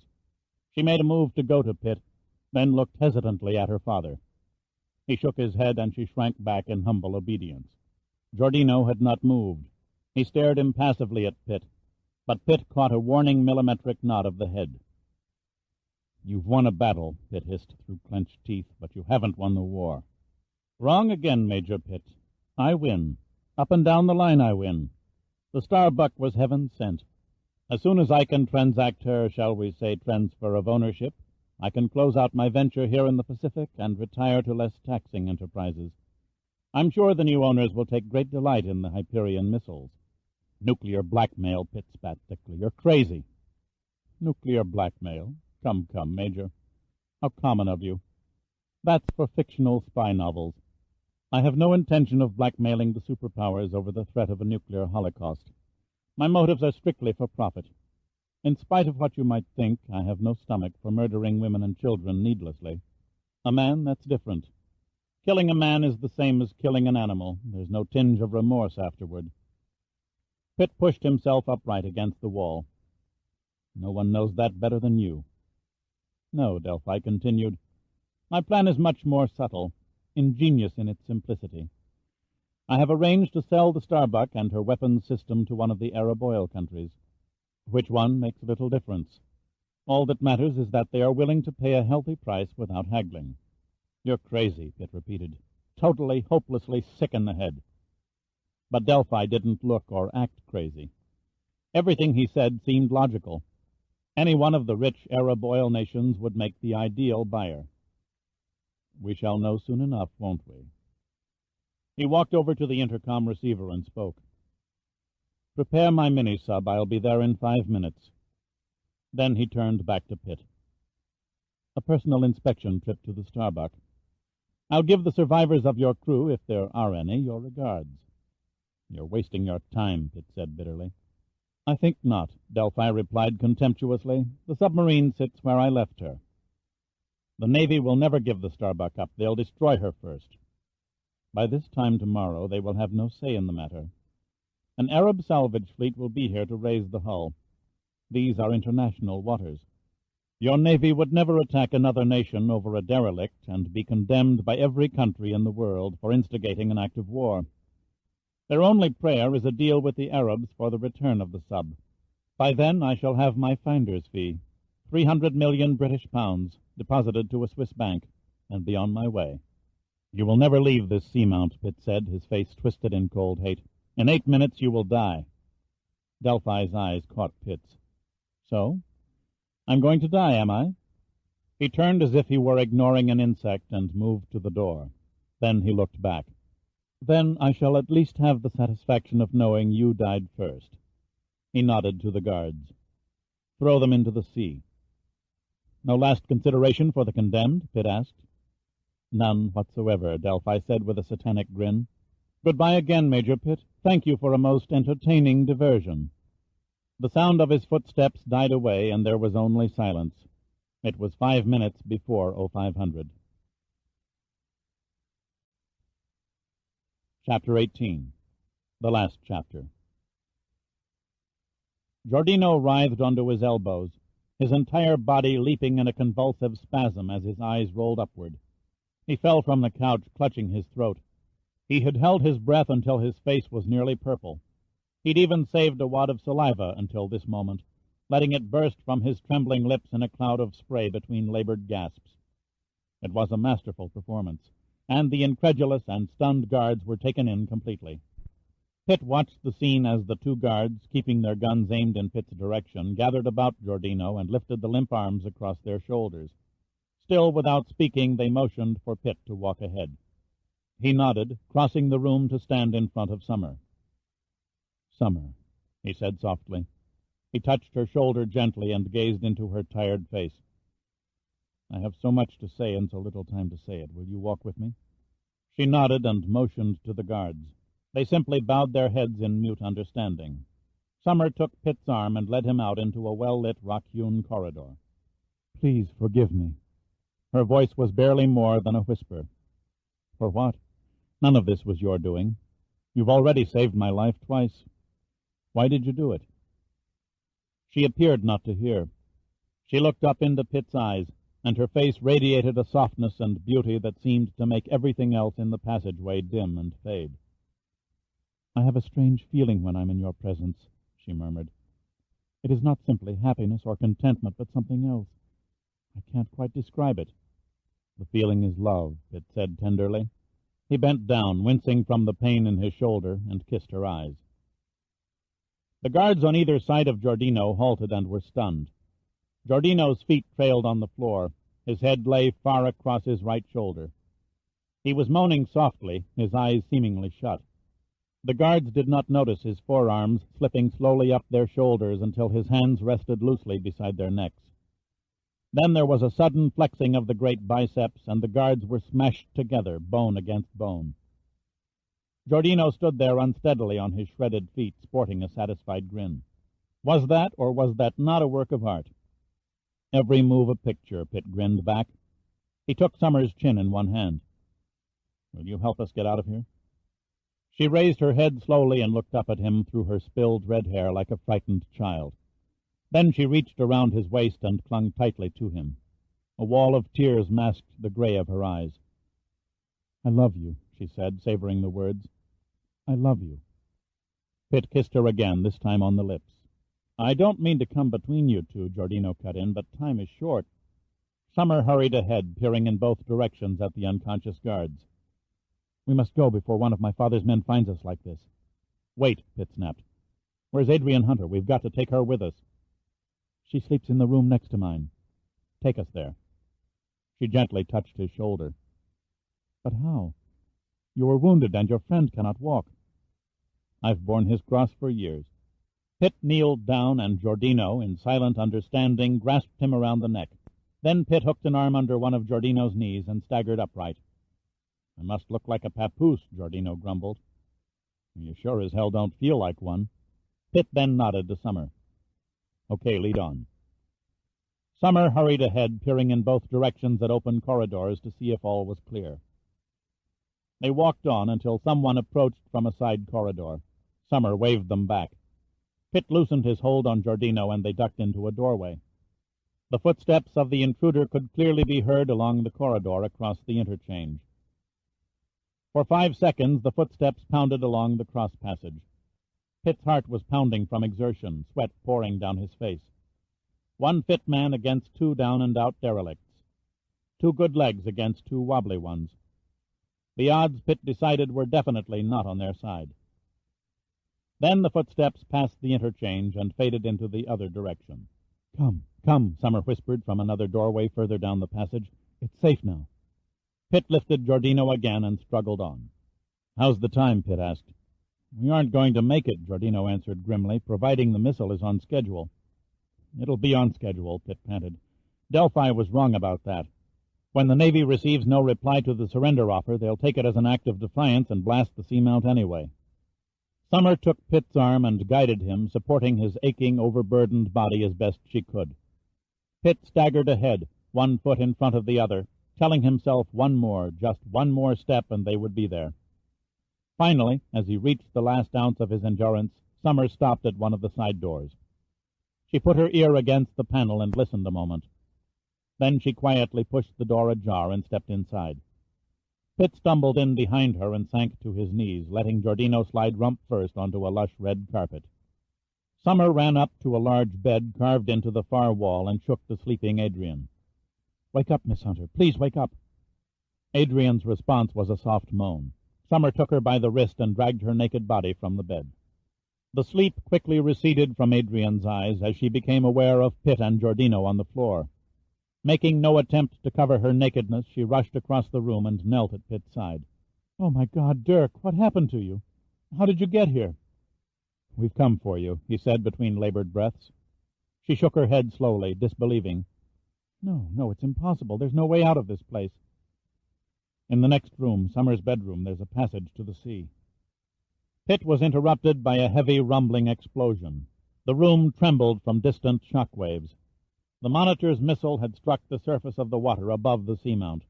The velvet curtains swept to and fro, and several coral ornaments on a stone table clattered from the unseen force. "No time for a recital," Pitt snapped. "Everybody out." Summer looked lost and confused, unable to move. "I can't. My father." "Stay with us or die," Pitt said. "This whole mountain is going to collapse any second." For a few seconds she didn't move, but then another tremor shook the room, shaking her back to her senses. She ran toward her room, Adrian right behind her, as Pitt and Giordino struggled painfully to bring up the rear. They had barely entered Summer's exotic blue bedroom when a deafening roar and mountainous shock wave knocked them to the floor. The compression waves, rammed by a giant surge of seawater bursting through massive cracks and fissures on the top levels of the seamount, came rumbling through the passageways like an express train, crushing everything in its path. Pitt scrambled to his feet, all pain forgotten. He slammed the corridor door closed, grabbed Adrian's arm, and pushed her through the curtain into the exit tunnel. Then he lunged at the fallen Summer, scooped her up, and threw her sprawling into a heap on top of Adrian. At that moment, the great mirror on the ceiling fell with a shattering crash to the room below, missing Pitt by inches. A cascade of water followed the splintering glass, accompanied by a tearing, grinding rumble as the rock room tore apart. "Al!" Pitt shouted through the deluge of rock and water. "Over here!" Giordino yelled back. He waved an arm from under a stone dressing table. Pitt waded through the rising milky froth of the slate-colored water and grabbed Giordino's upraised arm. "Stay back!" Giordino cried. "If you carry me, you'll never make it." "And ruin my big chance for a life-saving merit badge?" Pitt said curtly. "No way." He threw Giordino's arm over his shoulder and then half-carried, half-dragged his friend to the escape tunnel. By the time they made the entrance, the water was up to their knees and swirling into the darkness beyond. "You women run on ahead," Pitt commanded. Without being told a second time, Adrian and Summer began splashing awkwardly through the narrow tube. The process with Giordino was slow, and Pitt soon lost sight of the girls in the darkness. The rushing current of water hurtled down the ramp, causing him to stumble and fall. As he went down, his head was covered momentarily by the flow, and he inhaled the salt water. Choking, he pushed himself to his knees and managed to make it the rest of the way with the help of a strong, muscled arm that came out of nowhere. Miraculously, it was Giordino, gnashing his teeth from the agony of his bruised feet. "This is one good deed you're going to regret," Giordino muttered. Complain, Pitt sputtered, coughing out the seawater. "That's all you ever do. Come on, we've got a boat to catch." The slippery stone ramp gradually broadened out into the stairway, and Pitt found the going a little easier. The yellow phosphorescent rocks were falling like hail, splashing around them in a flowing stream. The strange glowing color of the rocks as they streaked from the cavern's vaulted dome created the eerie appearance of a ghostly meteor shower. Then, at last, the gushing river of water finally diminished as it fell over the side of the stairs to the pond below, enabling Pitt to see where he was stepping. "Hold on, old buddy," Pitt said encouragingly. "We're almost there. The two statues should be around the next bend." "See the women?" Giordino asked. "Not yet." They would be there, Pitt was sure of that. A wave of confidence coursed through his veins. They were too close to die now. They had survived the explosion. Once in the water, it was only a short swim through the outer caves to the surface. True, they might all find death waiting outside from sharks, from drowning, or from exhaustion. But as long as they were still alive, Pitt would keep pushing them until the final door was slammed in their faces. He hurried his pace and began dragging Giordino 2 steps at a time, trying to end this part of the claustrophobic journey as quickly as possible. If they were to die, it was better to die under the familiar touch of the sun and sky. They were rounding the final bend now. Pitt could see Summer. She was standing at the edge of the pool like one of the sculptures under the yellow phosphorescent light. Adrian also came into view, leaning wearily against the base of one of the statues. She looked up as they arrived, her eyes filled with terror. Dirk, it's too late, she mumbled. Pitt cut her in mid-sentence. No time for talk. The roof is starting to give way. The last word froze in his throat. His mixed feelings of fatigue, pain, joy, and hope melted into a twisted knot of defeat. From behind one of the sea god statues stepped Delphi. His right hand held the big Colt, and the gun was aimed straight at Pitt's forehead. "Leaving before the party's over," he said. The hate spread across his face. "I bore easily," Pitt said, shrugging helplessly. "You might as well kill me now. You don't have much time if you wish to save the others." "How very noble of you, Major," Delphi said, his face a mask of cruel evil. "But you needn't concern yourself with details. My daughter and I are the only ones who will leave this cavern alive." For a moment no one spoke. The only sounds came from the splashing of the falling rocks as they smacked the water. Deep within the seamount a rumbling shudder shook the ancient hewn chambers. Soon, very soon, Cannoli would be totally destroyed, never to be rediscovered again. A sudden explosive cracking sound rolled through the cavern and vibrated into a thunderous crescendo as the tremors shook the hard rock walls. For a fleeting instant, Pitt thought Delphi had fired the gun. Then he realized the cracking sound had originated from overhead. One wall had broken loose and was crumbling down the stairway in a sweeping avalanche. Pitt gave Summer a violent shove which sent her flying from the steps into the yellow pool. In the same swift motion he threw himself on top of Adrian, blanketing her body with his. The avalanche hit. Tons of gold-tinted rock bounded down the sloping wall, burying the stairway. One of the carved sphinx-like statues stood firm on its pedestal against the onslaught, but the second figure succumbed to the crushing force and toppled over, to Pitt's dazed mind looking like a cowboy who fell off his horse in the middle of a cattle stampede. Pitt gritted his teeth and tensed his muscles as the rocks mercilessly rained down on his back. One tumbling boulder smashed into his side, and he heard rather than felt a rib snap. His face itched as blood trickled down his cheeks from a gash in his scalp. An odd piercing cry reached his ears over the rumbling din. It seemed far away, but then it dawned on him that it was coming from Adrian's lips only a few inches away as she screamed in uncontrollable hysteria. The rocks kept coming, covering Pitt's legs to his waist. He was pinned and unable to move. He clutched Adrian more tightly, as if his arm could squeeze the fear out of her. It took almost a full minute before Pitt became aware of a heavy silence, broken only by an occasional small rock clattering down the slide and splashing into the water. He could now feel Adrian's spasmodic movements as she sobbed in numbed terror. He slowly raised his head and peered over the jagged rubble. A veil of phosphorescent dust hung in the damp cavern air and slowly settled, like a swarm of glowing fireflies, to the stone floor. One statue still stood, staring coldly into nothingness while its base lay encircled by a thick layer of rocks. Its mate was missing, but on a closer inspection Pitt could faintly see it on one side, a shattered and broken piece of antiquity. Then something moved beneath the fallen sculpture. Pitt strained to penetrate the gloom. He freed one hand to rub the blood and dust from his eyes. The object rose slightly and turned, two glinting eyes staring in Pitt's direction. It was Delphi. The great body lay crushed beneath the broken statue. Only the head and one shoulder were visible above the broken mound of sculpture. Blood oozed from his mouth, but he seemed unaware of it. Then the gold, venomous eyes narrowed when they recognized Pitt.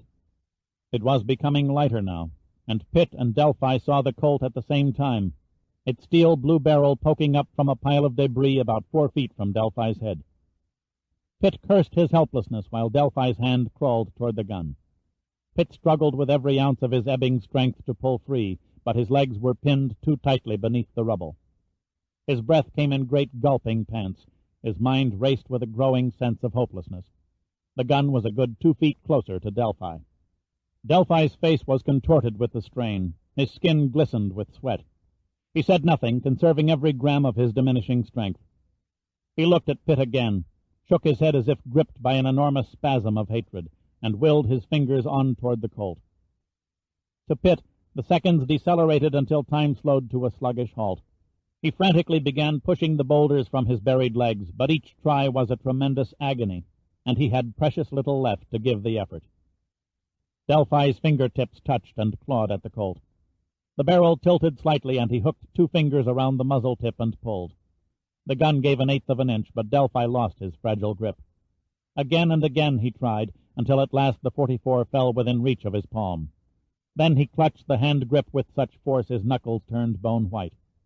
Delphi coughed, and a wave of blood spilled from his mouth, staining the rocks beneath him.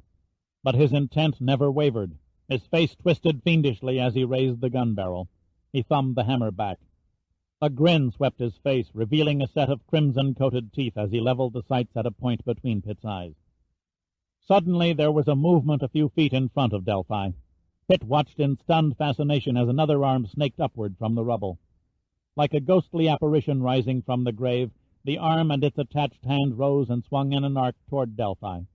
Slowly the hand doubled up and closed into a fist, except for the little finger which remained extended. Next, in one lightning motion, the fist fell and rammed against the gun muzzle, embedding the little finger up to the first knuckle inside the barrel. Giordino could not quite reach far enough to grasp the gun. He had jammed his finger in the barrel, knowing that if Delphi squeezed the trigger, the stoppage would momentarily expand the charge and the breech would blow up in the giant's face. Incredulous surprise cast its shadow over Delphi's eyes. He feebly jerked the Colt from side to side. His strength was gone. He could hardly hold the gun level, much less engage in a struggle to dislodge the obstruction. The finger stayed. Delphi seemed to ponder the situation, but blackness was seeping into his mind. For the last time he flashed his blood-covered grin and pulled the trigger. The muffled crash shook the cavern. Several small rocks broke and tumbled from the vaulted ceiling. The right side of Delphi's face dissolved. The mangled gun dropped from his hand, and he fell forward, his head striking heavily on the rocks. Giordino had uttered no sound. His arm and hand were still erect as he unclenched the fist and revealed a thumb and 3 fingers. The little finger was smashed to its base. Pitt renewed the fight with his rock prison. He finally managed to tear himself free. Then he lifted Adrian from her confining position and leaned her against the standing statue. She had passed out cold. "If you're up to it," Giordino murmured through tight lips, "how about excavating me from the ruins?" "Hold on," Pitt answered. He crawled over the rubble to Giordino. Together they shoved away the boulders that had entombed all but Al's face and right arm. "Any other bones broken besides your missing pinky?" Pitt asked. "No," Giordino answered tersely, grimacing from the pain in his hand. "How about you?" "A bent rib or 2. Pitt slipped out of his torn swimming trunks and began tearing them into strips. "Here, let me wrap your hand." "I've heard of giving a friend the shirt off your back," said Giordino, smiling gratefully. "But this is a new twist." Just as he finished, Pitt heard a low gasp where the rock slide ended in the pond. Summer was pulling herself out of the water, her eyes dazed and glassy. She looked vacantly at Pitt. "My father, what—" Her voice trailed off, and the words became jumbled and incoherent. "Rest easy," Pitt said. "We'll be out of here and safe in a few minutes." He reached over and pulled her to him, cradling her head in his arm. His fingers gently pushed the dripping hair from her face. He could see a dark red cut on her temple, which was starting to swell. He whispered a few words in her ear and kissed her lightly on the mouth. The water was rising rapidly throughout the cavern, creeping up the stairway, but Pitt wasn't aware of it. His face was tight with pity for Summer. He wanted to cry out that he loved her, but his lips moved soundlessly. She looked up into Pitt's eyes with an expression of faraway detachment. Her lips moved. She reached up and placed her hand on his chest. "He's dead, isn't he?" "Yes, the rock slide," he lied. But it was only a little lie. The exploding Colt only hastened Delphi's end. His crushed and broken body would have given up the fight within the hour. "I hate to keep coming between you two," Giordino said, "but I think we better make our getaway, if you'll excuse the expression, before the roof falls in." Pitt kissed Summer once more and then rose unsteadily to his feet. He was about to ask Giordino to revive Adrian when she appeared, naked, covered with golden phosphorescence, looking like a gilded nymph. "Do you think you can swim?" Giordino asked her. "I'll try," Adrian muttered weakly. "Al, you and Adrian go first," Pitt said. "Have her hold on to your shoulders. Summer and I will follow." He nodded reassuringly at Giordino. "We'll meet you in the next chamber." Giordino looked around. "Too bad some of our equipment isn't still around. Even if it was, we'd never find it under all this." "Come along," Giordino said to Adrian. "The Albert, Giordino, Great Western, and Pacific Underwater Express waits for no one." He led Adrian gently into the water. He had trouble walking, but swimming came easily. He guided her arms around his bull-like neck, and she buried her face on his back between the shoulder blades. Now hold tight and take a deep breath, he ordered. Then they both disappeared, leaving only a spreading circle of ripples. Summer gazed back at the mound of rocks surrounding the fallen statue. "There's nothing that can be done?" she asked. "Nothing." Grief is a strange emotion. Summer's sad and lovely face suddenly became a mask of haunting serenity, edged by an icy expression of determination. "I love you, Dirk, but I cannot go with you." Pitt stared at her. "That's nonsense." "Please understand," she pleaded. "This seamount has always been my home. My mother lies buried here, and now my father." "That's no reason to die here, too." She laid her face against his chest. "I once promised my father I would never leave his side. I must honor that promise." Pitt had to fight to overcome an urge to order her to dive into the water. Instead, he stroked her hair and tenderly said, "I'm a selfish man. Your father is gone, and now you belong to me. I want you. I need you. Even he wouldn't wish you to die to fulfill a young girl's promise." He hugged her tightly. "No more arguments. We're leaving together, and we're leaving now." Summer was still softly crying when, hand in hand, they slid beneath the yellow-tinted water. Giordino and Adrian were sitting on the ledge in the outer chamber when Pitt and Summer broke the surface. "What took you two so long?" asked Giordino. "This waiting around is making me hungry." Pitt remained in the water, holding onto the ledge, unable to pull himself onto its dry surface. "We're halfway home now," he said confidently. "A quick swim to the surface, and then it's off we go for Honolulu." "We'll go up in the same order," Pitt said firmly. "And remember, exhale as you swim toward the surface. There's no sense in any of us getting an air embolism after coming this far." He turned to Summer. The water had turned her green robe into a transparent veil, and the clinging wetness of the material revealed every contour of her body. He had known many women of all shapes and sizes, but they all seemed colorless when compared to this woman from the seamount. His mind was so occupied with Summer that he hardly noticed Giordino and Adrian sliding into the water. "See you topside," Giordino said, smiling. But the concern in his eyes was obvious. There was no telling what they might find on the surface, if anything. Pitt managed to smile back. "Good luck. Keep a sharp watch for sharks." "Don't worry. If I see one, I'll bite first." He waved his good hand, and with Adrian securely draped around his neck, dove down and out of the underwater entrance. A strange stillness gripped the chamber. The murky water lapped gently at the walls and spilled around the tiny sea life attached to the rock. Dim light from the outside danced upon the roof, throwing fleeting shadows across the broken surface. "There's a new life for both of us up there," Pitt said softly. Summer gazed into Pitt's green eyes and caressed his face lightly with her fingers. Then she wept, her mind and being torn between love for her father and new love for a man she barely knew. She struggled within her heart to reach a decision, her long sunset hair lifting and falling with the gentle waves, tears mingling with the salt water on her cheeks. Then she knew what she must do. "I am ready," she said. "You are sorely hurt, so you must go first. I will follow." Pitt nodded silently, yielding to her logic. He brushed his lips over her hand. Then he smiled and ducked under the surface and was gone. Summer watched his naked form glide beneath the rocks and vanish into the sea. "Goodbye, Dirk Pitt," she murmured to herself and the empty chamber. She climbed up on the ledge, arched her supple body, and dove cleanly into the water. For a brief instant she stared at the sunlit entrance to the outside world. Then she turned and swam back toward the yellow cavern and her father. The water became warmer as Pitt rose upward. 50 feet, he thought. That's what Giordino's depth gauge had read when they had entered the small air-pocketed chamber. He peered through the bluish-green liquid, just making out the rhythmic sway of the sun-dazzled surface above. He exhaled bits of breath slowly, erasing the pressure on his lungs and watching with loose curiosity as his air bubbles trailed alongside his head during the ascent. He bobbed to the surface, met by the burning tropical sun. The breath rasped in and out of his lungs like air cycles from a pneumatic stamping press.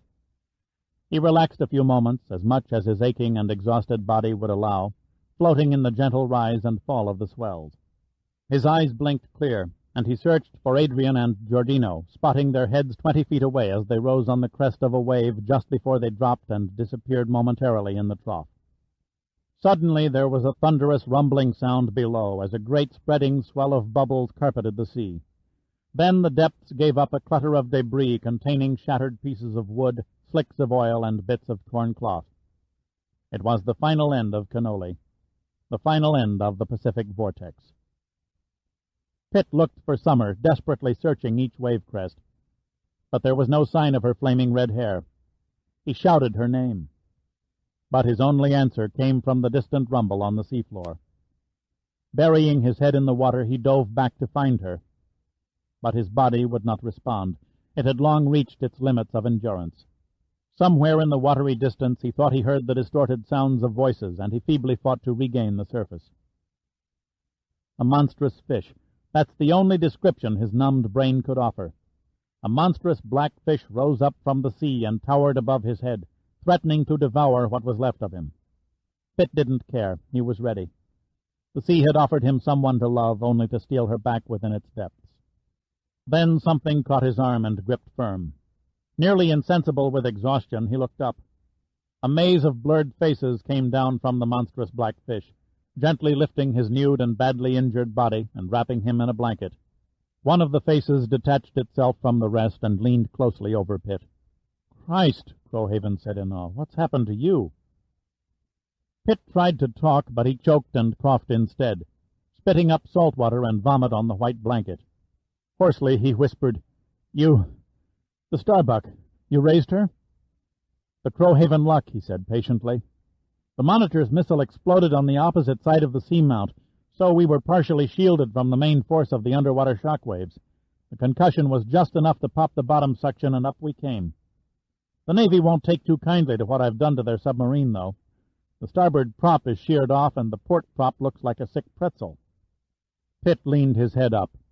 Giordino and Adrian were also on board, similarly encased in the heavy white woolen U.S. Navy blankets. One of the seamen was attending to Giordino's hand. "A girl. There's another girl out there." Crowhaven hovered over Pitt. "Rest easy, Major. If she's out there, we'll find her." Pitt coughed again and fell back. He felt drained and shrunken. His mind was empty, surrounded by a creeping cover of black mist. Crowhaven's men searched endlessly, but no trace of Summer was ever found. The mysteries of Cannoli were buried forever. Epilogue. The tide of Cayena Point was coming in.